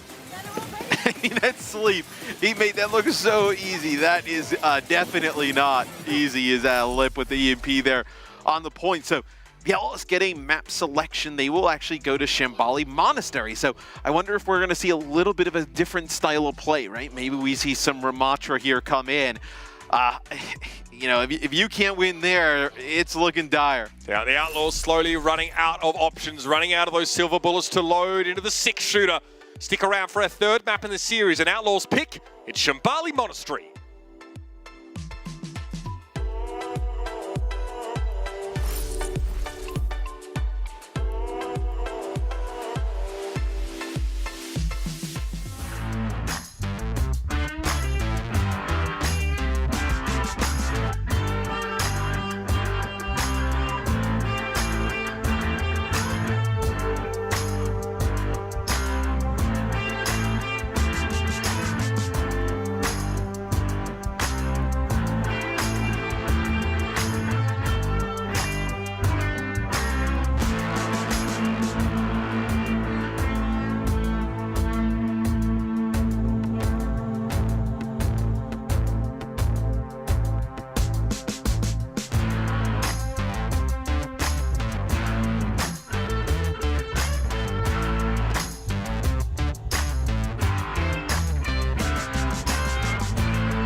By all appearances, just another day at the office for the Atlanta Reign. I tell you what, if this is the workplace experience for the Houston Outlaws, perhaps a change of career. They are struggling out there. Maybe get in touch with HR because these are brutal conditions for them to be playing under.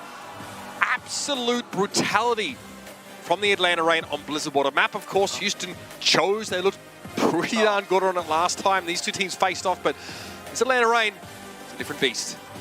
And I think if you're Atlanta and you see this next map pick come in, you kind of get a little bit of a vibe that maybe the Outlaws are a little shook at the moment. That this is a team, as it'll be Hawk coming in for Donghack. So Hawk, obviously tremendous on things like the Ramatra, some of these off tanks, you know, Diva, right? But if you feel like your dive is just so effective against them that they have to go to rush style maps, you already have a 2-0 lead. So even if they beat you in the rush, you just go pick another map that you can just force dive, right? I mean, you feel like you are in the complete driver's seat. I mean, look, I think obviously, no, Gator, he loves a little BM. It's like, hey, I would be telling the Atlanta team, like, hey, we break them down and beat them bad here. They are going to feel like they have no options, that there is no signs of life. They can't beat us in the rush. They can't beat us in the dive. Just kill all hope here if you're the Atlanta Reign. This is it. This map, it feels like it is, right? It represents a fork in the road for the Outlaws in this series. One path is success, where they start to light a fire under the rain, not that they need it. The other, to fall in a rush-type mirror and feel desperate, not having options. Have a look at this head-to-head. Lit continuing to stand tall as the 10-foot gaming warlord we know him to be. Pelican, always a smile on his face, happy-go-lucky attitude, but it's time to get serious. And I mean, you look at the Sombra stats, and when one team is just kind of running through the other, it's pretty difficult to have one player look fantastic, especially on the losing team. We can take a look at some honest stats coming on through here. Look at the enemy slept. The biotic grenade kills. I mean, we were talking. I mean, you could see that when we were just watching it, but to that level, that is wild. Also probably says that Shu is just forced to use him in more defensive manner than like being able to use him in an offensive, aggressive way.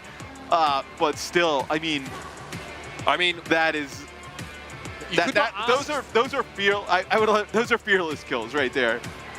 You couldn't ask for a more stark indictment of the Outlaws and kind of malaise that they've been suffering over these first couple of maps. One thing is clear, something has got to change.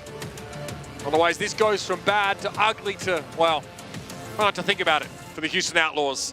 So, let's talk right now. Let's talk the present. Shambali Monastery gets picked here. We know Houston have been quite flexible. They pick up plenty of these rush comps that look quite good. The Atlanta Reign play a really elegant style, actually, with the Diva on defense at first point sometimes. We've also seen it from, we saw it from the Boston Uprising. They use Kalios in that capacity. They also put him on Ryan to play Bastion, which is a different story. But again, by no means is this a favored map for Houston. No. I think it's kind of, hey, the dive isn't working. Let's change things up. Let's force them to bring in Hawk, right? You know, Donghack has been great on the Winston. Maybe with help, have him bring in another tank, throws things off a little bit. Feels a little bit like you're searching for your answers here. Yep. If you're Houston, and if you're Atlanta, it's like, hey, just sub in Hawk and just keep doing what you're doing, right? I mean, yeah, doesn't feel like they have to do anything much more complicated than that. The Atlanta Reign bring in their resident bird of prey. The Outlaws looking more like carrion by the second. They need a jump start.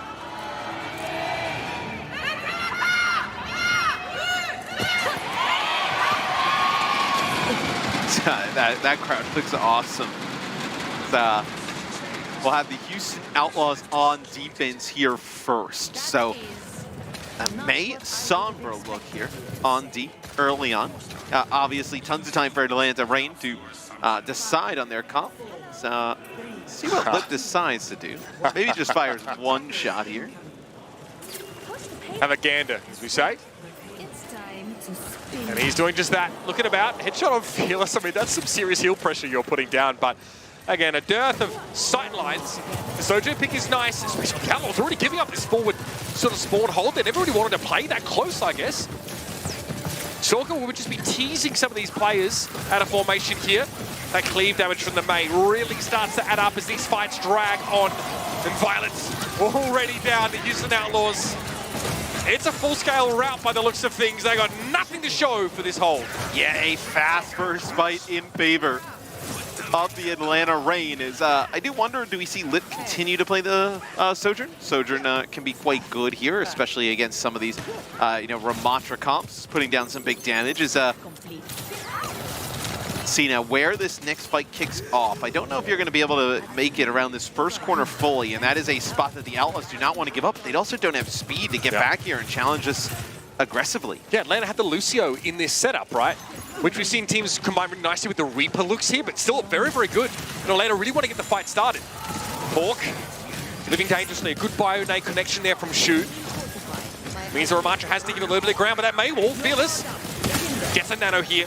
He's going to have to commit at some stage, but the Atlanta Reign, with said speed, say, maybe we don't fancy this so much.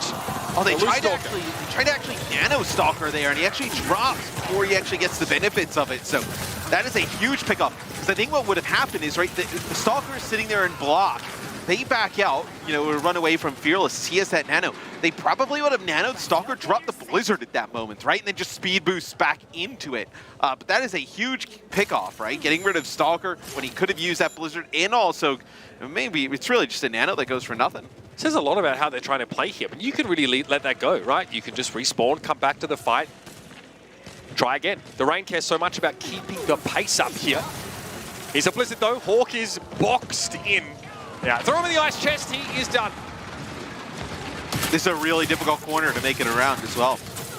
We've seen teams like, you kind of play that Mei over on the side. We've even seen teams have really great success like running Reinhardt here, right? Like inside of that small room. Yeah, it might have something to do with the other DPS in that lineup. So you play that Mei though in that corner, right? You have the Ramatra. You're in a great spot to just have these fights constantly come around. No large win condition like an EMP either. It's going to be an aggressive sound barrier. Happy trying to respond now with an EMP midway through the fight with a bio-nade on Stalker. It made him an easy mark. But Shu is picked off by Hawk. Can he do any more from here? The annihilation from Fearless accrues a heck of a lot of value. Hawks pales in comparison. So this is really good here for the Houston Outlaws. 1 minute. Nano boost available for this next fight. And on the other side, you're just going to have Lip with this overclock as you're able to just lock down this choke. It makes it very difficult for Hawk to try and push in. Chio actually goes over to the brakes. They don't want to play with that speed. They don't want to try and get aggressive here. May play for a little bit more survivability. Maybe the safer play at this point as they are running out of rope. Maywall here just to screen off. I think the Reign would have liked to get a bit of Fearless in that moment. They were trying to actually catch Hawk there. Hawk got hit with a bio, and they actually tried to get that Maywall to block him off, but didn't connect with it. Bio for Fearless is going in now. Let nowhere to go. The Maywall cuts him off yet again. It's such a treacherous corner of the map, and the Outlaws are exploiting it maliciously. Fearless forced to back away. bio-nade does connect. There's an opening here for the Atlanta Reign if they want to make this work. Builder was hacked for a time. Privacy screen thrown up by the Outlaws that gives them the chance to pick Builder off. He was lost at sea. Ice block there. That was from Pelican. Gives him the time to get this Blizzard down, and Hawk is frozen. Stalker's not going to be able to get away, but Chio's able to find Shu. He delved so deep into the backline for that kill. They're busy swatting at flies for the time being here. He'll return with Stalker, but it's just the two of them. Yeah, Stalker is on the point there with Chio for a little bit of time as Fielder goes to the Kariko to come back. He gets the touch. The EMP is going to be there. Everything as the Outlaws drew it up here. Blizzard down. Wall thrown up here, Pelican in trouble. Hawk back on the Doomfist. He's low, Stalker's seen better days as well, and here comes the flail. Violet's not happy, Jan, but he'll take the hold here. And that could not have gone better for the Houston Outlaws. Early on, it looked like the Atlanta Reign were going to get it going, right? They win that first fight, and after that, on that corner, it is all Outlaws. Complete domination. I think as well, you start to see, so obviously Atlanta is tremendous. When you don't have this, EMP is such a large win condition for some of these teams, right? Well, you're not playing that EMP on the other side, not playing the Sombra.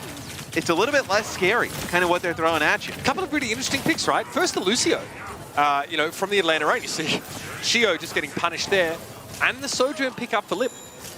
Yeah, I actually don't mind the Lucio. I actually think the Lucio comp there is totally fine because you're trying to get past that Mei wall. It's really difficult. At times you can try and rotate all the way around. But where's your disruption against that enemy Ramatra?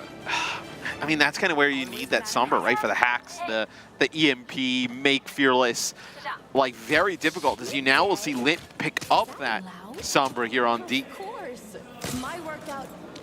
An unenviable position for any team at the pro level to be in the Atlanta Reign. Have to hold very close here against the Houston Outlaws. This is not out of the question as well, by the way. And I mean, let's think Rialto. Very different map, but the choke at the end, pretty similar. Yeah. You can definitely play around that. Happy start to the Widow. Warning shots fired. Fielders forced to duck and cover. So what's like best case scenario here for the Reign, right? You get like maybe 30, 40 seconds off the clock here, and then you basically have to hold that corner for 2:30. This is not your true staging ground, right? Yeah. You just want to get what you can here, very much like the start of Havana. Okay, Fearless. Living dangerously here, but Chio down first. There's Happy. And there goes Stalker. One tick in the box for the Outlaws. Yeah, maybe like 15, 20 seconds off the clock there.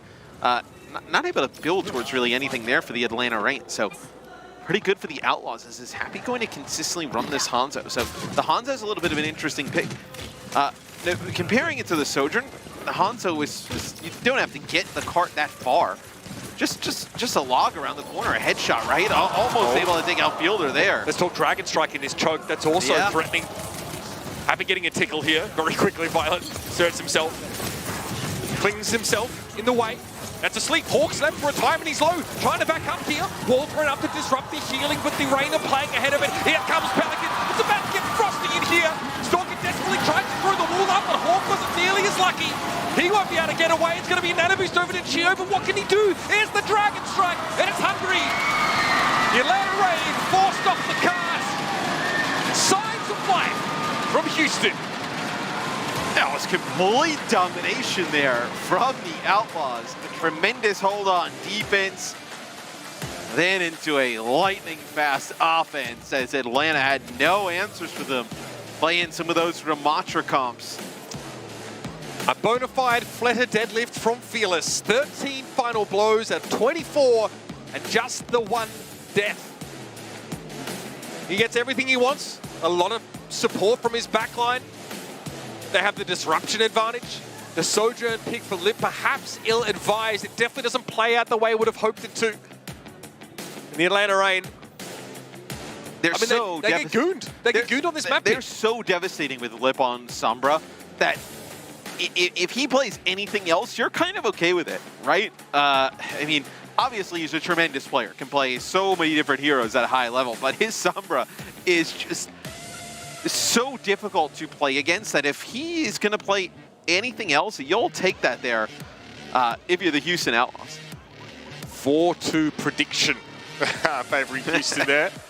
Optimistic perhaps, but things are looking up for the Outlaws here.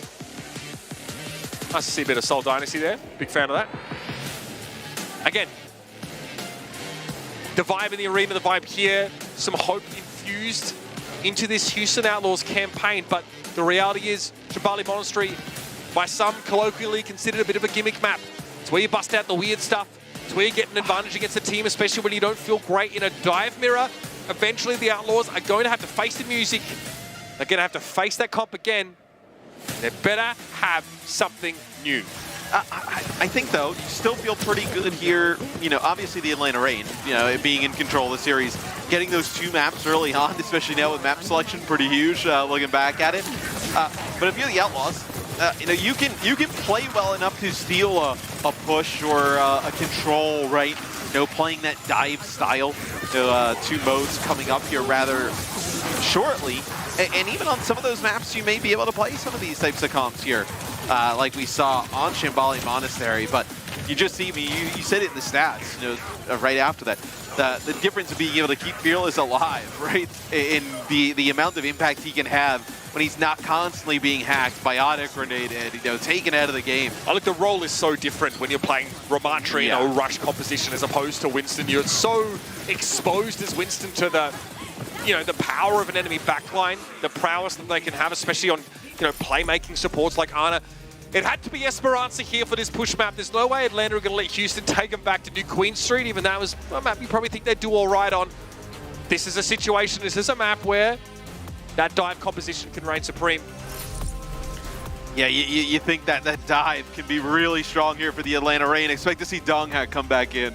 Keep your eyes out for that one. Donghak to make his return after the break. It's map 4 in his first of 4 between Houston and Atlanta.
Suffice to say, folks, now we have a game on our hands. The Houston Outlaws force the series over to Shambali Monastery.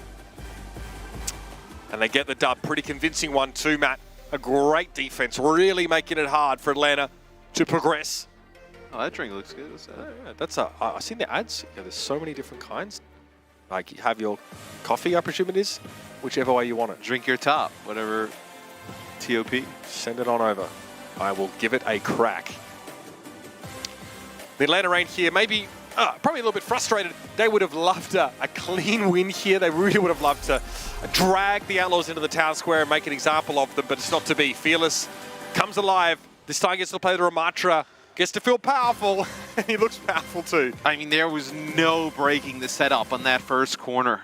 Once they kind of got things rolling there for Houston, setup was tremendous. 13 final blows out of the 24. Take a look at some of the highlights, right? I mean, just kind of moving forward. Never had to worry about being hacked, being kind of whether it's like a rally, right, with like a shield bash, getting stunned. Like once that's all out of the game, and you can kind of play this like rush, a little bit more brawly style. That's when the Outlaws look great. Yeah, they really punished Atlanta on this choke. The first fight doesn't go well, right? You think maybe they can burn some clock early in the round. No, basically all of that happened here. Just, it's a tough choke to push through. The Atlanta, in fairness, they're not playing a flanking comp, right? They are playing an upfront, a front-loaded damage. I've got Sojourn, I've got Mei. I'm going to try and make you walk into my crosshairs. No way to really put a ton of pressure on the back line, right? Which is where we've seen Atlanta be the most successful throughout. Chio seemed like the only player who was able to get to grips with the Shu and Violet. But usually by that point, the fight's broken down completely and he's just getting an exit. So you will see Donghak come back in here for the Atlanta Reign. Completely expected once we see Esperanza. Well, the Outlaws cop a couple to the chin, but finally land a significant strike. And the worst thing is, right, is like, so you're going to need a win in the dive. At some point. At some point. Here would be the optimal time to do so. Push can be very coin flippy at times. Also, map pick on control, you can pick the map, you're not exactly picking the points, right? It could be a complete toss-up what you're going to get there.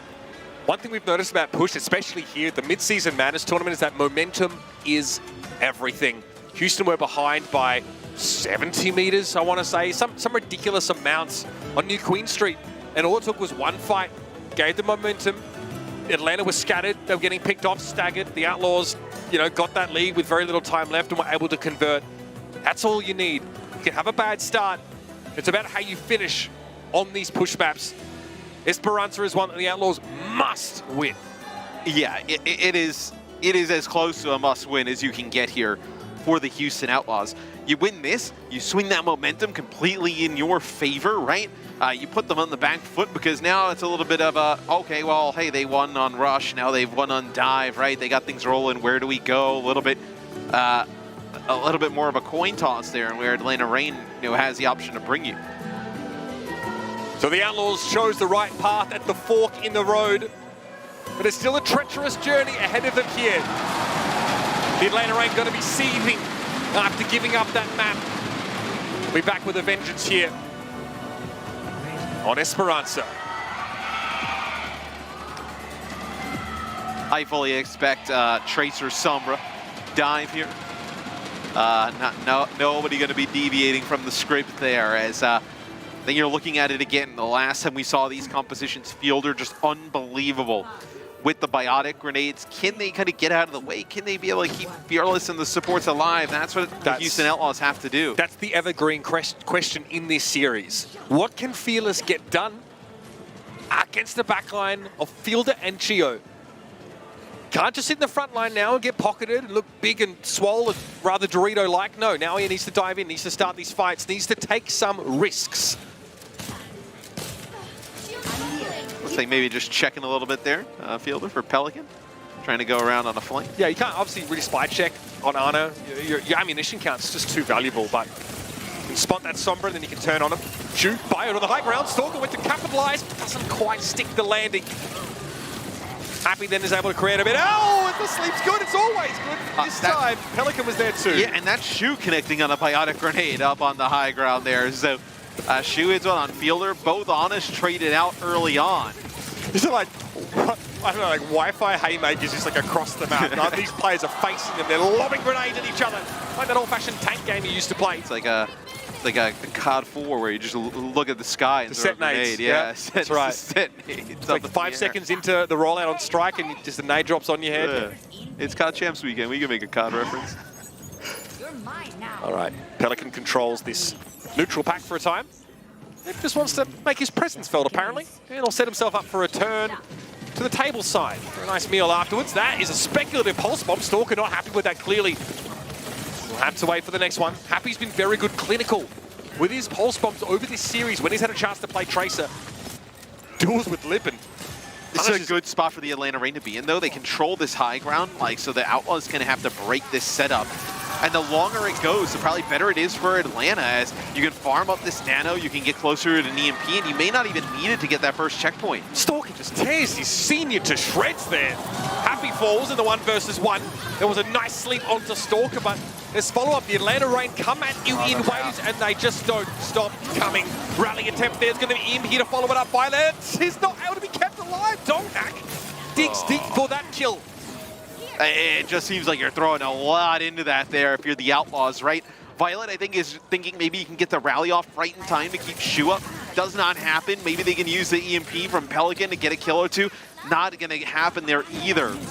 Now the EMP from the Atlanta Reign. They sat on this for a while. It's time to hatch it.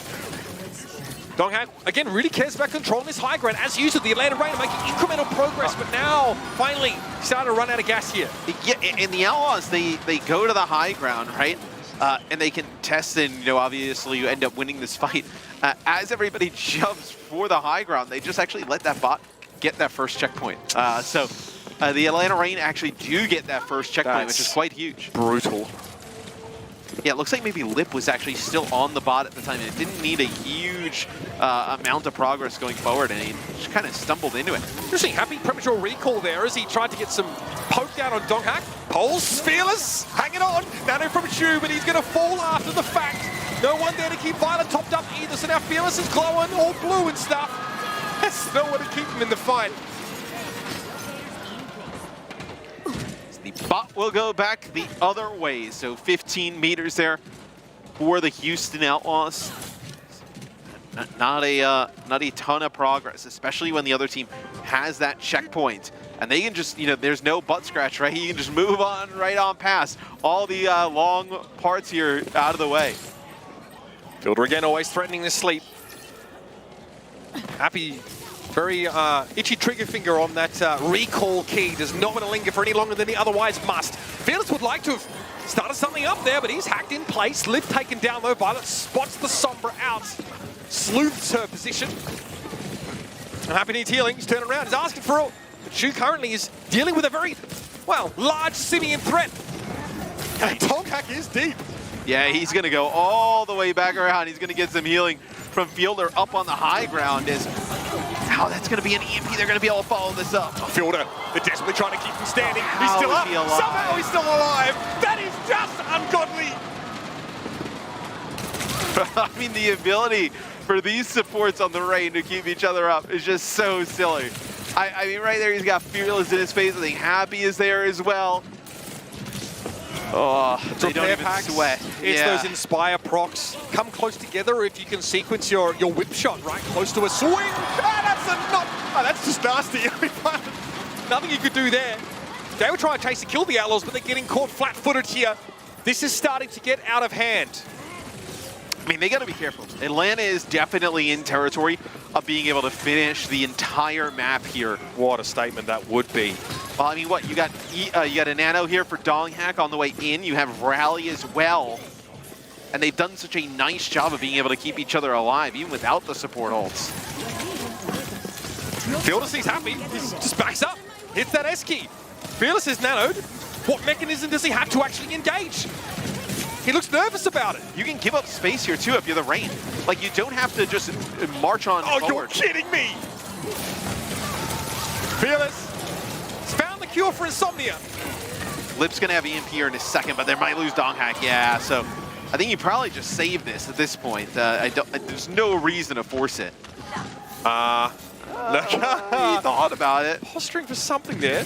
Well, Donghack's already back off spawn, right? This is what I mean about the Atlanta Reign. They don't stop. They don't give you a chance to breathe. Very hung show-esque, except the execution's so tight. Nice use of the rally there by Violet. What a stick. Happy again. Okay, there's an opening here for Houston.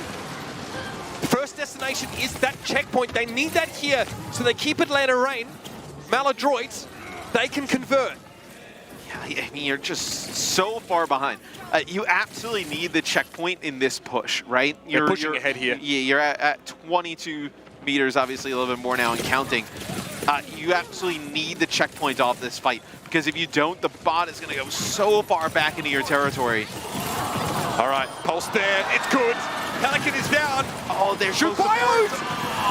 Nasty stuff from Fielder again. Clinical in his accuracy. Fearless again finds himself bereft of teammates. And that bot should be swinging right on back to the Outlaws half of the map. I mean, what? They have 112 meters, right? The bot's going to go all the way back. The Outlaws to like even get close and make them sweat a little bit. You're going to have to take the bot so far the other direction. Like even like you really kind of like double the amount of bot distance, but you're not really gaining any progress. So quickly. The Outlaws find themselves again trying to play out from their spawn. A big kill from Violet there to Kiriko. Okay. Making the switch here. Hoping to find something a little bit different. Fielder doesn't get Fearless with that one, but it's going to be a nano primal from Donghak. Yeah, so you maybe play the... He does it again, man. So you have the Kiriko obviously a little bit more offensive focused, but then also the ability to cleanse some of these biotic grenades to get rid of that effect and maybe punish off of that. Happy refuses to lose. Highest amount of final blows in the lobby right now, 8-1. Adding 2 to his tally with that beautiful double pulse. Okay, here's a rally for Geo Lip. Yeah, okay, so sleep on Fearless now, Hack now. The MP maybe. Fearless is limited in options and he's backing away. He knows he can't push for this. He'll get topped up here, but it's slow from Violet. Kitsune Rush going to be thrown down here. Shu keeps wary of Lip, but the EMP still connects. Donghak just sits back, gonna wait this Kitsune Rush out. Violet looking for a kill desperately. The Kunai is probing. The shield, though, stays many of those off. The bot is tentatively moving for the Outlaws, but they know that they are in enemy territory here. They're going to wait. They time it perfectly. Donghak tries to block it with his bulk, but he's unsuccessful. But Shu gets overrun. Desperately, Violet tries to return and keep him alive, but he's not quick enough. Donghak does go down, though, exposing himself to try and keep his sleeping teammate standing. Fielder trying to space himself from this, but he can't escape the EMP connection, and Violet finds another with a kunai headshot. Here come the Outlaws. They will get the bot rolling, but it does feel a little bit bad. With a minute to go, have to use your EMP there for both supports in the Tracer on the other side. But it felt like they were in a dire situation. They absolutely needed to. They get the checkpoint here, Matt. It's all on the table. Regardless of the amount of time, they get it. 43 seconds left for the Outlaws to make another unlikely comeback against the Atlanta Reign on a push map.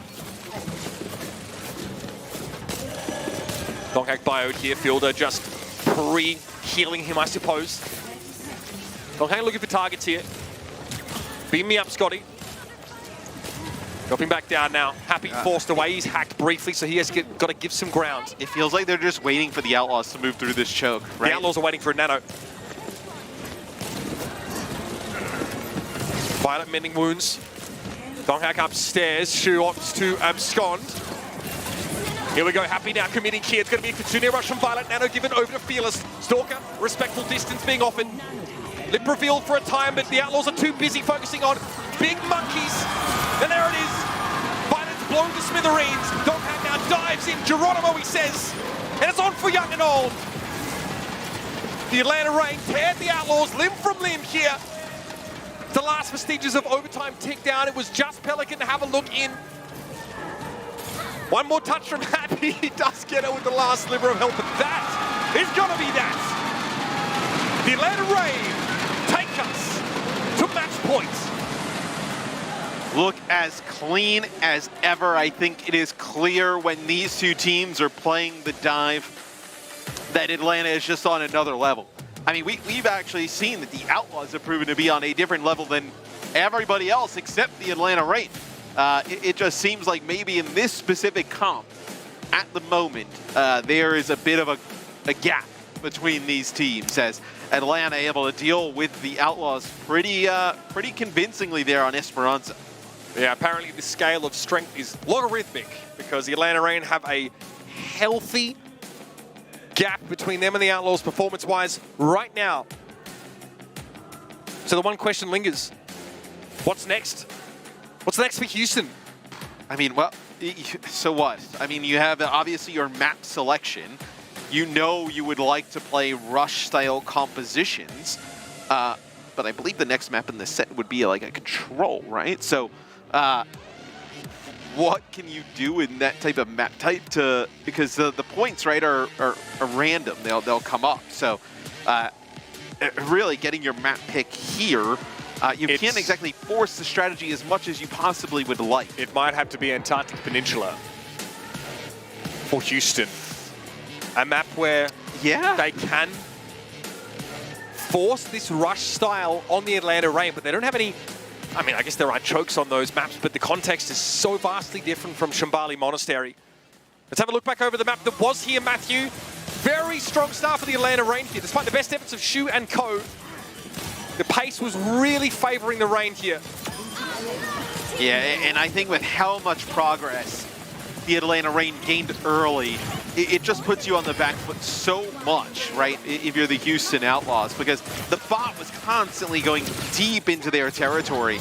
And although I thought, like you mentioned, I know Happy, I think, has had actually a really good series, all things considered. Even with some big kills from him, they're never able to really make the Atlanta Reign sweat in terms of gaining progress. They pick up their checkpoint, right? The very next fight, they turn around and send packing. Look at that double pulse. It's a thing of beauty. Make no mistake. Happy was the shining star for the Houston Outlaws. And you'd see that once that cleanse comes out, the nanos there, they just end up popping that EMP. And yeah, like you mentioned, Antarctic Peninsula will be the next map in the set. Everything rides on this map for the Houston Outlaws to stay alive in this series, to have any hope of toppling their greatest rivals to date. The Atlanta Reign have thrown down the gauntlet. What does Houston have left?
Well, these Cowboys have found themselves in the last chance saloon.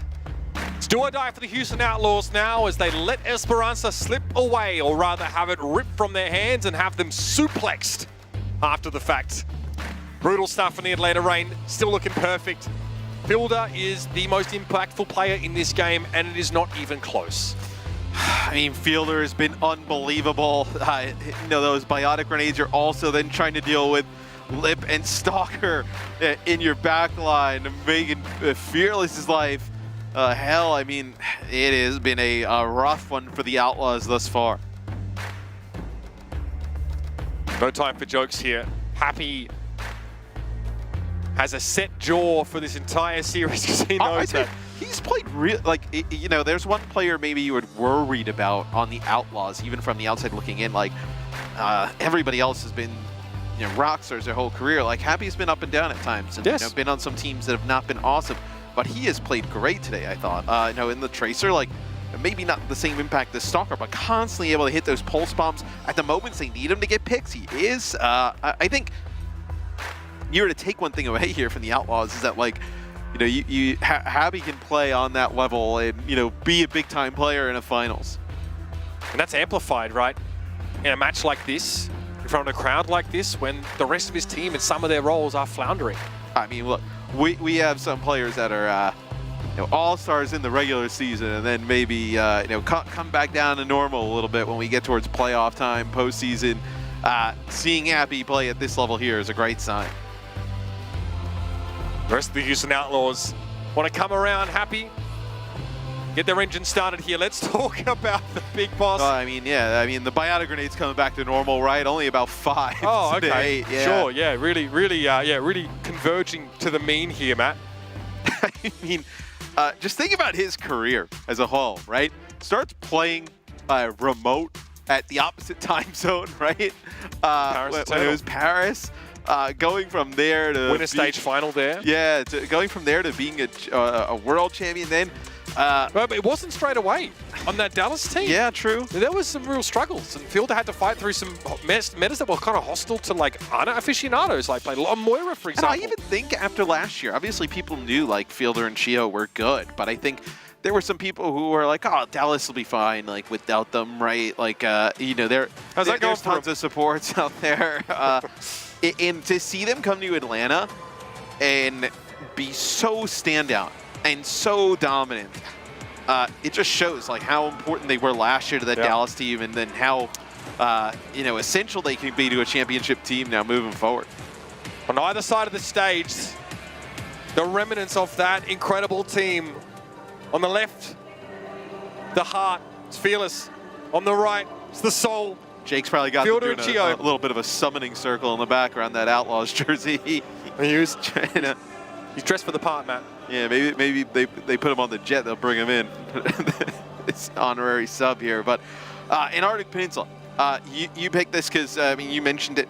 This is probably the map in the control pool that you feel like Rush kind of fits the best in across like most of the points, right? Like there's some... Let's say you would have picked like Nepal here, or maybe even like Leashing Tower could have been an option, right? To get Lapse or Icebreaker, I think that's really where you can start to, you know, put Fearless back in that position where he's the focal point. Atlanta's not going to play the Rush, right? You would have saw them bring in Hawk if they were to do so, right? Donghak stays in the game, so it feels like that. They know that maybe the Outlaws want to do that, and they don't particularly care. They're going to go and play what they've been great at the entire series. Well, the stage is set, everybody. And the Atlanta Reign are locked and loaded with the knowledge they are one map away from Mid-Season Madness champions. Here we go. Sub-level it is. And not just winning the Mid-Season Madness, but I think just sending a large message to the rest of the league of, if you guys want that championship at the end of the year, you got a few months to level up. Kind of message that don't quite fit in a tweet. You know? Yeah, because we're coming, right? I mean, there's looks like to be no slowdown with this Atlanta roster. So Houston had to play dive here. Generally accepted, definitely the comp that they have to come out with. So Donghak gets to do what he does. Needs a bit of healing right now, so drops the bubble. Belated, to be fair. He's about to hold on to that for quite some time. If Fearless drops first. Fearless's bubble almost like kind of trapped him in, right? Where Fielder couldn't get that line of sight, so almost able to take out Donghack there. Means that he also can't initiate while he's sitting under that. Another 4-8 fourth for Fearless, and it doesn't go so well.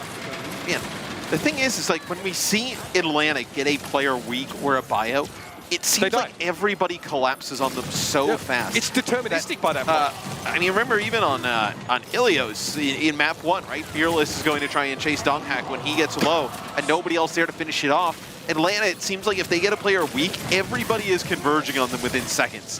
There is just no hesitation. So the word team play is thrown around a lot, bandied, I'd say, around pretty commonly, without context always. But I think that's one way in which like that team play edge is really being displayed here by the Atlanta Reign.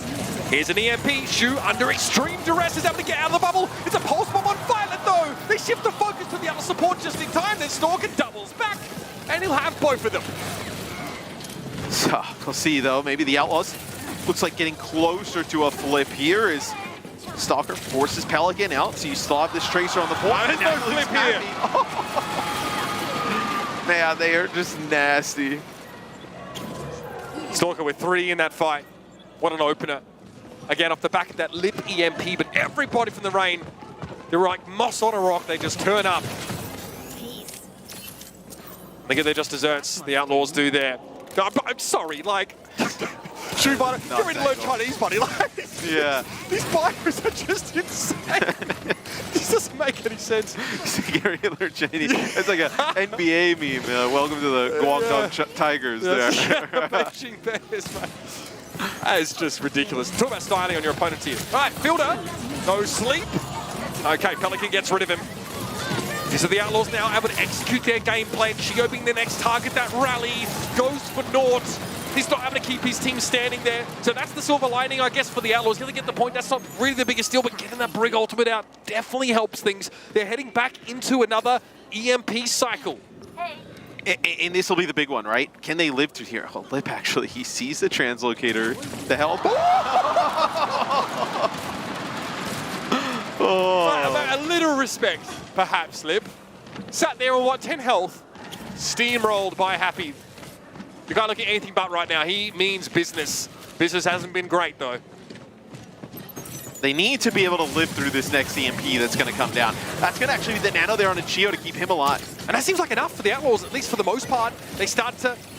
but the Reign are going to go on the offensive here really fast. Yeah, eventually the Outlaws are going to be forced to fight for this, whether they want to disengage or not. But they do wait out that nano. So both Atlanta Reign support ultimates go for very little over the last couple of minutes. And then the EMP, that's what you're looking out for. The Atlanta Reign back in action. Donghack slept, but it's inconsequential because Stalker is running roughshod over the Outlaws. I mean, the EMP comes out from Blip and Happy is dead within seconds. Nobody able to make it back, so you do end up winning like that one fight, which gives you that 44% to get the kill on a Lip. They have to wait a little bit, but that is about it there for the Outlaws early on. As the Lip gets that EMP, they come on in right after that, and it is game over. They've had second chances, third even, the Outlaws. No more lives left for these cats. So I'm interested how this plays out. It looks like Houston is actually going to go and play this Ramantra-based composition. When Atlanta sees this, do they continue to just kind of play the dive? Can they execute it at a high level to make it work against this style of play? Because what can Atlanta move to off of this, right?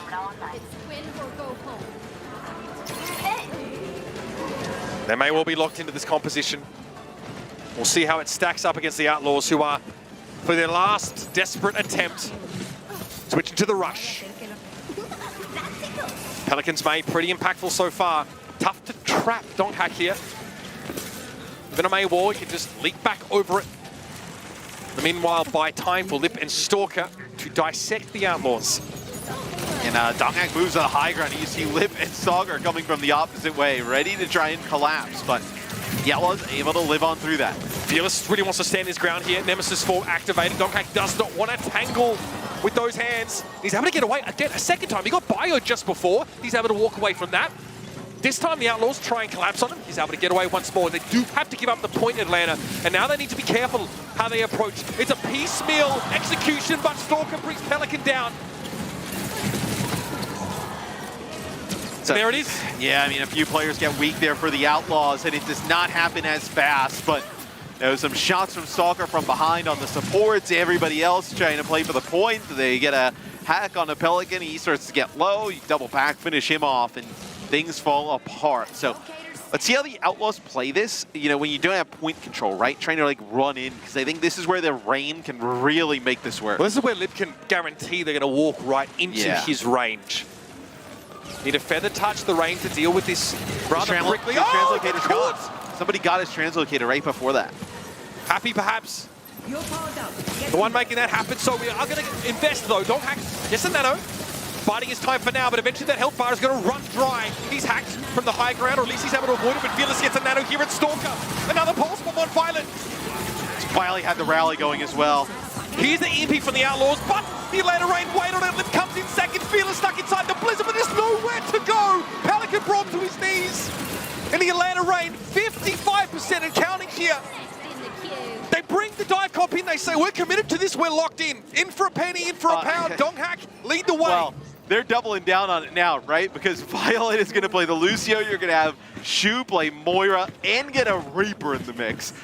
So this is like as rush as you can get trying to play against Atlanta. Bionate on Fearless. He's going to push ahead anyway. They're running out of margin. It's Violet caught. It doesn't look good. Donghack with a backhand. Where is Shu going to go here? He might have Fate available. Fearless at least gets an annihilation kill, but the wheels are falling off the bus. Donghack finally finds that Moira. Fearless has to back away. The Outlaws are running out of time to even contest. And I mean, that was your annihilation right there, right? Pelican now goes over to Tracer, probably just to get a touch. And this is just such a desperate moment here. Stalker with the pulse bomb could put it away. Happy has to reveal himself, immediately cops a shield bash from Chio. The Wrecking Ball swap. Pelican touches here, able to recall away. How quickly can Fearless get here? Back on the Wrecking Ball, what a classic throwback. Will it be enough? Stalker's pulse, ready to deliver. Violet's able to fade away from it though and avoid certain death, but he still gets brought down. Stalker is inevitable. Violet trying to desperately skate away, but that's another one for the young prodigy. There's nothing he can't do, and the Atlanta Rain are here to bring the house down. Pelican desperate trying to back away, but bringing the West Wind to Seoul. The Atlanta Rain ride it all the way to the throne. The one that was promised to them in the championship. Your mid-season madness victors. And they just made it look easy there towards the end. The Outlaws trying to make anything happen. They're bringing in the Reaper there, trying to play any style of rush to make an impact, and it did not matter. The Rain is able to deal with them rather easily, and I think they just prove, I mean, we knew there were levels, right? And we knew, you know, maybe some tier breaks when you look at kind of where the power rankings are at. Maybe a bigger one between these teams than we had thought. A poignant moment there, as well as Fearless congratulates former teammates. The Atlanta Rain, cool, calm and collected. We saw Chio take a deep breath before that last round. He knew they were on the precipice of victory. The precipice of a new chapter for this franchise, and now the precipice of glory. Get that trophy up there, Atlanta Rain. Your mid-season Madness champions. So, you know, Hawk obviously only plays one map in this set, but he's been really strong when they have to play Diva, Ramatra-based comps. It seems like Gator kind of has this team so, you know, well coordinated. They're all on the same page. They're able to just collapse so fast with these dives. Just nobody on the same level as Atlanta Rain. Hawk came so close to hoisting a trophy of his own. They fell to the Shanghai Dragons in that Overwatch League Grand Final a couple years ago. Finally, his time has come. It's not the big one, but it's big enough for now. And you see Vigilante get a chance there. Hoist the trophy. You know what it is though? It's funny. They seem happy, but they also seem like they expected this, right? Now, sometimes you see teams win and they hop up. And everybody is just, you know, a sigh of relief. You see how much this means to Vigilante. Somebody who, you know, he comes in at times. It's been a long road. Being able to get a title is huge. But you also see that this team, I think, has their eyes set on the whole championship. Oh, yeah. The year-long championship. This one's nice. It feels good. But this is a team that they feel like they are just a large cut above the rest. And that this is just going to be a footnote in the story of a tremendous season. So much trust put in Gator to build this roster up. Yeah. You know, he came across Lip by chance. He didn't even know if he had to bring him onto the team. He just asked. And apparently, there was a pathway to bringing this ridiculous elite level player onto the roster. And now, as Gio pointed out, I don't think as a franchise we have a positive win record yet, but the fortunes of the Atlanta Reign have truly been reversed. And the sky isn't even the limit. No, I mean, you look across the board. We think the Outlaws are the closest thing to this Atlanta Reign roster. And Atlanta, you know, pretty much from start to finish, right? Just a Shambali Monastery, they fall short. The rush looked really good for Houston there. I also think, you know, you had Lip kind of playing that Sojourn for a while, but man, outside of that, it was not close. A pleasure as always, ladies and gentlemen, to bring the coverage of the Midseason Madness to you from myself and Matt. Thank you, as always, for your support and for your eyes and ears. We're going to head now down to the arena, soak up some atmosphere here with Sean Miller. Please applaud for the Atlanta Reign, your 2023 Midseason Madness winners. Thank you. Let's hear it for your 2023 OWL Midseason Madness champions, the Atlanta Reign.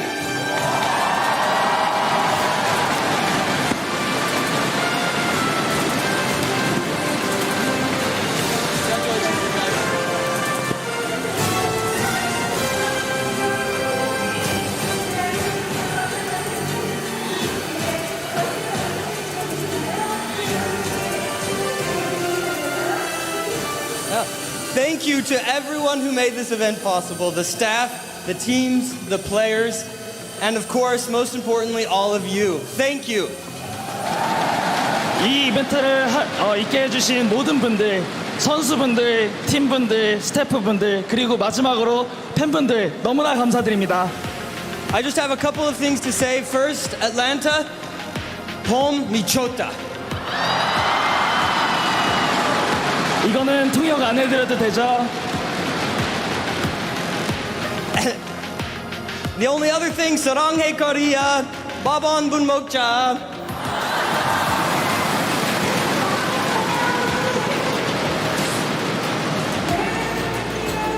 Thank you.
Obviously, a couple of these Atlanta Reign guys have been here before on this kind of stage, but now to soak up this kind of victory, Chio and Fielder saying, Fearless, do you want to come over here? Do you want to join us? They knew that they were on a trajectory for greatness. I was trying to figure out what Sean said, and Danny said he's going to take the whole crowd to dinner. He's got to get over here. Oh, really? Take us out to dinner. Yeah, hit me up. Donghak, was there ever a player that have been undefeated on his debut season and won a tournament? 없었나요? fair question, I guess. Donghack, I mean, we talked about it. 진짜요? Your age of 17. This is not where most 17-year-olds find them. 너무 좋아요. Donghack really, I think, throughout the entire series looked 말이 안 unflappable. 나오네요. Rookies I also feel so typically good. don't. I can't put it into words. Yeah, I mean, they don't typically end up on teams like this, right? With Fielder, Gio, Lib, Stog. I mean, just an insane roster top to bottom. And I think a lot of people weren't blown away by the pickup at first. They didn't know and weren't familiar with his game, so to speak. 예, 제가 But 못해도 it's clear to see that, you know, 제가 못할 때도 having someone 있는데 alongside Hawk there to 갑자기 really 팀에서 너무 get on the Winston 잘해주니까 pilot that. We even got to 제가 see some of his 못해도 이길 classic 때도 wrecking ball 있어가지고 play. 좀 이런 생각. This guy's a real deal. 잘하는구나 정말. 네.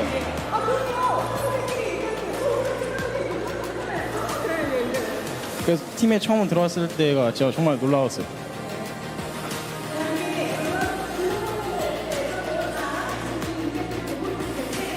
Legit RC back there. Been with the rain for a while. Many years. Was there any pressure coming into the match because you were playing with such high-profile players? And Donghack answered, no, because rather than pressure, it was more of a relief because mostly, even when I wasn't doing that well, our teammates carried for me. So more than pressure, it was more of a relief. Having those teammates, yeah. I mean, he really didn't make that many mistakes. I mean, he played pretty awesome. He says all that, but throughout. he was by far the cleaner tank, especially his Winston play. 재원이 형. He was hard to bring down, hard to disrupt. So you're the youngest member of the team. Who do you want to thank the most? Because taking care of you and also in game and also out of game. Definitely Taehyun. They spent a lot of time giving Gator credit. I heard him in the interviews. Yeah, they do. Which we haven't really heard a lot from Gator this season. And when Gator was a player, we heard a lot from him. Yeah, he's been working. He's got no time to be. I mean, he tweets a Belichick gif here and there. You know what I mean? Still got some banter, but he's been hard at work. And the stash is looking good. Well groomed.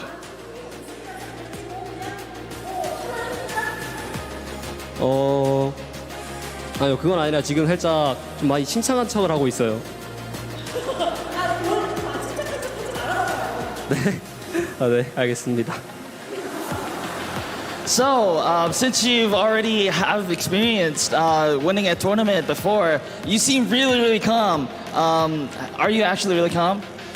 No, I'm just trying to act like I'm it.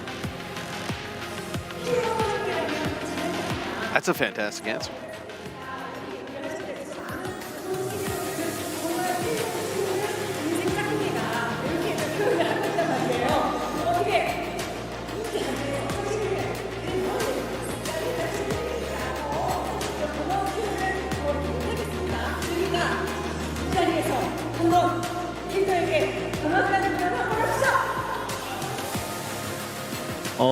이런 공격적인 메인 힐러 뒷바라지 하느라 고생 많고 열심히 잘 해줘서 늘 고마워. 근데 필더 치오가 아니라 치오 필더였으면 좋겠어, 나는.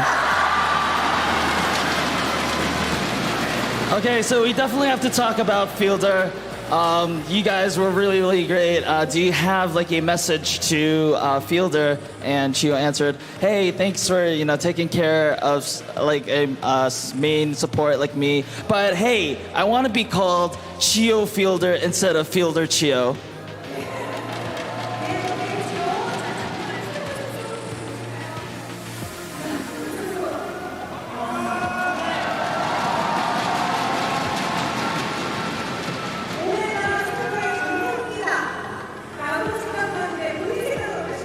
저 동의합니다. So, what do you think about? I'm sorry, I didn't hear the question correctly, but.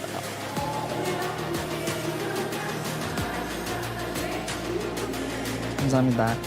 So, there are words that you are at your best right now. So, what do you think about that? And I definitely think I am.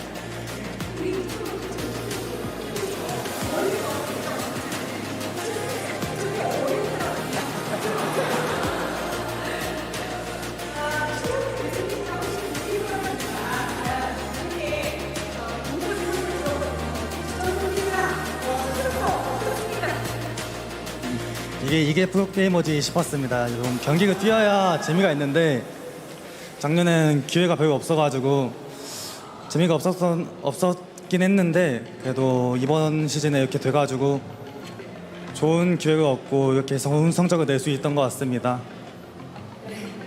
So I heard on the interview, prior interview, that being guaranteed playtime is a great motivation for you. And any comments on that? And Stalker answered, definitely getting more playtime is.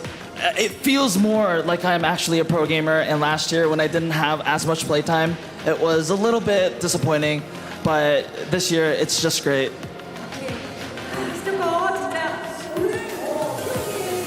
MVP 뭐 이런 거 정말 누가 받아도 이상하지 않습니다만 오늘 스토커가 정말 엄청난 활약을 했다는 건 다들 인정하실 거예요. 다시 한번 우승 축하드리고요. 자, 이번에는 우리 필더 선수 잠깐 보실까요? 자, 필더 선수. 앞서서 치오 선수가 필더 치오가 아니고 치오 필더였으면 좋겠어요라고 얘기를 했거든요. 거기에 답을 좀 하자면 제가 치오보다 더 잘하니까 필더 치오가 맞는 것 같아요. So, Chio earlier mentioned that he wants to be called Chio Fielder instead of Fielder Chio. What are your thoughts on that? And Fielder answered, I'm a little better than Chio yet, so I think Fielder Chio is the way for now. 사실 애틀란타는 마지막 관문 필더를 넘어야 이길 수 있다. 이런 얘기가 있습니다. 그만큼 오늘도 정말 슈퍼킬을 해주셨는데 현재 전 세계의 아나들 중에서 내가 최고다라고 솔직히 생각하시죠? 네. 네. There's a lot of words, there's a lot of discussions about if you want to beat the Atlanta Reign, you have to go through Fielder first. You are definitely mentioned as one of the best Anas in the world. Do you think you are the best Ana in the world? Yes. 당연하게 이런 대답이 나올 줄 알았어요. 필더의 아나는 뭐가 더 특별한 겁니까? 도대체 왜 전 세계 최고의 아나 이 이유가 뭡니까? 뭐가 특별한 겁니까? 저는 약간 다른 선수들과 다르게 이제 팀원을 더 잘 살리는 게 특기라고 생각해요. 팀원을 더 잘 살리는 거 결국 그게 미덕이다. 예. 앞서서 치오가 필더 선수에게 고마움을 표했잖아요. 또 짝꿍으로서 어떻게 치오 선수에게 고맙다 한 말씀? 제가 좀 공격성이 좀 부족한 면이 있는데 이제 치유가 그걸 메꿔주니까 좋은 합이 더 많이 나올 수 있었던 것 같고 항상 나를 케어해줘서 고맙다고 말하고 싶어요. So starting with the previous question, what makes your Ana so special? Fielder answered that being able to save I have a better ability to save my teammates rather than being aggressive. And also his message to Chio is that I do lack a little bit of aggression. Chio fills that in for me. Thank you for being my partner and thank you. 네, 자 필더 선수와 얘기 나눠봤고 이번에 우리 호크 선수 좀 모셔볼까요? 호크, 네. 본인의 첫 우승인데 소감이 어떠신지 여쭤보고 싶습니다. How do you feel about your first win? It feels amazing. Last year, I had a really devastating loss in Midseason Madness, and now a year later, feels good. Just finally feels good to win. Finally feels good to win. Even though I played pretty bad today, I lost my map, which I'm a little sad about. It's still okay because we won. 일단 기분 너무 좋고 작년에는 이렇게 우승하지 못했는데 올해 우승하게 돼서 너무 좋고 비록 오늘 제가 출전한 맵은 적지만 그래서 조금 슬프긴 한데 그래도 팀이 우승해서 너무너무 좋습니다.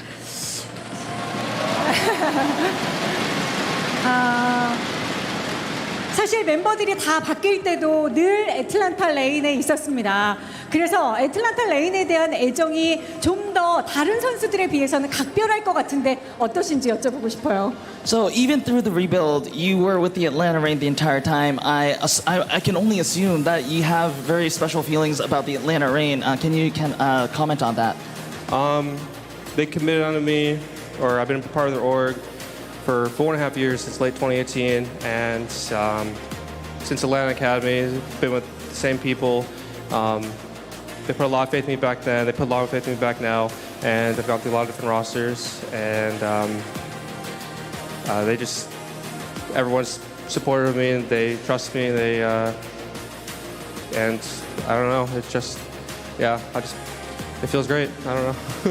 제가 이제 4년 반 2018년도부터 애틀랜타 레인에 있었는데 뭐 많은 선수들, 많은 동료들이 바뀌었지만은 바뀌지 않은 스태프분들이나 이제 보드진 분들이 계시고 그분들이 항상 저에게 큰 믿음을 줬고 저도 이제 그분들을 믿기 때문에 뭐 다른 특별한 감정은 모르겠어요. 근데 좋은 것 같습니다. 네, 오케이, congrats. 네, 네. 자 이번에 우리 비질란테 선수 좀 오세요. 예. 비질란테 선수 또 빼놓으면 비질라. 앞서서 잠깐 눈물을 보이는 걸 제가 봤거든요. 왜 울컥하던가요? 제가 솔직히 왜 그러는지는 모르겠는데 그냥 좀 솔직히 어제 휴스턴전 처음 나왔는데 아쉽게 졌잖아요. 근데 저희 원래 실력도 그 정도도 아니고 엄청 제가 처음이었는데도 좀 잘 보여드리고 싶었는데 많이 안 풀렸었단 말이에요. 그래서 오늘 솔직히 좀 루킹 스트리트 나오길 기대를 하긴 했었는데 그냥 좀 제가 많이 못 보여줘서 아쉬웠고 근데 지금 그 마음보다 저희 팀이 우승해서 훨씬 더 좋아요. So, as soon as your team won, I saw a little bit of crying there, but what were your emotions back then? Vigilante answered, well, yesterday against the Outlaws was my the first time playing in a while. I didn't play as well as I wanted to, as I expected to, and also even today I did play New Queen Street, but I could have shown more. There's definitely some disappointment and things that I can improve on, but right now, more than that, I just feel more happy that our team won, and that's more important. 하지만 리그 이제 절반밖에 안 지난 거잖아요. 비질란테 선수에게는 아직도 기회가 많습니다. 앞으로의 목표 한번 들어볼게요. 일단 나오게 되면 가볍게 한 5팀 정도는 부수고 시작하겠습니다. 이야! Okay, we still have half of the league left. So, what's your resolution coming into the latter half of the season?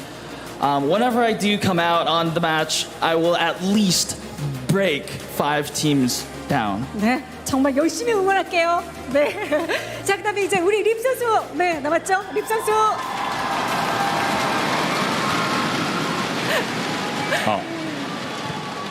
립 선수, 립이 가는 곳은 우승한다. 약간 이런 공식이 또 따라다니는 것 같은데 어떻게 본인 생각하기는 어떻습니까? 야, 역시 내가 이렇게 막 움직이니까 우승도 따라오는구나 라는 생각이 듭니까? 일단 네, 저는 그렇게 당연하게 생각해요. 네. So, Lip, you win tournaments, you win trophies wherever you go. Do you think that you are actually kind of bringing the trophy with you everywhere? Yeah. 오케이. 올해 애틀란타가 지금처럼 무패 행진을 이어가는 가장 큰 이유 뭐라고 생각하십니까? 일단 연습 과정이나 좀 다른 부분 쪽에서 저희가 잘 되고 있었는데 이번까지는 근데 좀 부족한 부분이 생기면 이제 저희가 계속 더 발전하려고 남들보다 그래도 자만하지 않고 좀 계속 차이를 벌리려고 하는 노력이 많이 있었던 것 같아요. 아, 자만하지 않고. So, what's your secret to being undefeated? And Lip answered that although, even though if we were doing really well in scrims and practice, we still found things to improve on, and we wanted to be even more ahead, even though we were already ahead of the other pack. So I think that's one of the reasons that we're so ahead of the other teams. 자, 립 선수 많은 손보라들이 있습니다만 그래도 원조 손보라 그리고 현재 최고의 손보라는 나다. 당연히 그렇게 대답하실 것 같아요. 앞으로의 립 선수의 목표 마지막으로 한번 들어보겠습니다. 제가 일단 작년에 폼이 좀 좋았었는데 이제 플레이오프 때 좀 아쉽게 떨어졌었는데 이번 연도에는 작년보다 더 좋은 모습 보여드리고 최종 목표가 이제 미드 시즌 우승도 있겠지만 이제 급파 우승까지 달려보겠습니다. 네. So, Lip, you are Sombra itself. So, But coming into the latter half of the tournament, what's your goals? And Lip answered, I was playing really well last season, but still I wasn't able to win it all last season. This season, just not only the Midseason Madness, I want to do even better and win all the way to the grand finals. 오케이, 감사합니다. 자, 마지막으로 우리 게이트 코치 좀 모실까요?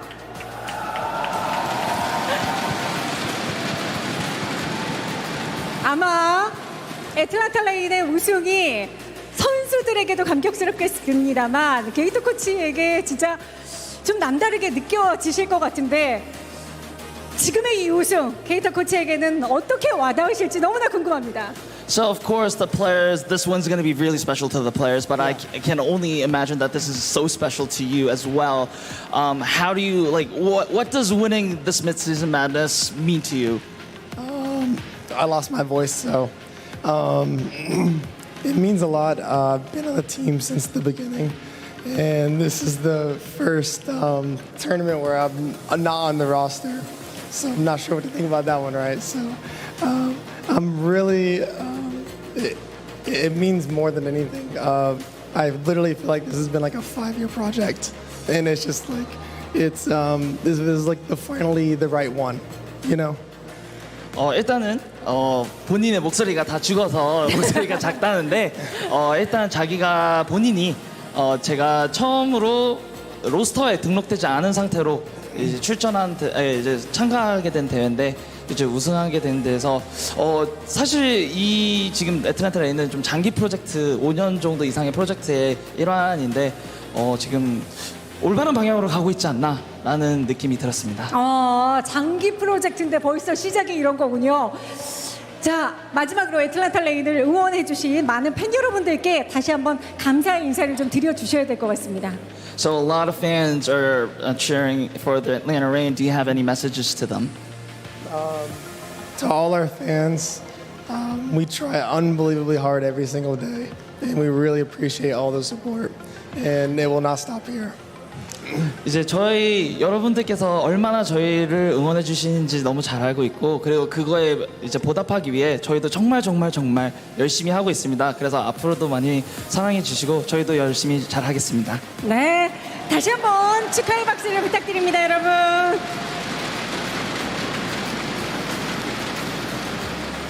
자, 이렇게 선수들과 승리 인터뷰를 나눠봤습니다. 대한민국에서 펼쳐진 2023 오버워치 리그 미드시즌 매드니스의 모든 경기가 마무리됐습니다. 물론 2023 오버워치 리그는 절반이 지났을 뿐입니다. 하지만 선수들도 그리고 이 경기를 지켜본 많은 오버워치의 팬 여러분들도 야, 이게 진짜 오버워치지! 라는 그런 짜릿한 경험을 할 수 있는 시간이 아니었을까라는 생각이 듭니다. 특히 이번 MSM은 리그 6년 역사에 있어서 처음으로 한국에서 펼쳐진 글로벌 이벤트입니다. 한국의 오버워치 팬으로서 사실 늘 이런 자리가 목말랐었는데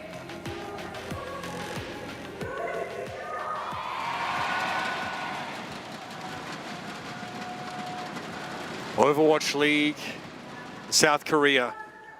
It's always been something very special, a relationship between those two things, and seeing the crowd turn up here, more than just a proof of concept, a homecoming for our great game. Matt, as Gator put it, 5 years, blood, sweat, tears, bit of disappointment. Somebody's got to get him a tea. Sweet victory, yeah. And hopefully a little bit of honey and lemon on the side. It's funny. Try and you know, wax poetic a little bit. The map chimes in with needing tea. 6 years of this hasn't changed. No, it has not. That's but you don't like change, right? So that's fine. I mean, I'm liking it more by the moment. Kind of hearing from him speak though, like this is not the end for the Atlanta Reign, right? This is a nice to have and a goal of be dominant from start to finish in the season. And right now they're on a trajectory that that looks very much like it'll be the case, right? The Houston Outlaws, we thought that they would give them the toughest fight out of anybody. They did the other day. Today it was not that close. And you look across the landscape of the league and you got to wonder, like, who is going to challenge this team? Yeah, I mean, they talk about how they work very hard every day. I mean, we believe it. Something that really struck me was that we knew that we were ahead, but that wasn't remotely enough.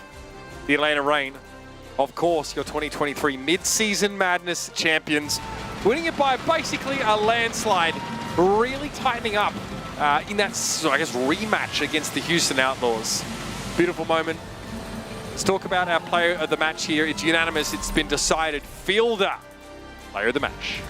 He was tremendous, right? Like, we talked about it like all series long, the biotic grenades. It was a real difference maker. You saw it in the stats. You saw it just by watching them play. I mean, look at this. Just right to that back corner. Shio, Donghak already in the mix, and that just seals the deal on some of those kills. It was a huge difference maker today. Really, you know, when you kind of looked across, like I actually thought like Shu played pretty well, and they actually did a nice job trying to keep them alive for a period of time. But just those bio grenades are just a huge difference. Yeah, generally accepted that Ana is just a must-have in these compositions, but Fielder going above and beyond, having an outsized impact over every single map that he played in. Doing that, I mean, 50 minutes played, right, on the Ana to have, you know, almost 7 biotic grenade kills.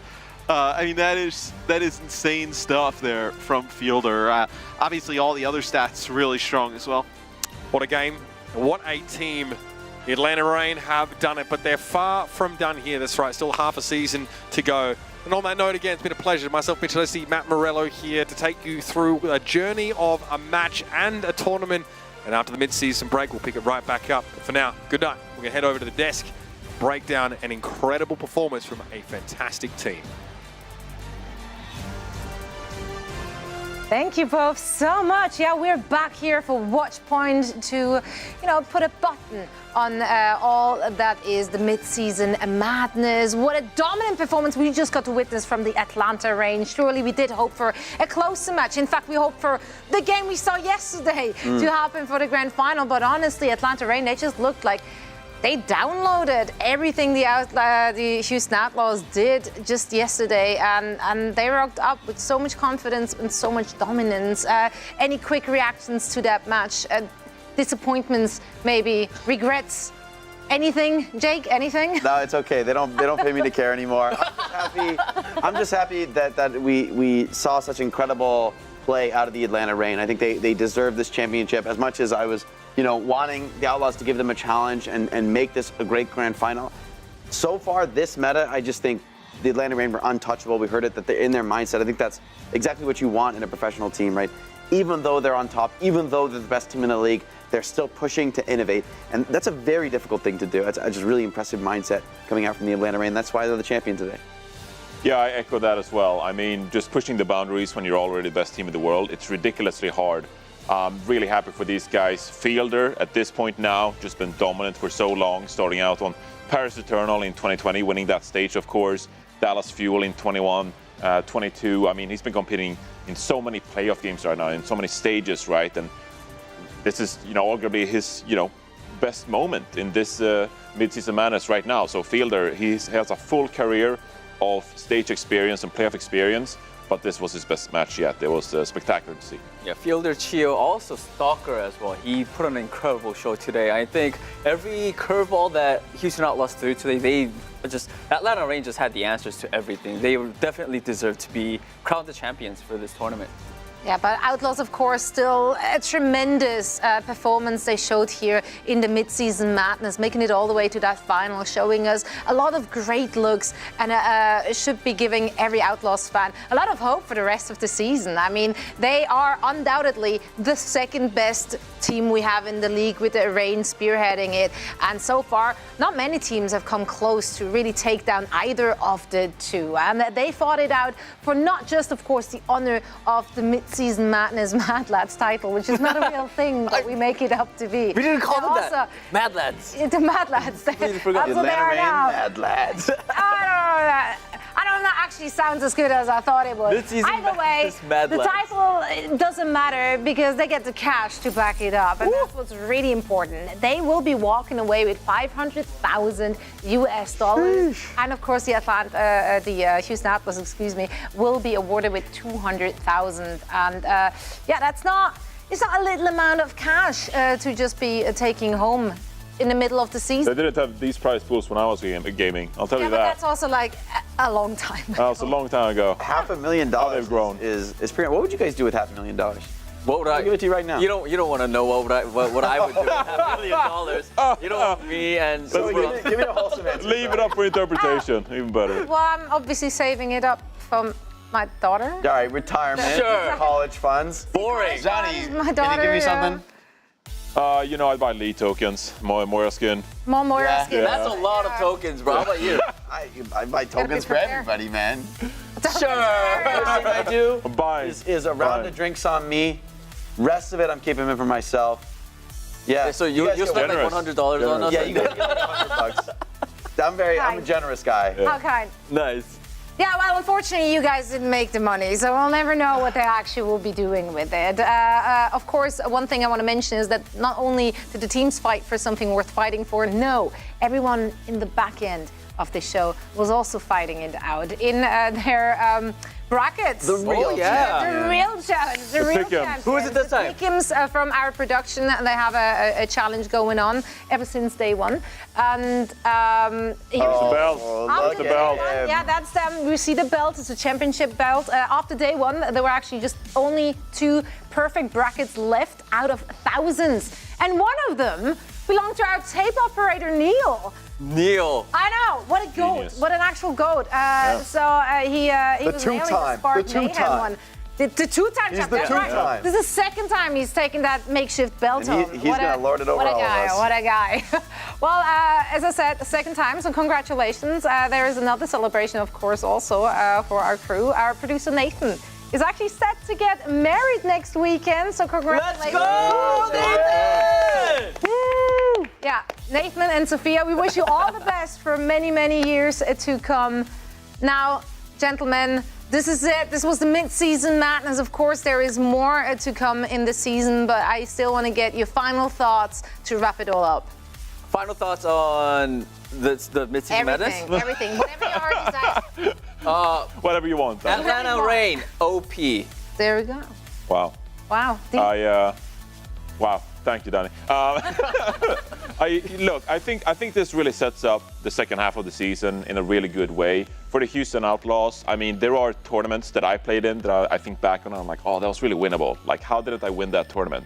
This one for the Houston Outlaws, I think they'll accept that Atlanta Reign were just so dominant in this one. This was Atlanta Reign's tournament to win. They are the best team in the world. But it sets up the second half of the season because now we know that Atlanta Reign, they are, at the very top, undoubtedly the top team in the world. Are they going to continue that dominance? Is anyone going to challenge them for that title, right? So I'm looking forward to seeing the second half of the season. Can anyone bring it to the Atlanta Reign, or are they just going to coast to a championship? Yeah, I have to credit Atlanta Reign. I think the Sombra Tracer meta is just terrifying to play against them. I think players like Chio and Fielder could potentially be even more threatening when you put them on Lucio comps. I think that's where Chio shines even brighter than on the Brig.